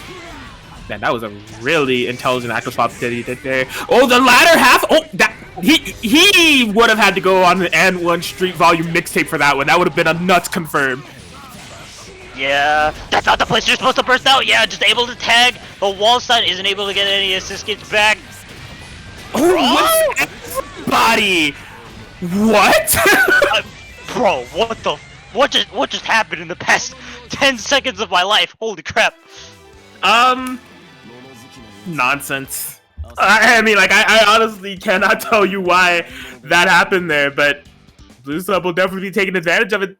They're going to be getting game one. That was really all over the place in terms of, like, who was going to be able to get the momentum there. That's how you can really tell that I truly believe that these are two players that may not have fought in the past to try to get used to each other's tendencies. Interesting to see how this is going to play out over the long run. I shall bury you in the blink of an eye. Ooh, Duck giving us the knowledge. So apparently Akatsuki is in the air after active switch 5P, which is why that whiffs. That's crazy. Keeping up all this pressure. Yeah, great place to find a gap there. Going in with the EX. They're just going to be swapping in the Akatsuki. Tatsu in the corner. Just wakes up with the wedge catapult though. That's a huge amount of damage on that Akatsuki. Yeah, trying to take that mindset of grab the grappler, but Jan much ready for it this time around. Gonna even be getting some burst punishes for your troubles. Blue Sub, no fear though. And I mean, that's a good ideology to have when you're fighting big bodies. Oh, try to call out with something with the 2B, not quite working out. Excellent 2B call, wasn't a counter hit, so isn't able to convert off that. Almost one of those patented Blue Sub confirms that we're so used to seeing, just a bit off. Yeah, great jump out though. Ooh, gonna be catching that Akatsuki counter hit. That's definitely gonna be dead. Yes, solo sets for Blue Sub to attempt to bring this back. What a whiff punish! Yeah. It didn't quite bait the burst out on the wall. Goes in with the JC and baits the... Yeah, he was trying to bait a burst. Yeah. Yeah, sets the food or Blue Sub. It's not someone you want to give another chance. It's never mind just using those big giant wall claws to go straight through the orbs. 4 meters on deck as long as there's a super in play. I think that's going to be a dead set. Yes, there it is. Despite the earlier hiccup of unfortunately not having that DP punish, still able to stay solid and cash in a game. Jan tying it up 1-1.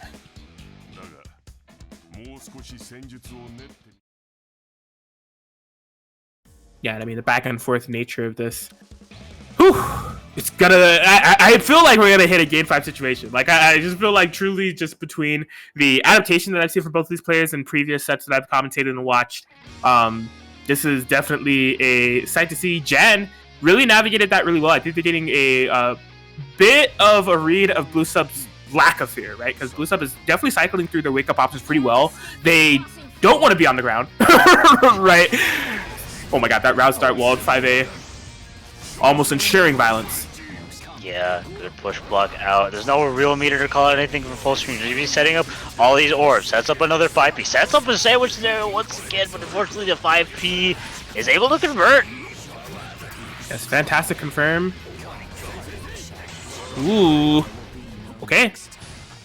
Yeah, Jan able to find a proper place to burst. That's going to be another one of these active swap conversions. I feel like we've been seeing that BBTAG active swap so frequently here from Blue Sub. Corner positioning now, trying to make something happen.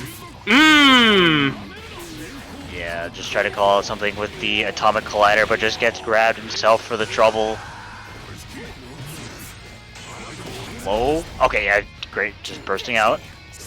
Yeah, Blue Sub had a read that Jan was going to not want to hold that situation. He's grounded? I guess so. I thought it was gonna whiff. He was apparently grounded. That's probably illegal. We're gonna have to call the referee for that one. But anyways, Blue Sub is gonna be getting a happy birthday punish. Yeah, it's giving me a little bit of anxiety. Yeah, that wasn't able to cash on anything. At least Akasi swapped in that Seth was looking kind of uncomfortable. Still, this is a very, very comfortable position for Blue Sub. Going to be just playing patiently with these fireballs, forcing Jan to get in, and when he does, he just goes in straight with a 2-3-6-A. Wake up, Itachi!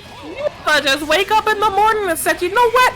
I'm thinking about choosing violence. Wake up, Itatsu was the action, and boy, was it paying off. Solo take in the blender, and Blue Sub, despite getting thrown while seemingly looking airborne, fires back. They're able to take it, take that game and bring the 2-1 here.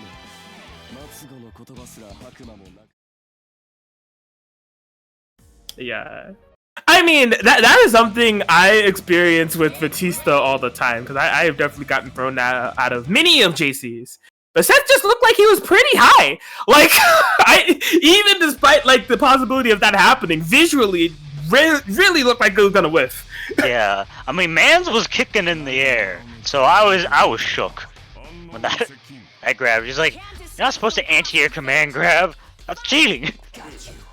Oh look, rules or no rules. Blue Sub a game away from moving into that losers quarters final. Excellent conversion so far. Sets up an orb for the Oki too. Great tech out, not fearing anything.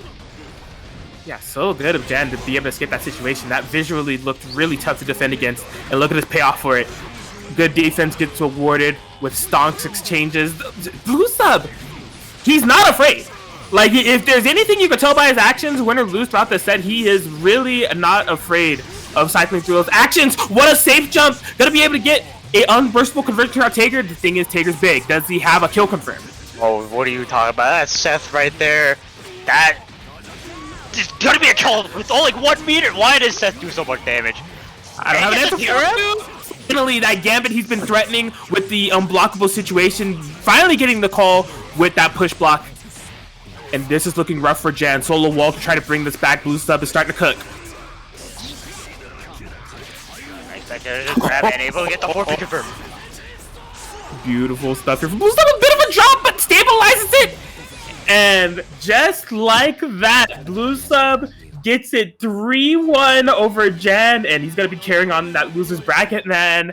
What a set. Blue Sub, yeah, in terms of just conversion potential, the man is always so clean. Like, him being able to take down that Tager, meterless no less, was super impressive, and he's always just a very fun player to watch, let alone commentate for. So he will be staying in this bracket, and we are finalizing our top 6, where we're going straight into True Care, and Neanderthal coming right up. Yep. So yeah, this is the matchup we were talking about earlier, right? Where these two can be the ones that we may see character swaps from. It just kind of depends on how they're feeling. For now, they're locked into what many will consider the mains, right? Neanderthal on that Akatsuki Blitz tank, who has been doing fantastic throughout the entirety of this bracket, man. Like, he has... I think his offense has been...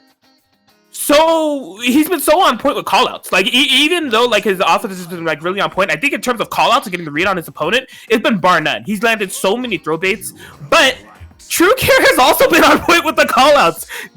Like, chat, do you know how many reversal Neo Supers he's landed? Like, it's been nuts.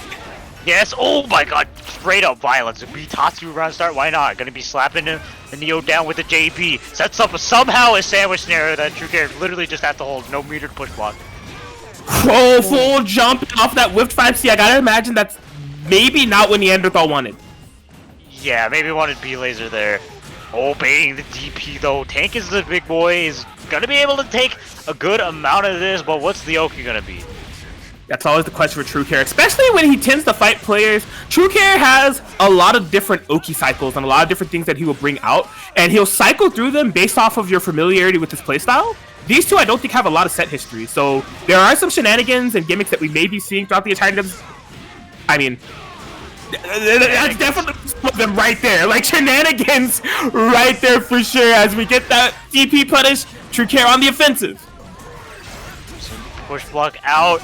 That tank is bleeding. I don't know how a tank bleeds, but if it could. Oh my! What an excellent conversion! Oh man, True Care gaming with Neo. Akatsuki gonna be going down. Maybe that Blitz tank isn't bleeding, but he's definitely leaking an oil spillage. And oh my gosh, gonna be able to punish the DP. True Care taking game 1. Yes, decommission that tank. Blitz tank, the BT oil spill, True Care. That was a nice game 1, man. I mean, Neanderthal was looking like he was going to dip into some of that momentum that we've seen from his previous games. But once True Care got started, yeah, that was pretty much all she wrote. But this is it, man. Like we said, these are the two players that we're most likely to see the character swaps from. In terms of Neanderthal, as far as the context of what we see from him on stream, this is the first time we've seen this. He's going to Jubei Yumi. Yeah, I knew he played Jubei. I didn't know if the partner was Yumi though, but I mean it's Yumi, so it's gonna be probably a good partner for Jubei. I'm not exactly sure how it's gonna play out, but Cat plus 6P is gonna be the round start. Not quite. Yeah, still a great follow up with that Yumi 5P, trying to keep this corner positioning going. And I mean, big punish on that whip VP there from True Care. Yeah, you gotta call in the question maybe how much experience True Care has against Jubei. There's like not that many Jubei players, man. Like a very underrepresented character, which is kind of a shame. He's so good. Yeah. Oh yeah, the cat hurt box kind of messing up the combo there, but it's okay. Yeah, the cat hitbox is definitely messing up with True Care a little. Oh! He rolled through the call out there from True Care, and as we know, Neo is minus 1 million on whiffing that. Yes. Oh my God, more GPs coming out. They're all right. Has to be careful. Oh, probably expecting a cross up. Yeah, that's 5 meters on deck. I expect. Yeah, it's gonna be cashing out into the super. We're going into DAC. No. Yeah, I think really the true purpose of that entirely with the way that it was crafted was to, 1, drain as much of that residence time as possible, 2, get the nice Oki situation off of that Jubei super. And you can see there he definitely had something cooking that caught True Care's toes and gave him the game. We're tied up 1-1. Now we got that call and response, right? How's True Care feeling about that? True Care, as we know, ton of characters that they may swap to in any given time. What are they gonna do here? I'm very curious, and it looks like he's going to be channeling the spirit of Jay Gachabizi. Yo, the meme for True Care when it comes to Neo, he can transform into Jay Gachabizi on a minute's notice, just cloning away, and he's opting to do that now, which I think is a bit of an interesting choice, the Ruby Hide to go up against Jubei Yumi. You know, I think some of it is also to just kind of maybe throw Neanderthal off. I'm not sure if there's any like matchup reasons for him when he goes to this team, but it's something he's prominent with. Yes, that's for sure. Oh, I'm surprised there's no 2B there, or DP even. Okay, well, there it is. Congratulations. Counter hit. Oh, gets hit with a counter hit, 2B of his own. That Ruby ain't looking so hot. Gonna be burst out at the very end. Man, that was so because Neon started with 2B, True Care looked like he was going to be really committed to bursting on the air raid, but like at the end of the day, for all the damage he lost, I don't know if it was worth it. Oh boy, that sucks. Yeah, that definitely sucks. Wake up super? Is that safe? Nah. Oh my god, you gotta be sacrificing the hide. Yeah, Neanderthal has been super on point with those burst punishes. Not able to find the low, but still has so much to work with here. Maybe thinking of getting... Yeah, he got Yumi out of there. He recognized the situation. He's fully aware. Wants to make sure. Gonna be running up with the Kate. Nice tech on the throw, though. Yeah, and I mean, this is putting so much... Ew! Stop showing people why Jubei's good, dude. No! Yeah, Jubei is definitely a good character. He's able to set up those left-right scenarios a lot just with those cat paws plus assist, and we saw it right there. True Care not ready for it. And he's up. Neanderthal's up too. Yeah, that is such a good quality of Jubei's kit right there. Being able to teleport behind and call assist with it is just so hard to block. Like, just instantly getting those sandwich situations. Like I said, yeah, please stop showing 139 people here why Jubei is good. I don't need to see more of them. Like,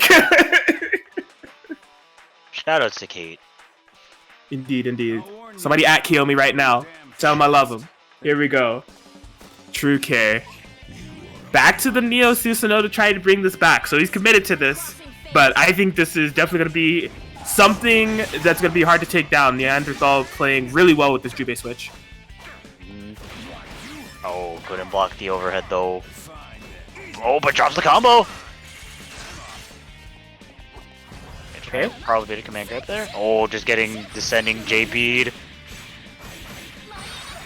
Yep, air raid into the corner we go. What's my safe jump Oki? Nobody knows. Ooh. Yeah, you had to burst that one. Yeah, gonna be getting a 5B starter on this cat. A huge amount of damage, equalizing those health totals. Quite convincingly gets the double overhead. I'm surprised there was no cash out of the super.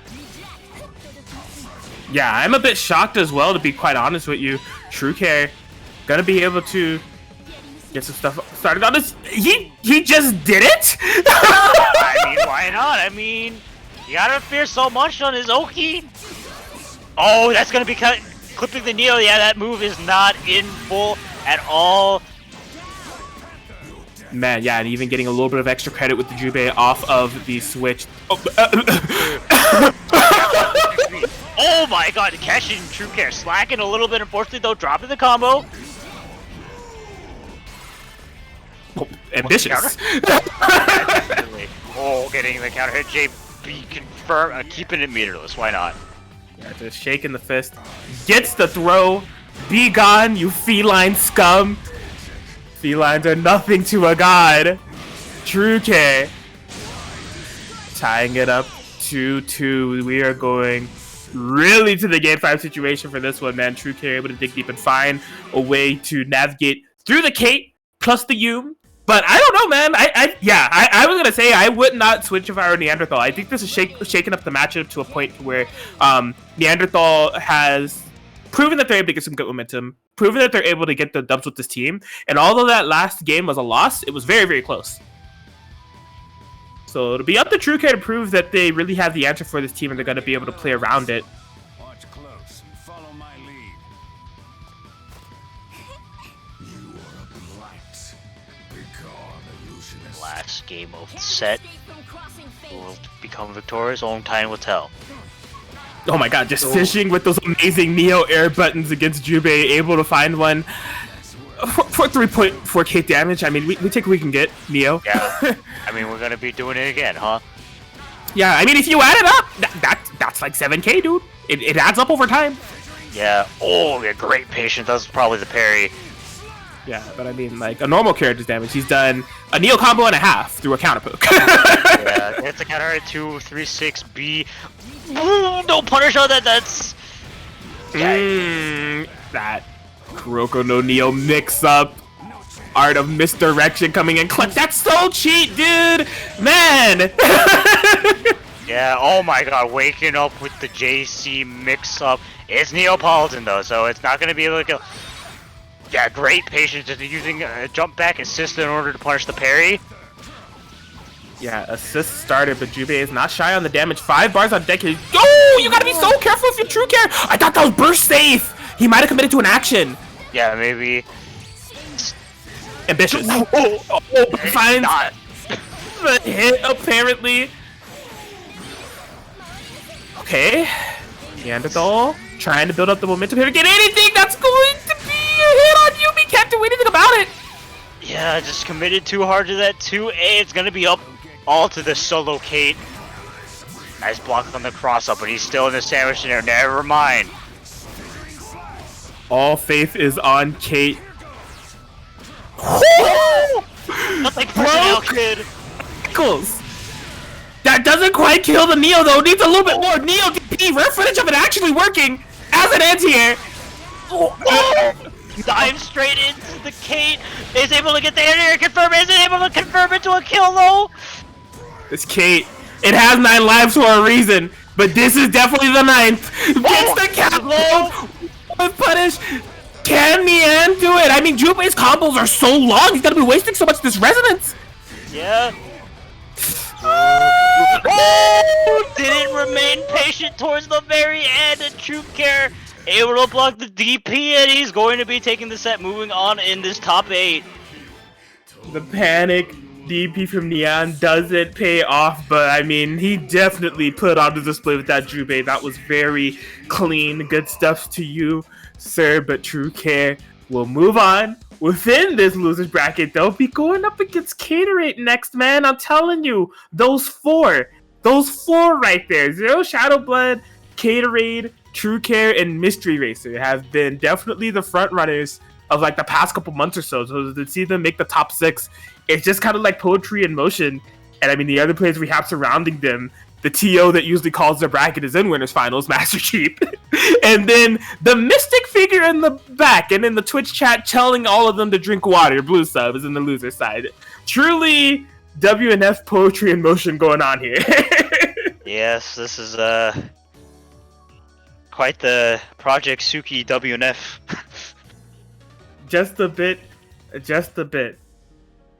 But yeah, top 6 is ready to go. So I'm not sure where we're going next, but I hope you guys have all been enjoying what we have here. Did you guys move this match arena pot? Because I mean, like last time we checked it, it was looking kind of crazy. Let me pull it up here.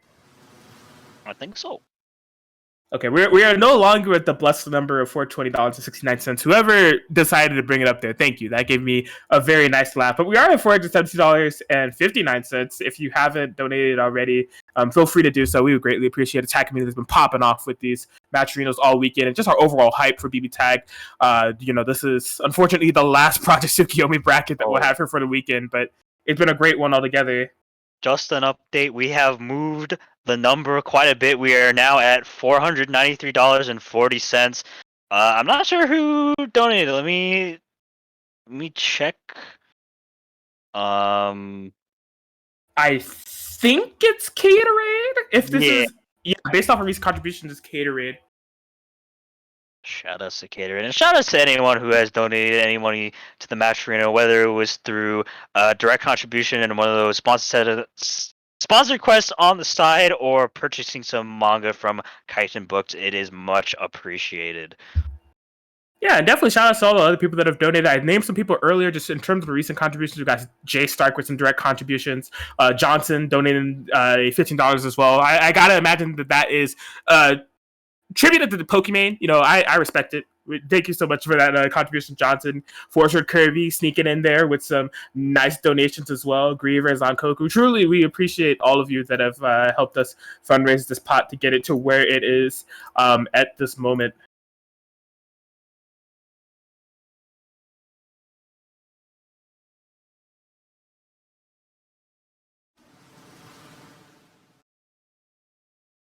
Yeah, it looks like we're currently just trying to deduce where we're going next. It looks like it's actually, based off of what I'm seeing here in the chat, it will be Blue Sub and Mystery Racer.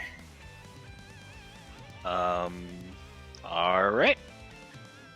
Yes. So this is a matchup that we used to see a lot in early days of WNF and online tournaments when Blue Sub was entering a bit more frequently.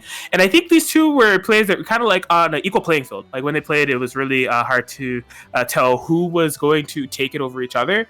But I don't know, man. Blue Sub has kind of been on like this old Sage thing to where he's just like he's like a net play BBTAG like legend. He just pops in every now and then, and every time he does, he's just filthy, right?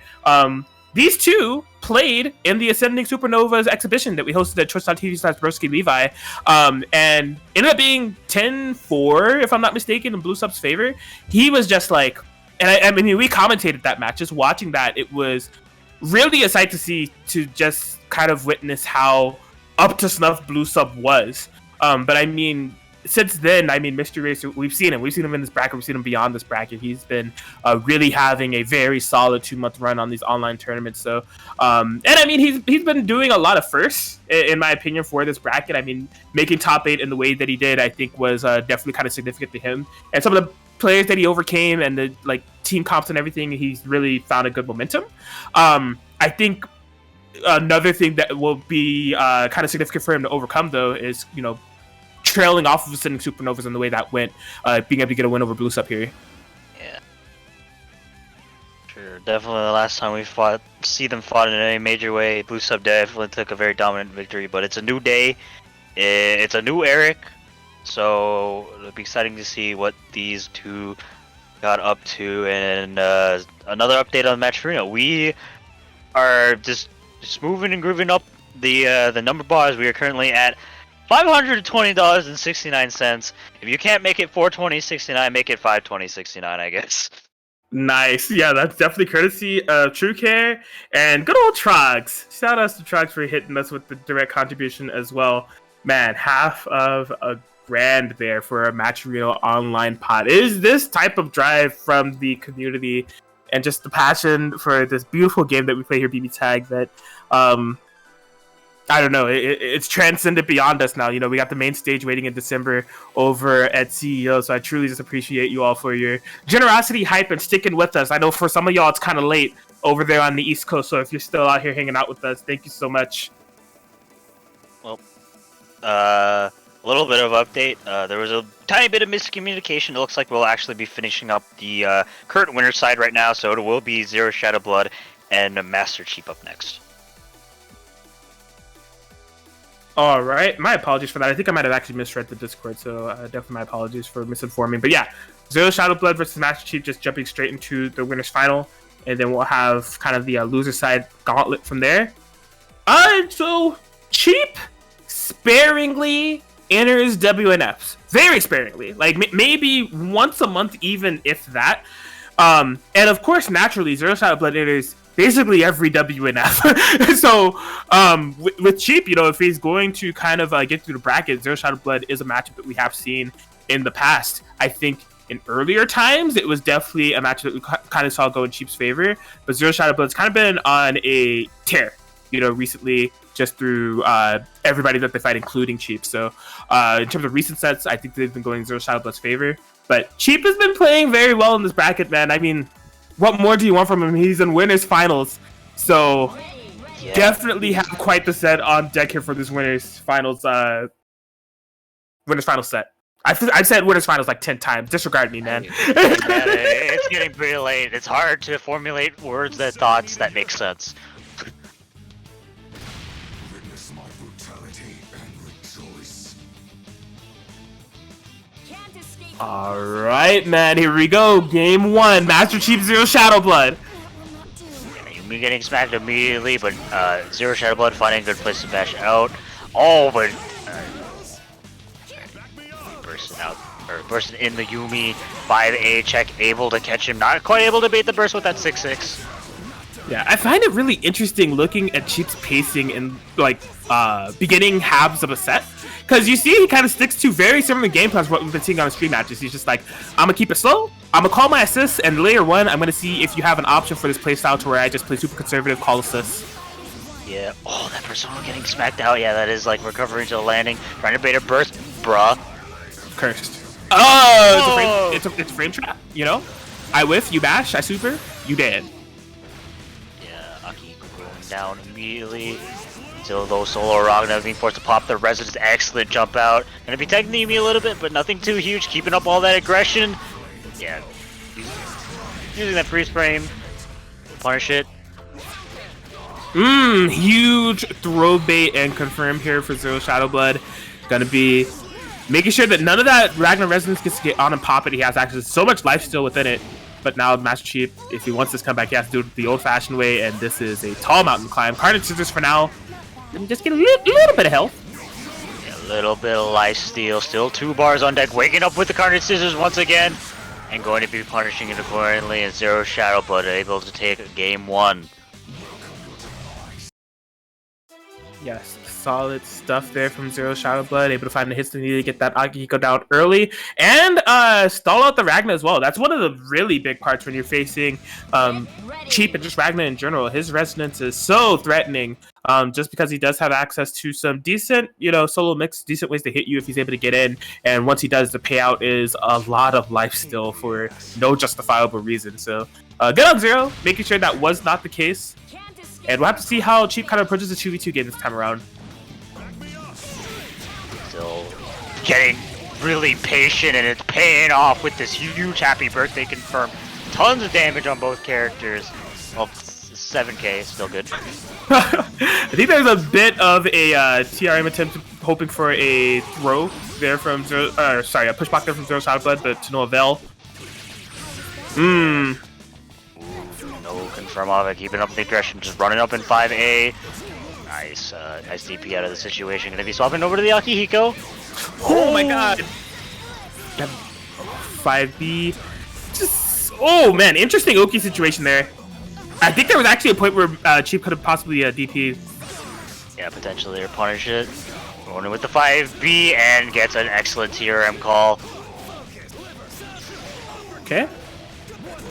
Neutral teching and did the wake up JB. Yeah, that's gonna have to be a forced burst out. Didn't want to let the Akihiko die. Yes, this is a lot of damage for Master Chief to eat here. Exclamation point jump C, put it in the chat. Yes, the cross up, same side and overhead, that safe on block.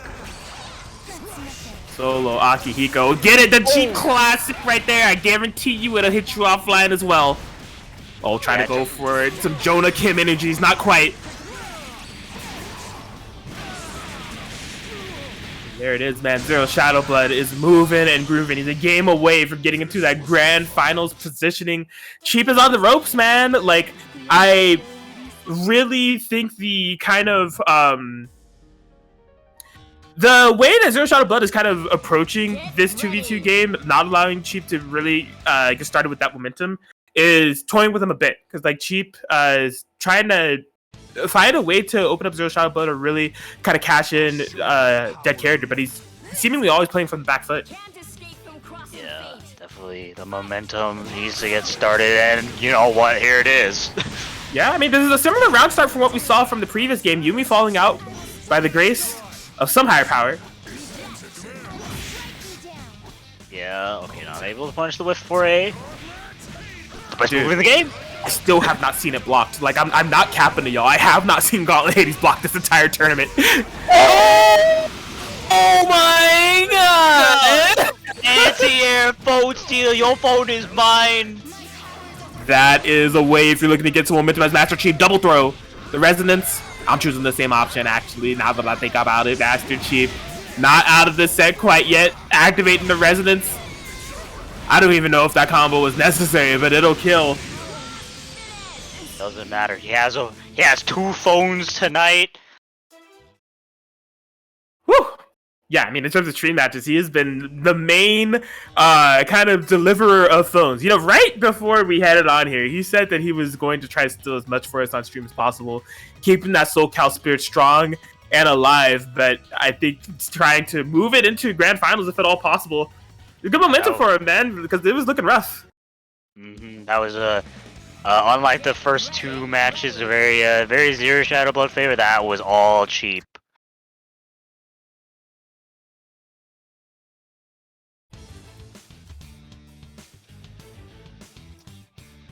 Yes, let's see how things go in this game for Chief has a tall mountain to climb. Can't escape from crossing fate. Fight! Okay. Oh my god, yeah, that Akihiko 6P. One of the great things about it, he dips so low, he could sometimes just pseudo invo through a lot of things. It's not actually invo, but you would literally just go through a lot of assistant buttons. Yeah, there's no report like the best move in the game. Yeah, I don't really want to bore everybody and keep talking about Gauntlet Hades hit ratios for this tournament, but somebody check the numbers afterwards. That's a mistake. Yeah, expecting a burst there. No huge punish on it, just runs in. Oh yeah, gets 5A checked on the way out. Gets grabbed for his trouble. He's gonna need a burst out. Yeah, if he let him go in that area, that definitely was gonna be a dead. Ragna gets tapped low. Sets up a sandwich. Excellent block. Amazing defense. An amazing DP to get out of there. Cheap is trying to find a way to even this up. Oh, that's not gonna punish. Oh, wait, DHC nothing. It was Trace? Yeah. Oh. That's huge. That's huge. I don't think it's gonna be dead, but that Yumi ain't looking so hot. Ooh, doesn't tangle. No buttons being pressed, is able to punish it. Yeah, with the 6P gonna be cashing out into the spin super. Imagine there's gonna be a DHC to swap into the Yumi. Okay, Akihiko not going down. Life bars are pretty much even, but Chief's Akihiko's in danger. Super patiently, Zero Shadow Blood though, keeping up the aggression. Nice patience avoiding it. Knowledge check him. Oh my god, he defended against that so well to get Ragna in here, but Ragna's just coming in straight to a mix-up. Oh no, another mix-up! Yeah. Countless mix-ups!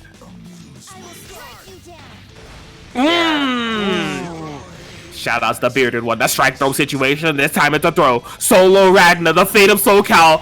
On the Chief, no, the Yumi 6P capping him on his landing, and Zero Shadow Blood able to get it 3-1 over Master Chief. Move on into grand finals. Oh yeah. I mean, Cheap still has a chance. He has locked in the at the very least 3rd place. That is correct. He gets to wait for a bit. Loom in that losers finals. We got quite a few losers matches to play out here. The set I was talking about earlier is happening now, right? Because we hyped up that Blue Sub versus Mystery Racer set quite a bit because we thought it was up next. It's here. So we will see how this is going to work out soon. Hopefully Zero Shadow Blood didn't leave there. Okay, there we go. Yeah, there we go. We don't have to wait him. We don't have to give him the boot. And Mystery Racer currently locked in with Adachi Seth. Last time we saw these two fight it out, it was primarily with Adachi Shirogane on that team, and towards the latter end of that first to 10, Mystery Racer definitely swapped over a little bit to the Adachi Seth. I think at the very end though, whether they're back against it while they swapped over back to the main team, but it looks like Mystery Racer is going to stick with this team in order to win this first to 3. Not quite a first to 10, but still, it's going to be something. My brain is just rotted. It's so late. Yeah, we got it. We're gonna get it. We're gonna finish strong. Mystery Racer team pay to win.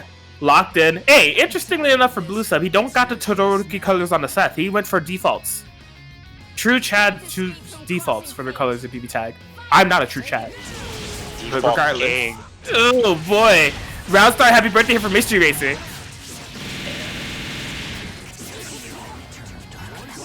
Oh my god! Jump on the ender. Yeah, unfortunate. Well, interesting, no call out on that BZ. I was expecting a 2-1 for a C, but still, once again, setting up more. Okay, yeah, just using that orb to convert off it. Excellent DP out. This game is looking all Mystery Racer so far. Oh yeah, very nice bait on the Akatsuki DP. Had the punish ready for him. Yeah, this is great pacing for Mystery Racer to make, man. He's getting that Akatsuki kill so early, he's barely taking any damage. aggression as well. Tick throw setup, baby. Look like curtains. Oh, full finish for Mystery Racer as well. Yeah, that is the way he's going to want these matches to go. You know, if he can get his game plan going, not allow for Blue Sub to get started, he's going to be the better for it. Because we've seen what happens when Blue Sub does just that. He has fantastic confirms. He does really, really well-constructed setups. His sandwich game is like very, very hard to defend against. I definitely imagine both these players and these teams are very snowball heavy. They just get one hit on you and it's going to be very hard to really come back from the situation. I mean, especially that last game, Blue Sub was just on the back foot the entire game, forced to block all of Mr. Racer's pressure. Absolutely. As we head into the game 2, oh my gosh, it really made me nervous with that round started. Fortunately for Mr. Racer, it's just a persona break. Yeah. Tries to go in with the 2-1-4B. Sets up a sandwich scenario. Oh, that was Miss Tiki Orb, I think. Oh my! What a stabilization on the combo. Properly timed buttons. Corner situation too. And just as we were talking about, he has such good reads and presence when he finally does get his Okigor and reading that push block TRM. Mr. Racer is in trouble. This is the exact situation he was trying to avoid. He wanted to avoid being under pressure from Blue Sub because this is what happens, dude. Yes, you don't want to be on the receiving end of Blue Sub pressure. Oh! What a backdash! Not able to quite convert off the 4P though. Patience. Rewarded for that patience with a meterless kill on Seth. Very solid stuff there from Blue Sub. Checking totally with the 2C. Trying to bait something out with that 5P. Okay. Oh my gosh. Ooh, got crossed Nutty. Nutty. Alright, Blue Sub, what you got for us? You gotta kill. He's gonna go for it. It's looking like that's what he's cashing in at the moment. Resonance Super is just to make for a show for show. If this is a Dadadachi, punches or bunches into Seth to top it off, and that'll do it, man.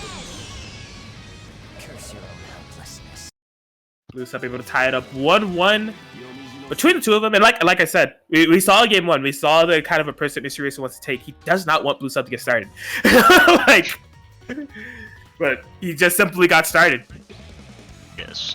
When the man is on that train, it's hard to stop it. There are no brakes on the Blue Sub pressure train, and Mr. Racer definitely doesn't want to be in the way of it. He's just too sauced, man. How can he be that sauced? How can one man with Fiji water be so clean? Dude, you're spitting right now. I really don't have an answer to that question. Two games away, both sides from persisting in this loser side. That air Azio has been a constant call for Mystery Racer, and I think it came in clutch 2 out of 2 times. Yeah. Gonna be setting up the BZO pressure. Excellent use of that orb to air stall to avoid the air unblockable. Okay, yeah, active swapping, recognizing they needed to save Seth's life in that situation. Blue Sub with some like fantastic movement throughout the defense and neutrals to end up in this point. He's gonna have to have even more fantastic defense here. Gets caught on whiffing the Akatsuki DP, but no big punish for Mystery Racer. Yeah, active swap to avoid getting hit by the Vorpal play. Yeah, just gonna have to hold that air. Oh, he got crossed up. Oh, that is a huge happy birthday though. There's not really enough meter to make this huge, but any amount of damage is good amount of damage. Gonna be getting that 2C ender. And just like Blue Sub active swapping over to the Akatsuki. Yeah, I think there's a bit of hesitance when Mr. Racer set up that BZO. He was thinking about parrying it, and he just said, I think I'll just block it. You know, it's a Dachi mix. I can hold that. That's not the end of the world. Yeah. Oh, in there. Yeah, force the skull. I like it. Getting mix-ups with that orb in the back, just jump over him. Easily does it. Yeah, 3 meters on deck. This Seth Super does so much damage. It's also enhanced. Not gonna be able to steal it out. Somehow didn't do it, but the forced sandwich active switch situation. Mr. Racer is looking really good on this. You know, for opting for the Seth Mirror, I was a bit interested in the ideology behind it, but I think he's been executing it very, very well as he's a game away from getting this all together. Blue sub, you know, in casual sets, I've seen him rotate through a lot of teams actually, but when it comes to tournament and having to make things happen, this is the one that we see. Previously, if I'm not mistaken, actually played Weiss, but lately, no, just Seth Akatsuki. So no switches here. All of the pride and tournament life goes on the line here for Blue Sub. It's make or break time. Let's see. What the round start is going to be. It's probably going to be Bitatsu. No, it's actually going to be instant air dash over. He's going to have to hold left right mix. I can't believe he converted off that. That was sick. Oh, just clipping the toes though. Okay, Mr. Racer is really trying to seal this here. Throw baits, no dice. I'm holding 4 on the sticks. Oh, sniped out of the air. Oh my god, he couldn't stabilize it. That was going to be a ton of damage on Seth. He really went for the Hail Mary call there. Yeah. Okay, yeah, goes in for the command grab. There's no currently burst available. Oh, burst out at the wrong time. This Dashi is going to be bleeding a little bit. Yeah, and Blue Sub definitely had some opportunity to make that conversion unburstable, but he was just so confident that if Mr. Racer bursted, he was going to have the punish. He just wanted to give Mr. Racer the opportunity to burst if he chose. Yeah.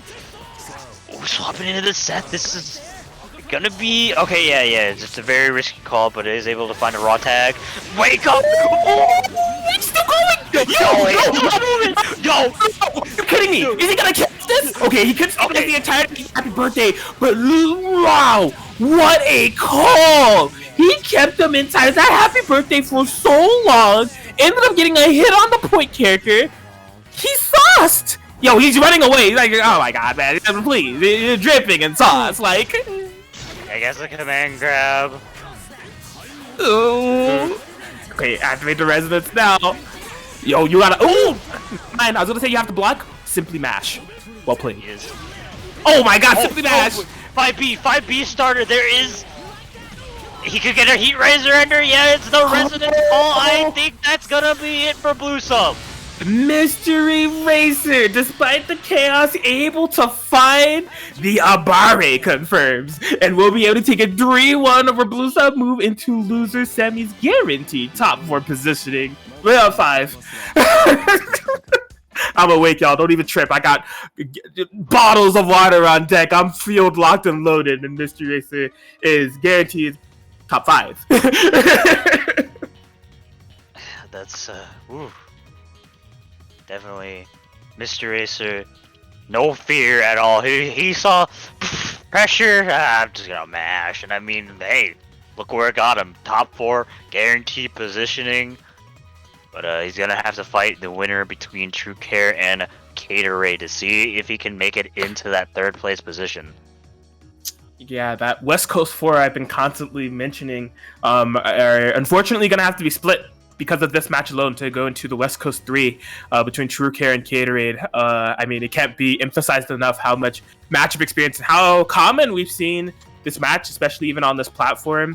But yeah, I guess some questions are going to be what team Caterade will opt for, because we've only seen, in terms of stream matches, we've only seen Caterade swap once against Zero Shadow Blood, and he was very committed to that Carmine Kurogane comp. It seems like he's just going to go back to basics for Akatsuki for now, but that could change as the set persists.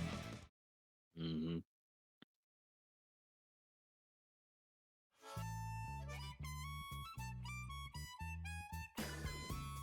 So yeah, let's see what we got here. I think these sets have been back and forth between the 2 of these players. I honestly can't quite tell you. All I can tell you is that the matchup experience is definitely there, so they're completely familiar with each other's playstyles. Yeah, I think it's been very even between them in the past, but the thing is that he's locked in with the main team, Caterade, the Akatsuki Naoto, who hasn't shown up in quite a while, so see if Caterade, or True Care, is able to deal with 4P. Is it bust assist? Yeah, I love that option coverage too, you know, recognizing he was challenging Neo, who has fantastic air buttons with the Akatsuki, and saying, well, I'll just give myself some insurance in the back, Kurogane, 4P, you got me covered, right? Oh! That's great. That is a very common Oki situation Caterade has been setting up, and he's been getting away with it quite a bit. I love True Care's challenge there, and it was a very good answer. Yeah, this is up another comically large 4P. Oh, that's gonna be a call out. Okay, not quite gonna hit the Kurogane, but oh, looks like the Akatsuki will be going down. I'm surprised True Care blocked that. I had no idea Kurogane was gonna cross up. Ooh! Throw starter too. Yeah, not ideal. Doesn't look like it's gonna be a huge amount of damage. Oh, tries the anti-air. Yeah, nice hyper jump there from True Care. Not gonna be falling victim to that Kurogane. 2B. Oh my god, yeah. Caterade's in a lot of trouble here. You can tell that he's trying to be as hesitant with the resonance as possible. Doesn't want to subject himself to any mix, but this time able to find a 2B. Yeah. Oh, wakes up. Oh, didn't quite keep it burst safe. And popping the resonance now that he's in the red health.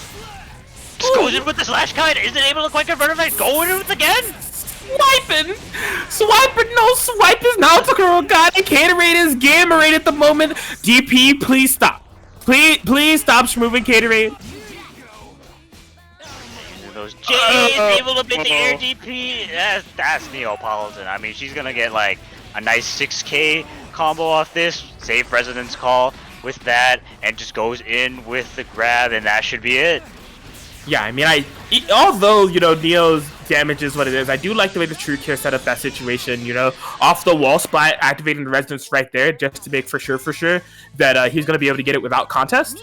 And on the Oki, he got a very nice positioning. Like, Caterade was definitely still on the back set there having to defend, and it really paid off for True Care to get that first game.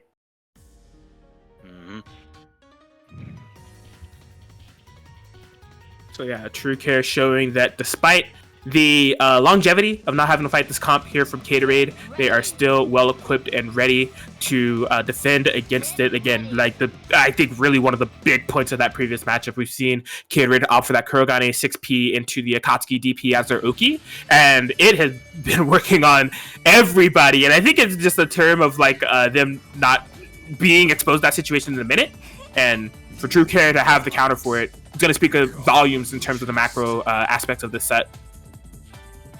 Whoever these guys are, it won't be easy. And neither will we. But here we are, game 2, see if Caterade is able to make those adaptations. Yeah, oh, the 4P's trading a little bit.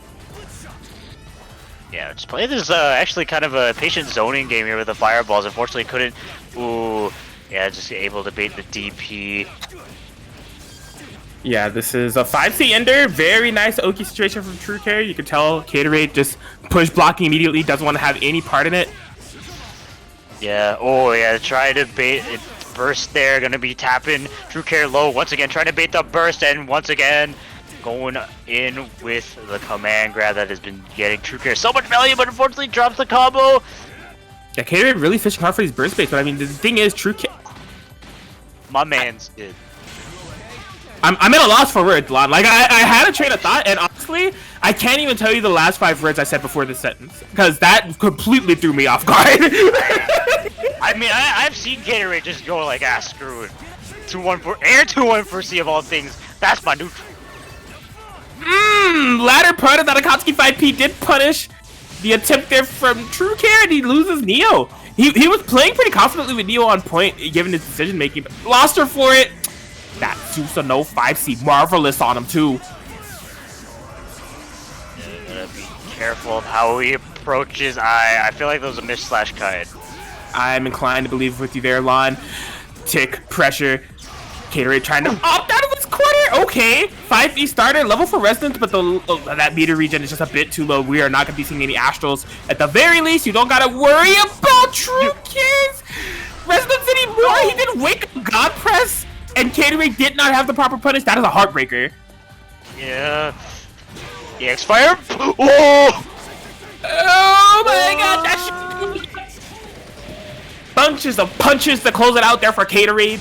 And man, that was an eccentric wake-up option from True Care. That was, look man, here at BBTAG, for our grapplers, when they use their EX command throw, they can be throw invul, as opposed to Zangief in Street Fighter V in the current iteration of that game. So shout outs to them. But True Care trying to use that as a wake up option didn't quite pay off. Gatorade ready for it and getting that punished. I'm just so surprised he chose it. Like I am shocked as well. I wonder if that was a misinput or an intentional thing. He meant that with his chest. I'm telling you, he meant that. Like, Yeah. You know what? Absolutely, he wanted to beat exactly throw. Whoever these guys are, it won't be easy. And neither will we. Chat is toxic, man. Here we go. Game 3. That's a whiff punish. Yeah, once again trying to bait a burst. You're not biting. Yeah, I don't know. Like, it's been... Oh, that's a big happy birthday. I would say it's been paying off for Catering because, I mean, he got a game, but he has been really, like, kind of persistent on those burst bait attempts, keeping things burst safe. But yeah. True Care just won't play it.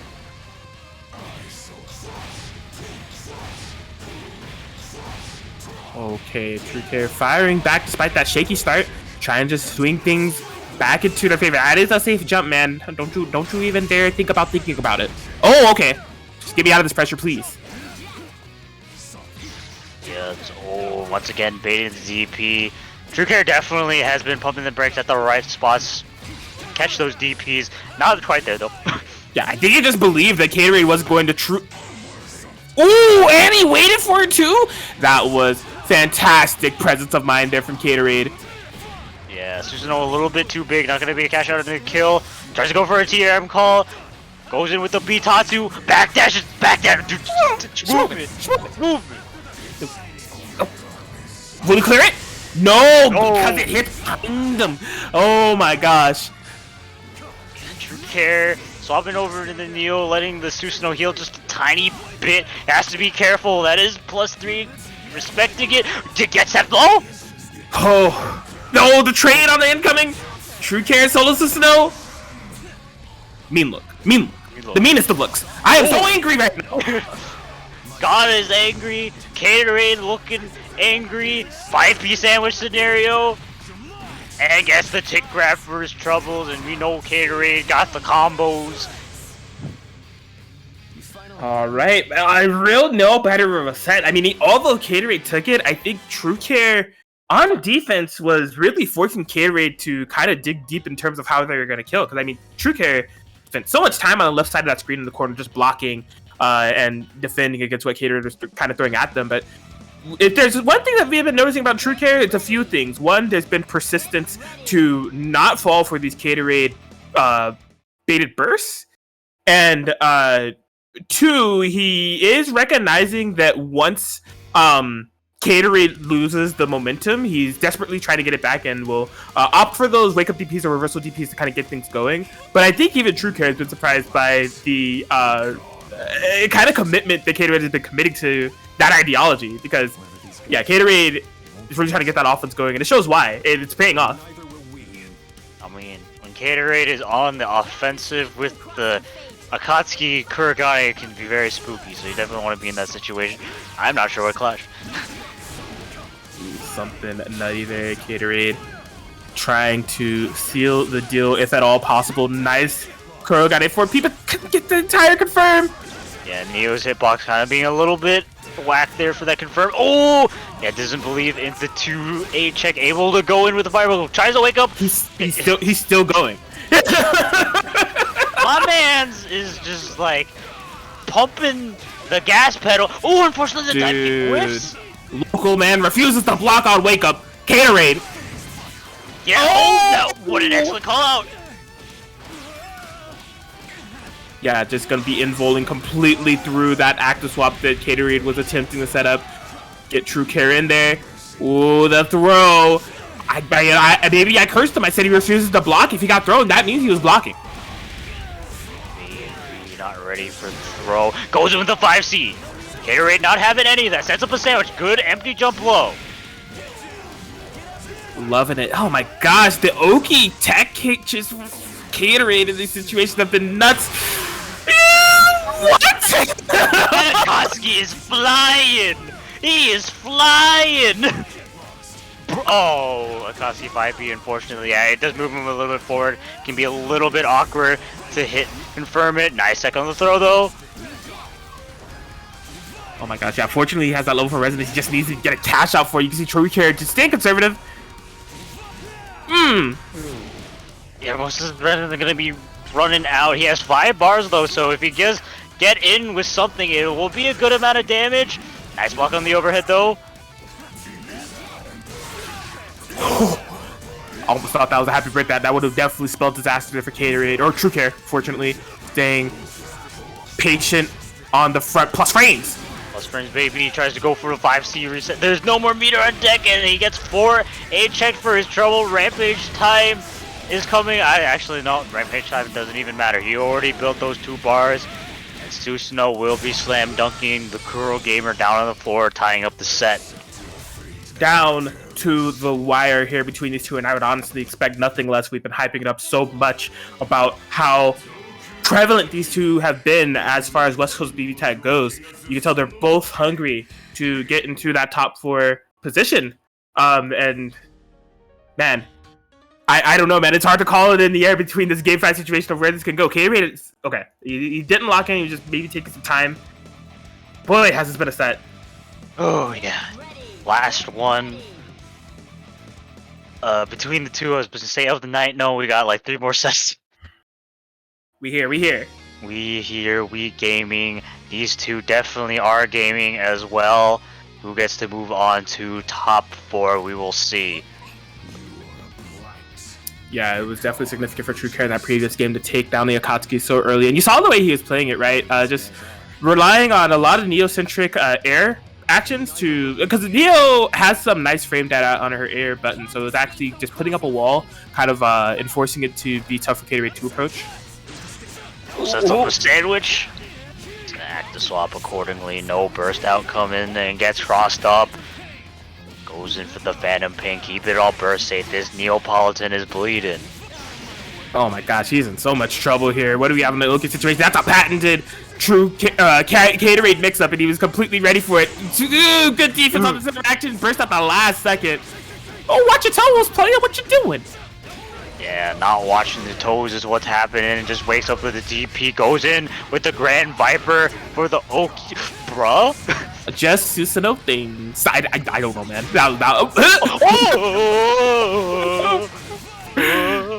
Spooky hours. Get the demon time over here. Oh boy. Yes. Okay. I'm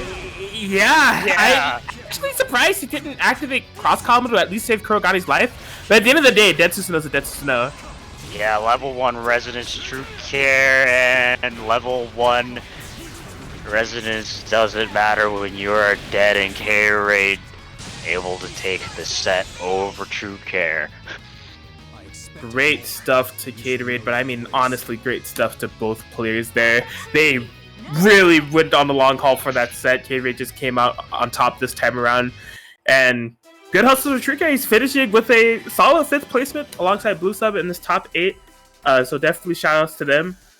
But we have some more matches to play, man. Mystery Racer has been waiting to see which of these West Coast Magic 4 he was going to have to face. It will be Caterade this time around. And in terms of now, this is some aspect and context I'd give in terms of the macro of these two, is that Mystery Racer Caterade have fought a lot. Caterade was a huge demon for Mystery Racer. Like, Mystery Racer just had a really hard time getting games and sets over Caterade. He did have a breakthrough a little bit over a month ago. That was kind of a big deal. I want to say it was at the WNF. It might have been in the Big 8. And I think since then, he's been able to beat Cade a couple more times. So we're kind of seeing the shifting of tides of Mystery Racer proving that he's capable, right? And that's been kind of the story all along for Mystery Racer throughout this bracket, of proving how capable he is as a BBTAG player with some of the things that he's been able to overcome. Just getting the win over countless players that got here, Jan, and then that reverse sweep that he was able to do with the Adachi sets, and getting the win over Blusa. We had the context of how that set was going too from Ascending Supernovas. He got the run back, able to take it 3-1, so he has definitely been clawing his way through this bracket, and it's showing for him to get to this point as it is. And we may be seeing... Oh my god, yeah, he's locked in. He's going to be going for Susanoo now to Shirogane for this match. From I don't know how you feel about me leaking stuff here, but he told me that he personally likes playing this team against Gatorade.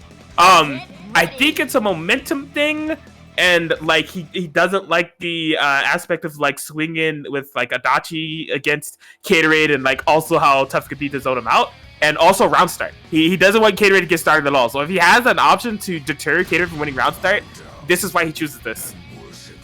Yeah. Snow, the Pikachu colors. Indeed, I choose you. Let's see how this goes, man. Loser Sammy, Project Tsukiyomi was. Did I cap? Am I capping Atkins? I told you that's the reason why he chooses the team. He wants to enforce that he wins round start. Gatorade even had an idea of it too. He was like, "Oh, I oughta. I mean, if you want to do anything but that, I'm a parry."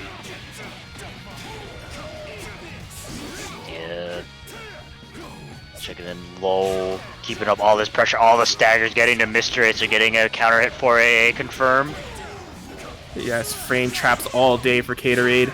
Oh my god, yeah, he was actually safe on that burst punch. I believe through an active swap. I got a bit visually frazzled there, but oh my god. What's really visually frazzling is that 10k punish. Mr. Acer so much trouble trying to push block, trying to just stabilize as much as possible. He's lost so much health. Yeah, and oh my god, what an excellent assist call to punish the hit Susanoo DP. Mr. Racer has to be really careful. Excellent blocks over the cross-up, goes in with the double feint, didn't get a mark on the Kurogane. That's good, that's good. Mr. Racer, we have seen the solo Shuriken. Oh, he baited it! He made it! What He did punish it! Punish! Oh. Mr. Racer, oh my gosh! I'm shocked! I mean, even if Gatorade was going to DHC, the risk reward was completely in Mr. Ace's favor there because DHC damage is low. He was not gonna die for swinging there, and if he swung and Gatorade didn't commit to DHC, that's a dead character. So I think that was just a slight miscalculation on Mr. Racer there in that situation. It could be the nerves getting to him, but I'm gonna call that a fumbled bag. Yeah, I mean, you definitely don't want to be fumbling the bag in a top 4, potentially top 3 qualifying match, but I mean, hey, you can also say back that it's a very stressful situation to be in. Yeah, and we see, I was gonna bring up the ideology of sticking to the Susanoo, because I mean, like we said, he wants to, the goal is to win round start and snowball Gatorade to death so his offense doesn't get started. Based off the previous interaction that we saw, you know, is this gambit worth it here for Mystery Racer to stick to the Susanoo? Your decision making never ceases to amaze me, my guy. You are one of a kind. He's absolutely wild. I mean, it got him out. True. Oh my god, yo, the sweeping lens. Get these wards out of here. Akatsuki DP, no traps today. Yeah, good flush plug out. Gonna be setting up a frame trap. True. Into a mark. Yeah. Pretty good for Mr. Racer. Gotta be careful with that Akatsuki. Yeah, just using that CC in order to swap him out. Okay, yeah, you can see Mr. Racer trying to play this really slow this time around. I think that was a botched active swap. Probably not auto guns he was trying to do there. I'm not quite sure. Yeah, double overhead mix. Interesting, actually, is gonna be allowing this Shirogane to take a lot more damage. Yeah, I think he wanted the resources from Gatorade to deplete a bit if he wasn't be catching any damage altogether, but getting hit anyways, and especially on Shirogane, I mean, was it worth the risk? Doesn't look like it was. That mark on the Akatsuki is now irrelevant. Yeah, to have that big of a win condition nullified and having to play just the Susanoo, especially a character that he has not been playing too much in this bracket. Oh my god, look at the way he set that up, bro. He was ready for it all. He had a complete read on the situation. Gatorade is really gaming at the moment. Fuzzy setup, no dice, but oh my god. Welcome. And Gatorade going up 2-0 over Mr. Racer, man. Mr. Racer needs to be... I don't know. It's a hard call to make. In my opinion, even beyond the round start, just in terms of the overall 2v2 game here, the Susanoo pick has yet to work out. So committing to that for the entirety of a set, I don't know. Yeah. It was Cheap really taunting him in the chat? He said, "Do you want the run back? Why are you jobbing? Toxic." Oh. The TO is actually an abbreviation for toxic. Master Chief is toxic. What are we doing here? He is really taunting him. He's saying, "What do you think you're doing? You better switch the team pay to win right now.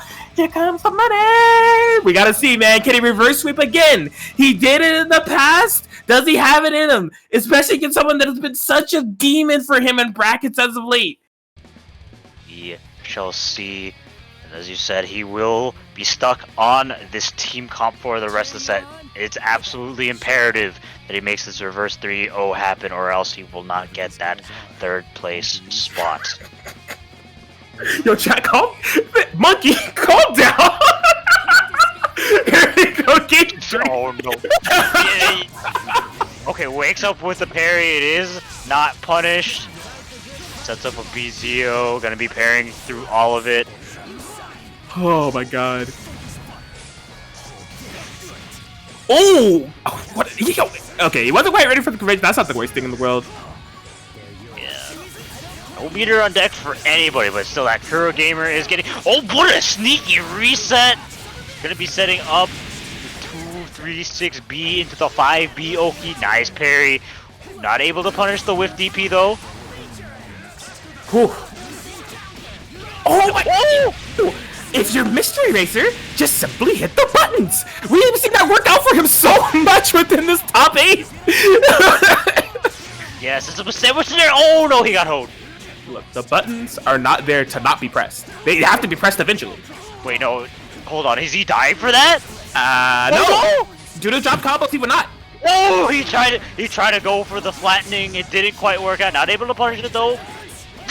Okay.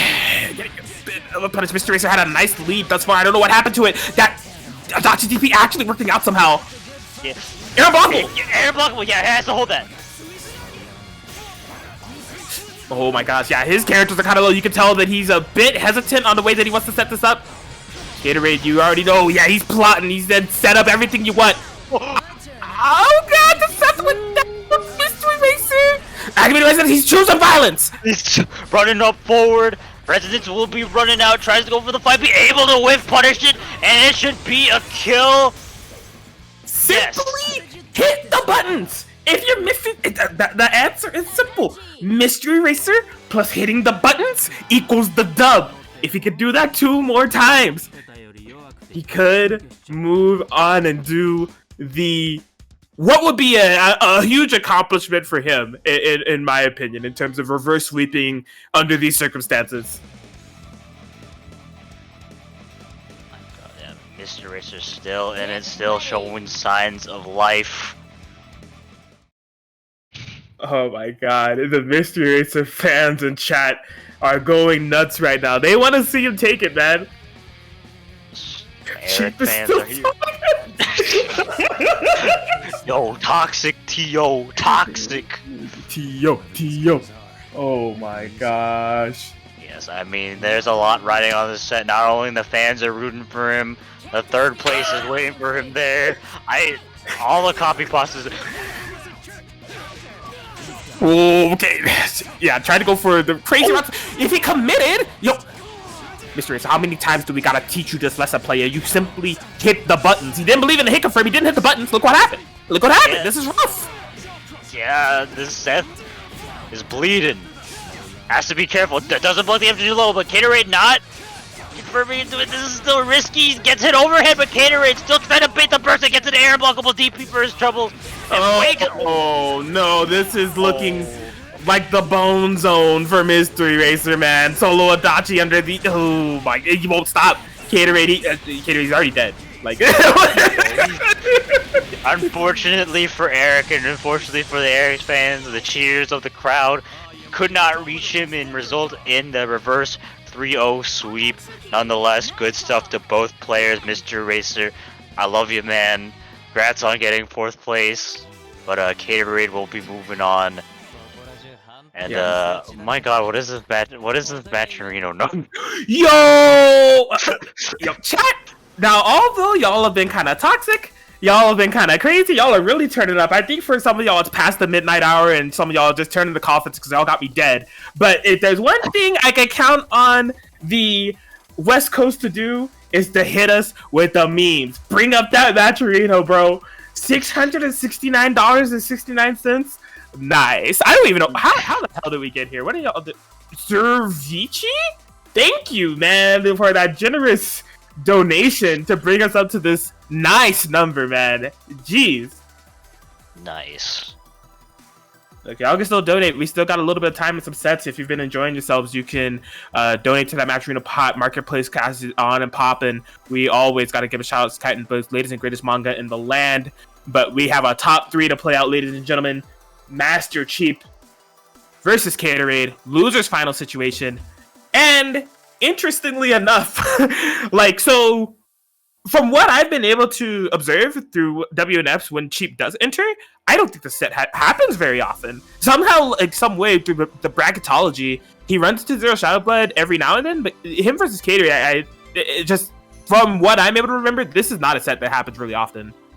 Yeah, they definitely could have fought in a casual setting before, but in terms of a competitive setting, this will probably be their first exposure into it. And what a first time to have a set against each other in top 3. Yeah, when all the pressure is on, it's time to perform do or die to try to get in that grand final situation and take it all at Project Tsukiyomi West Coast. Listen, man, it's like, it's been such a bracket at top 8 for us to navigate through here thus far, and for us to get here to this top 3, there's so much good BBTAG action left on the way. I can't wait to see how this one goes, because this is truly going to be the kind of so many different schools of thought at play. Master Chief has definitely been playing the game for a super long time. Caterade, I've only gotten to get to know a little bit more recently, and we see Chief's playstyle. We see the layer 1 type of mind games he tries to implement, and playing with those assists, and a little bit more of a conservative type of playstyle, choosing violence when necessary, but only when he has that momentum in the reads. And Caterade, I mean, he does see Tatsu in neutral. That tells you everything you need to know of monster that's on the other side of the screen at the moment. My man's is crazy. He presses the buttons, and my god, is he go to the top 3 losers finals. Here we go. Able to get the parry on the JA. Oh boy. Yeah, filling things out here. You can see him trying to toe dip in the water. Is Chief gonna take this guy hit by that Kurogan in 4P? The answer is no for now. That was a lot of damage left on the table there for Chief. 6P, it's the best move in the game. What can I say? All night we have been proving it's the best move in the game. Oh my gosh, eccentric. I mean, it was a throw tech. Jump C is a throw tech. So Golden with the low, able to get the counter hit. JC confirm. Oh, this is a huge burst bait. That Kuro Gamer is gonna be bleeding after this confirm. Gotta use that assist to extend it. Why not? 9.9k. Oh my god, what is going? Oh, the whiff. Cheap gonna be able to get the big. Yeah, he's gonna cash it in right now. Dead character is definitely very advantageous here for Master Chief. Just the solo Akatsuki to worry about. Raids going everywhere. Able to catch the toes though. Gonna be cashing out immediately into that Kamikaze super. Yeah, something interesting to note of how he got that damage. Cheap has been really persistent on that Akihiko JC, and for good reason. He's been hitting it a lot. Shout outs to Ragna DP, but getting whiff punish for seemingly one of the first times that time around. Gatorade, no more resonance to work with. Do it the old-fashioned way, buddy. If you can. Good luck opening up this guy. Jeez, I can never do it. Yeah, playing some. I mean, he had a counterplay for Gauntlet Hades. I mean, granted, it wasn't a blocked one, so it still technically has not been blocked. I've seen it hit out of, I've seen it push blocked, but I haven't seen it been blocked. Yeah, Caterade just running into that boot that can be so threatening, and just gonna keep it simple and kill the Caterade. Yes. Okay. Good way for Cheap to kind of start things out here. I think that was a very convincing and that was a very cheap pace matchup. Like, we know what a K-Raid pace matchup looks like. It's violence, all right? But that was, pretty slow, cheap, really being able to just kind of pick his spots, show that presence that he has in the ground game that makes him such a threatening player to begin with. But, yeah, you gotta imagine the K-Raid's gonna be wanting to turn it up here from this time around. Turn up the heat. Turn up. Make sure that Cheap is not allowed to get anything going and get his own game plan going. Game 2. We here. Oh, it's blocked! The first block gauntlet Hades. I mean, it was air block, but still, it was a block gauntlet Hades. That's a block. That may be the only power-up K-Raid needs to know that he has the power to block gauntlet Hades. Not many in this bracket have. In fact, none, from what I've been able to see. Yes, oh, nice tech on the throw, and excellent contesting with the 5B. Good, yeah, what are you doing trying to block? Nothing personal, kid. Appears right behind you, able to take the throw. Chip's momentum with Akihiko in this set has been insane. Like, there's some Ragnar presence that we're seeing, but like, we can tell he's feeling it. For how long he's leaving Akihiko in, he wants to swing it out. Yeah, nothing being pressed is going to be a punish accordingly. Just going to go out with the super. Going to be a huge amount of damage on this Akihiko. He's going to be put on the brink of death. Yeah. Oh! B5C. How dare you, man. Catering. Checking the dome. You got any lumps on your head? You do now. Oh, he's here. Catering is here. He's here. Catering for my day. It's offline for me. Fine on my end. How dare you try to gauntlet Hades me? I'm blocking that one this time around. Oh my god, he's going in. This is what we call a K-Raid match right here. Keeping up all this aggression, keeping all these uncomfortable positions, sets up a sandwich scenario. Is he able? Not quite gonna convert off it, but it's okay. The Oki was too threatening for Master Chief, just able to get that cross up. JC and K-Raid definitely putting one on the board. Hey man, you wanted to talk about that game 1 being a cheap pace type of match? That game 2 was a K-Raid type of pacing of a match. And what a way to do it. Blocking Gauntlet Hades twice, the second one being the block and the punish. That was fantastic. What a statement to send K-Raid fully focused and zoned out going into this game 3 for sure.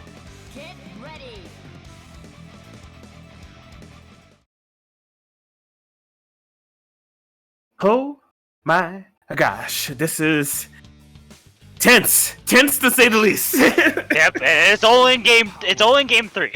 We have 2 more potential games that need to be played, but man, I'm already on the edge of my seat. Oh, great. Oh my god, yo, he checked him again. He said, alright, yeah, did it once, but can you do it twice? Actually, you did it twice, but can you do it 3 times, to be fair? Oh, getting hit. I think once at all. I think he recognizes how K-Raid is fooling himself for that, and he wants to make a pay. He's like, nah. You don't block out with Hades. You don't talk in Twitch chat. I'm the TO. I'll DQ you. I'll DQ you by beating you and just by straight up saying you can't play. Absolutely. Look at the cheap pressure going on here. K-Raid has quite literally not touched either characters, and he's already eating 11k in this solo. One comeback, gonna be waking up with a DP, getting something started, gets the shift sway into the grab. Alright, man, if K-Raid made this comeback, this would, I've seen a lot of his Kurogane comebacks, this would be one of the best, for sure. Absolutely, but the odds are stacked against him here. His resonance is halfway over, and that baited DP ain't looking so hot for that comeback potential. And Master Chief up 2 in the set potential. Last losers match to be played, but K-Raid still in it. Definitely that game 2 had a lot of momentum for him. He's just gonna need to bring back a lot of that energy into this game 4, or else he is just gonna burn out and fizzle and just gonna be taking that 3rd place spot. Couldn't have said it better myself, man. This Soul Spirit and 5G holder of SoulCal BBTAG on the shoulders of Master Chief at the moment. K-Raid trying to fight for their life. Scenario and gets a TRM for his troubles. Yeah, so gonna be pushing. Okay, yeah, text forward. Just trying to avoid that sandwich. Rightfully so. You don't want to be caught there. Just get out of there immediately. Doesn't want to hold that unblockable at all costs, but eventually finds him. Oh no! Punish! all that work Haterade just did to be completely nullified, even on life totals, man. Yeah, going to be forced to swap into the Akatsuki now. Oh, goes in straight with the B-Toss, able to punish the JC. No whiff punish on the 5B though. Oh my god, he's a genius. Ooh, punish! Put him up! Jonah Kim, are you watching? I don't know, but that the B-Toss is able to punish all these whiff JCs. Maybe swapping over to the Ragnar now. Gonna let that Akihiko heal in the background. It was the right presence of mind. He just properly spaced for that. Yeah, and okay, no pickup off it. Gonna be bursted in the Akihiko. Gets the counter hit by B confirmed. That was clean. Crazy. This is also clean. Cheap, he can't build the bar, but it's so clean. Oh my god! He doesn't believe it over. Base the DP. How can this nooch be? He's only been using Akihiko. How can his nooch be this clean? I don't know, but that's Cheap playing patiently. Goes in with the slash kind. Is that gonna be able to confirm into a kill? No, not quite. What into the area confirm? Oh no, waits up with the grab. Does Master Cheap have the combo to steal out the deal on the Gatorade? Knee, chin, neck, Body focus. shoulders. Master Chief is gonna be able to take a 3-1 over Gatorade, moving into grand finals. The TO, you thought he was just a TO. You made a mistake. He's gaming. He's gaming. Is gaming, but he needs to game a little bit harder. His opponent is the winners. His winners finals opponent. The run back will have to be made. We'll have to see how this goes because Master Chief definitely was still looking good in that winners final set despite it being 3-1, and he's bringing a lot of momentum into this grand finals here. So I want to see it. That's what we're here for. We're here for some sick BBTAG action, and you know what? We have definitely been getting that sick BBTAG action. Yeah, man, Cheap has definitely been turned up throughout the entirety of the bracket and winner's side for so much of it. Dropped the winners finals by 0 Shadow Blood, and getting a win like that to bring, back the run back, that has to be a lot of momentum on his side.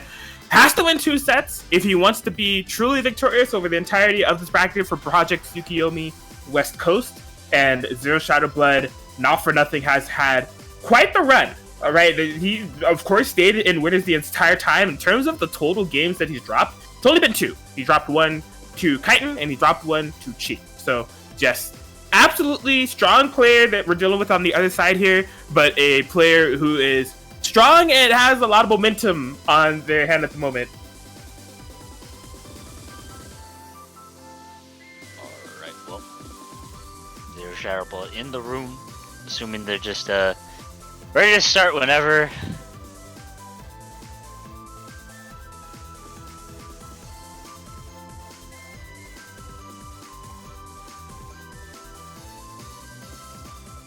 Yeah, man, and like we said it earlier, like when it comes to... Wait, what? Okay. Yeah, when it comes to like these two, like playing, we've seen it a couple of times in the past. Like the winner side was like cheap on that layer 1, right? Of just like calling the assists and such and trying to see how their opponent is going to play around it. It's 0 Shadow Blood definitely had a right call for it because it just led to a lot of situations where Cheap kind of found himself without meter. That damage being done to Cheap really added up over the long run. But I mean, if we're just talking about some of the pace we've been seeing for the previous matches, he chose aggression and it's been working out. Just choose violence. Make sure they don't get to play the video game. Yeah, grand finals. Project Tsukiyomi West Coast. Potential last set of the night unless we get a bracket reset, but still this is going to be some good BB tag for y'all. Hope you have enjoyed this entire tournament. I know I have. We're going to get in straight Master Cheap versus 0 Shadow Blood. 0 Shadow Blood on the winner's side, Master Cheap on the loser's side. Potential final set or final 2 sets we have here. Last match of the Project Tsukiyomi weekend. I hope you guys have enjoyed it, but here we go.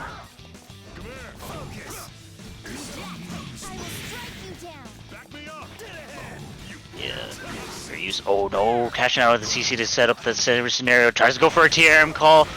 Zero Shadow Blood not push blocking and getting his own grab. Yes, into the corner. Oki is imminent. Fuzzy Wuzzy Cheap in trouble. Does that burst? That's what I was talking about earlier, man. Of like, in terms of the cumulative damage you take when you burst in those scenarios, you gotta ask yourself if it's worth it all the time. 5B vacuuming in. Yeah, can keep it all burst safe with that super, and Akihiko going down very early. Okay, resonance activation. It is right on the blood edge, but the chick throws. Zero Shadow Blood. Yeah, team. Oh, as always, you can't stress it enough. Just craps up all the damage. Off the throw, gonna be slam dunking Ragnar into the floor, and Zero Shadow Blood able to take the first game of this grand finals. Yes, despite being on he's been on the sidelines for a bit. He played that winners finals match what it feels like was eons ago. No pun intended. Shout outs to Eon. But yeah, like despite like just being on the spectator side of matches for this long, just coming straight into the grand finals and showing that they're still here to play. They're still here to take it as well.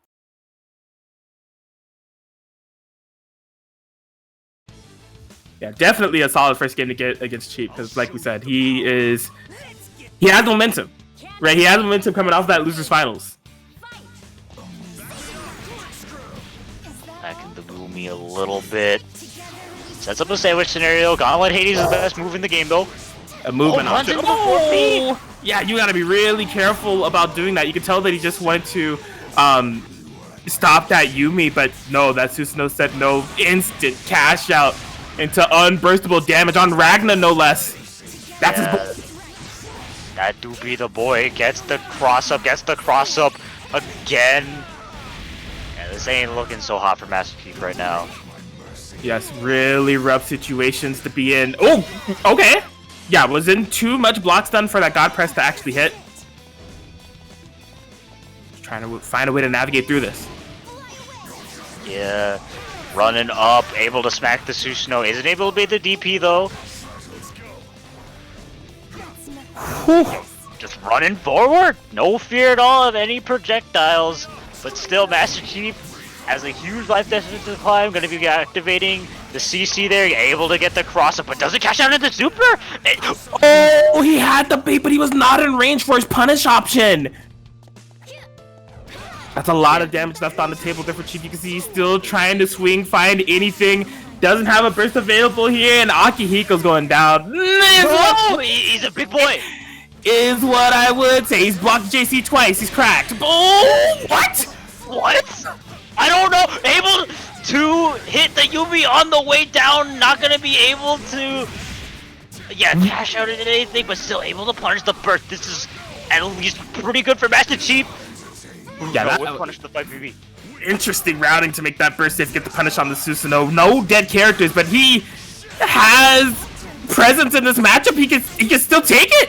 Oh! Yeah, that's scored with the EX core. Sets up a sandwich scenario. Gonna be popping the resonance immediately. Oh, able to punish the whip 2-360. That was so smart. Just get out of that precarious situation from the cross combo activation. The 5-8. And it says a shining finger. Master Chief.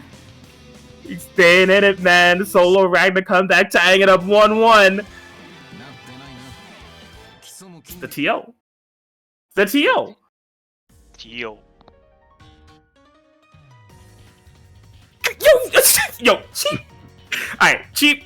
Is it look, usually we end W and F before like this time. I think Cheap he's in a full grumpy mode, bro. Like why is the toxic TO heel Master Chief popping off in the chat? Hey man, you know what? I think that gives him the power to make even more sets of BBTAG happen. I'm all for it, but like, oh hell no, that's crazy. Man, game 3, we are here. Yes, let's go. Able to take the grab, running and smacking that Yumi just a little bit, running in once again, able to catch it, the best move in the game. Gauntlet Hades once again cracking domes. Oh my! No, he's here! Master Chief is here! He's in the sandwich scenario! Isn't able to block the low. Zero Shadow Blood trying to keep it all burst safe, but blocks the air portion of it, able to convert off the 4P. Okay. Oh, wait for the JC. Cheap was nowhere in sight. Out of sight, out of mind from this entire sandwich situation. Zero Shadow Blood system so low. Dash block in a net play environment? Impossible. Ooh. Gonna swap into the Yumi. Oh my god, keep up that aggression. Make sure she can't press that fan button. What are you trying to do with me? I got this boot. Violence. What is awoken in Cheek, man?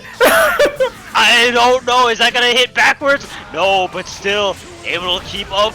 Able to find a burst out though. Trying to bait maybe a super DP. Who knows? Still Zero Shadow Blood, definitely in a more uncomfortable position than Cheap, and Cheap just willing to sit back with this life lead, trying to contest in that jump in with the JC, but the 6P just a little bit too active. Yes, 4 bars gets the throw, and that's gonna be unburstable for sure as Akihiko goes down. The rally that Cheap was building up. Put in a bit of a standstill, but we just saw Solar Ragnar coming back to before. Could it be another one in the making? I can't believe he was ready to block that. Not quite having all the blocks necessary though. Yeah, that's a lot of meter on deck, but Ooh, and he built the 4 bars. yeah, that's definitely not gonna be a kill. Not gonna spend any of the DHC. Gets the DP out. Resonance is Oh, he didn't have a. I don't think he expected that to hit, quite honestly. But still tags Yumi. yeah. So let her act. Gauntlet Hades is the best move. Fishing for some hits. Gauntlet Hades. Anything on the chase. Oh, missed the DP. Master Chief still in it. How much violence can one man possibly choose? I don't know. Oh, it's the best starter. It didn't believe it. It really gets the. There's a text to throw. Text. So much violence. He's just trying to choose so much violence. He just wants to say he's seething for it. If it's possible. Oh, Do you have any spare boots to the face? Do you have any spare Gauntlet Hades? back that shit. Back that shit. He's cracked. He's cracked. Oh, he runs into the 5P. It's Zero Shadow Blood able to put Cheap at a standstill somehow. There is just so much sheer raw emotion that I could just feel humiliating from miles away from Master Chief at the moment as he's just itching, clawing, trying to find these hits, trying to stay in. But Zero Shadow Blood says, no, no, no, as he's one game away from winning Project Tsukiyomi West Coast.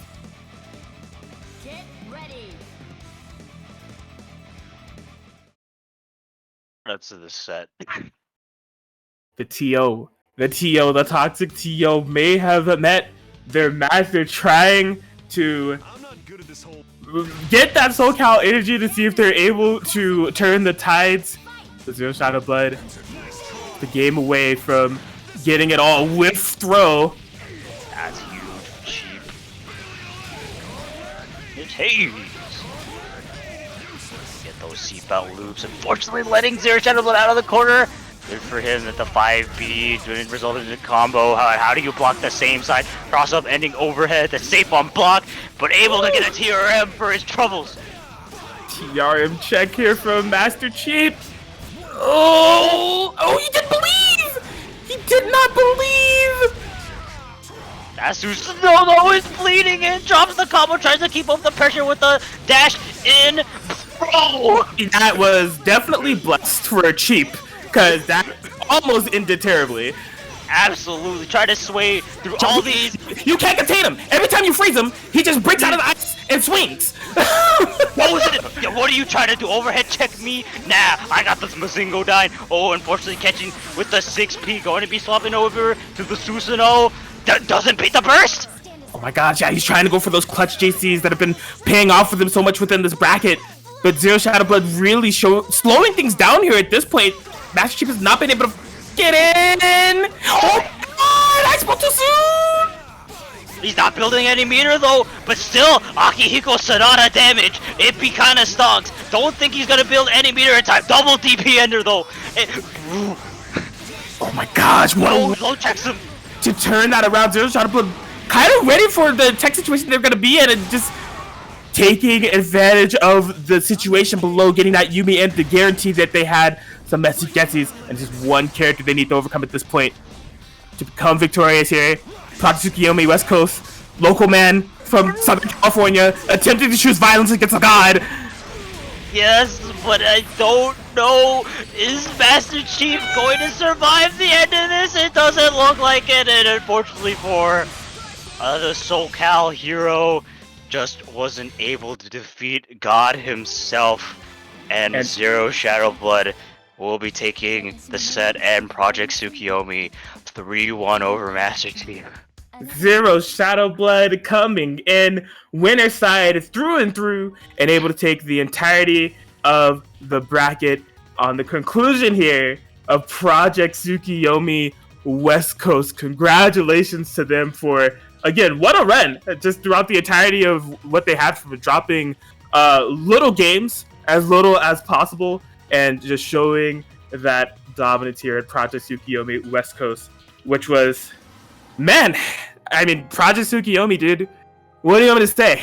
Like, it was a fantastic weekend of BBTAG action that we had here on multiple platforms and regions, just being able to really show the love that we have for this game. That Europe, Chile, and Argentina, Brazil, North America West, North America East, just really shout outs to all of you. It was a heartwarming experience for us to just kind of all come together and really uplift this game, play this game, and look at the reward that we got for sticking together, staying as a community. Red CEO, damn it. Like, I really cannot believe that was the news that we got here today. So I truly hope to meet some of you in person in December if possible. This has been a fantastic tournament. I love you all. Shout outs to the minds behind this all, Eon, Faded, and the staff behind it that has made this possible. Your work does not go unnoticed because this has been one of the most hype BBTAG weekends we've had in a while, and much needed. And so this is just like a fantastic starting point for us to go on, and I really cannot wait until the future for this game because it's bright. It's bright, man. We really in there, BBTAG community. Thanks everyone for watching. Thanks Eon and Faded for hosting such a fantastic and wonderful event for our community. My heart goes out to you, and I'm sure the hearts of the community all go out to you. Thank you so much for providing such a huge event. I'm sure the entire community is just thrilled to have y'all here. Just I have no more words. Just thank you. Yes, truly just a fantastic weekend of BBTAG action.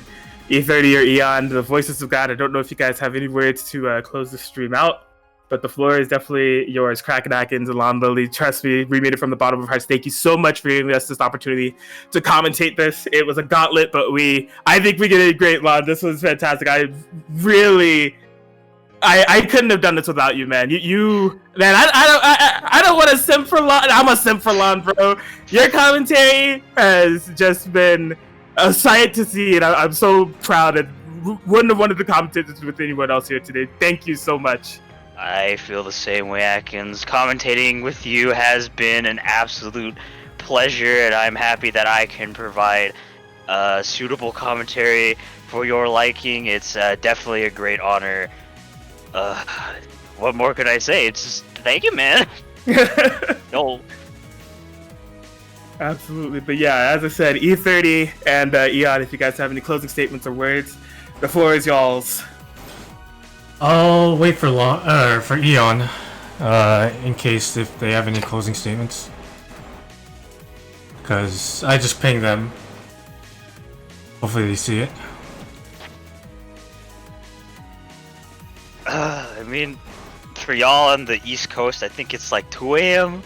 So, shout outs to you guys for sticking through this event. We're still at like, we for concurrent viewers, I'm pretty sure we stayed over like 100 for at least the entirety of top 8. And like, y'all in the eastern side of the world. I mean, we're in West Coast. It's not even 6/7/2020 yet, but for some of y'all, it's definitely 6/7/2020. Shout out to you guys for just sticking it out and like watching some sick ass BB tag. I'm sure it was a pleasure. For real, man. We're international and we move strong. We're alive and we're on the goddamn CEO main lineup. You guys are insane, man. I'm so hyped. You have no idea how much money I dropped today to play offline BB tag. It's I'm not checking my bank account for a couple of days, but it's worth it. It is worth it. Rightfully so. Eon has said that they are too tired to get on the mic. Get some much needed rest, Eon. You truly, you and Faded, and like I said, everybody involved have really given us a fantastic weekend of BB tag action. And like we said, this community lives on and it goes strong. And yeah, I had my words, and never mind. Eon is having a change of heart. Eon the Crescent coming in. I mean, hey, shout outs to him and Faded. Once again, I can't like shout outs to everybody. Everyone deserves shout outs. Yo, there he is. I'm happy, everyone's enjoying the event, and it seems West Coast was pretty interesting from what I can see and hear. People are enjoying it, and I'm happy everyone's satisfied. I'm happy I had it all come today, commentate for this. It was really appreciated, and appreciate y'all coming out and supporting the bracket, the match arena, and the overall progress of the event. Honestly, I am very tired. It's like 2 a.m. over here, so I'm just like, I don't know, I'm just kind of out of it a little bit, but it's fine. Understandable, man. You definitely deserve a good night rest for hosting such a wonderful event. I see Faded has joined. You want to say anything, Faded? Yeah. I just want to say thanks, Ian, for allowing me to help you on this. And it's been such a great event overall. Being able to help out, run behind the scenes and see all the different communities and how they interact here. It's been sick. Yeah, seeing Argentina and Chile really go at it, that was cool. I was like, yo, that scene is really cool. There's so many different it's really cool to see how different they are from North America, and see Europe really do stuff too. Is really cool. So I think this was pretty successful. So there might be some news about episode 2. I'm just gonna leave that in the air. There could be or could not be. I'm just gonna leave that in the air. But and any other words from two casters? To be quite honest with you, I've poured my heart on the mic for hours and hours. Had my closing statements. I don't got much besides thank you to you, thank you to Faded, thank you to staff, thank you to the BBTAG community. I love y'all, and there's more to come.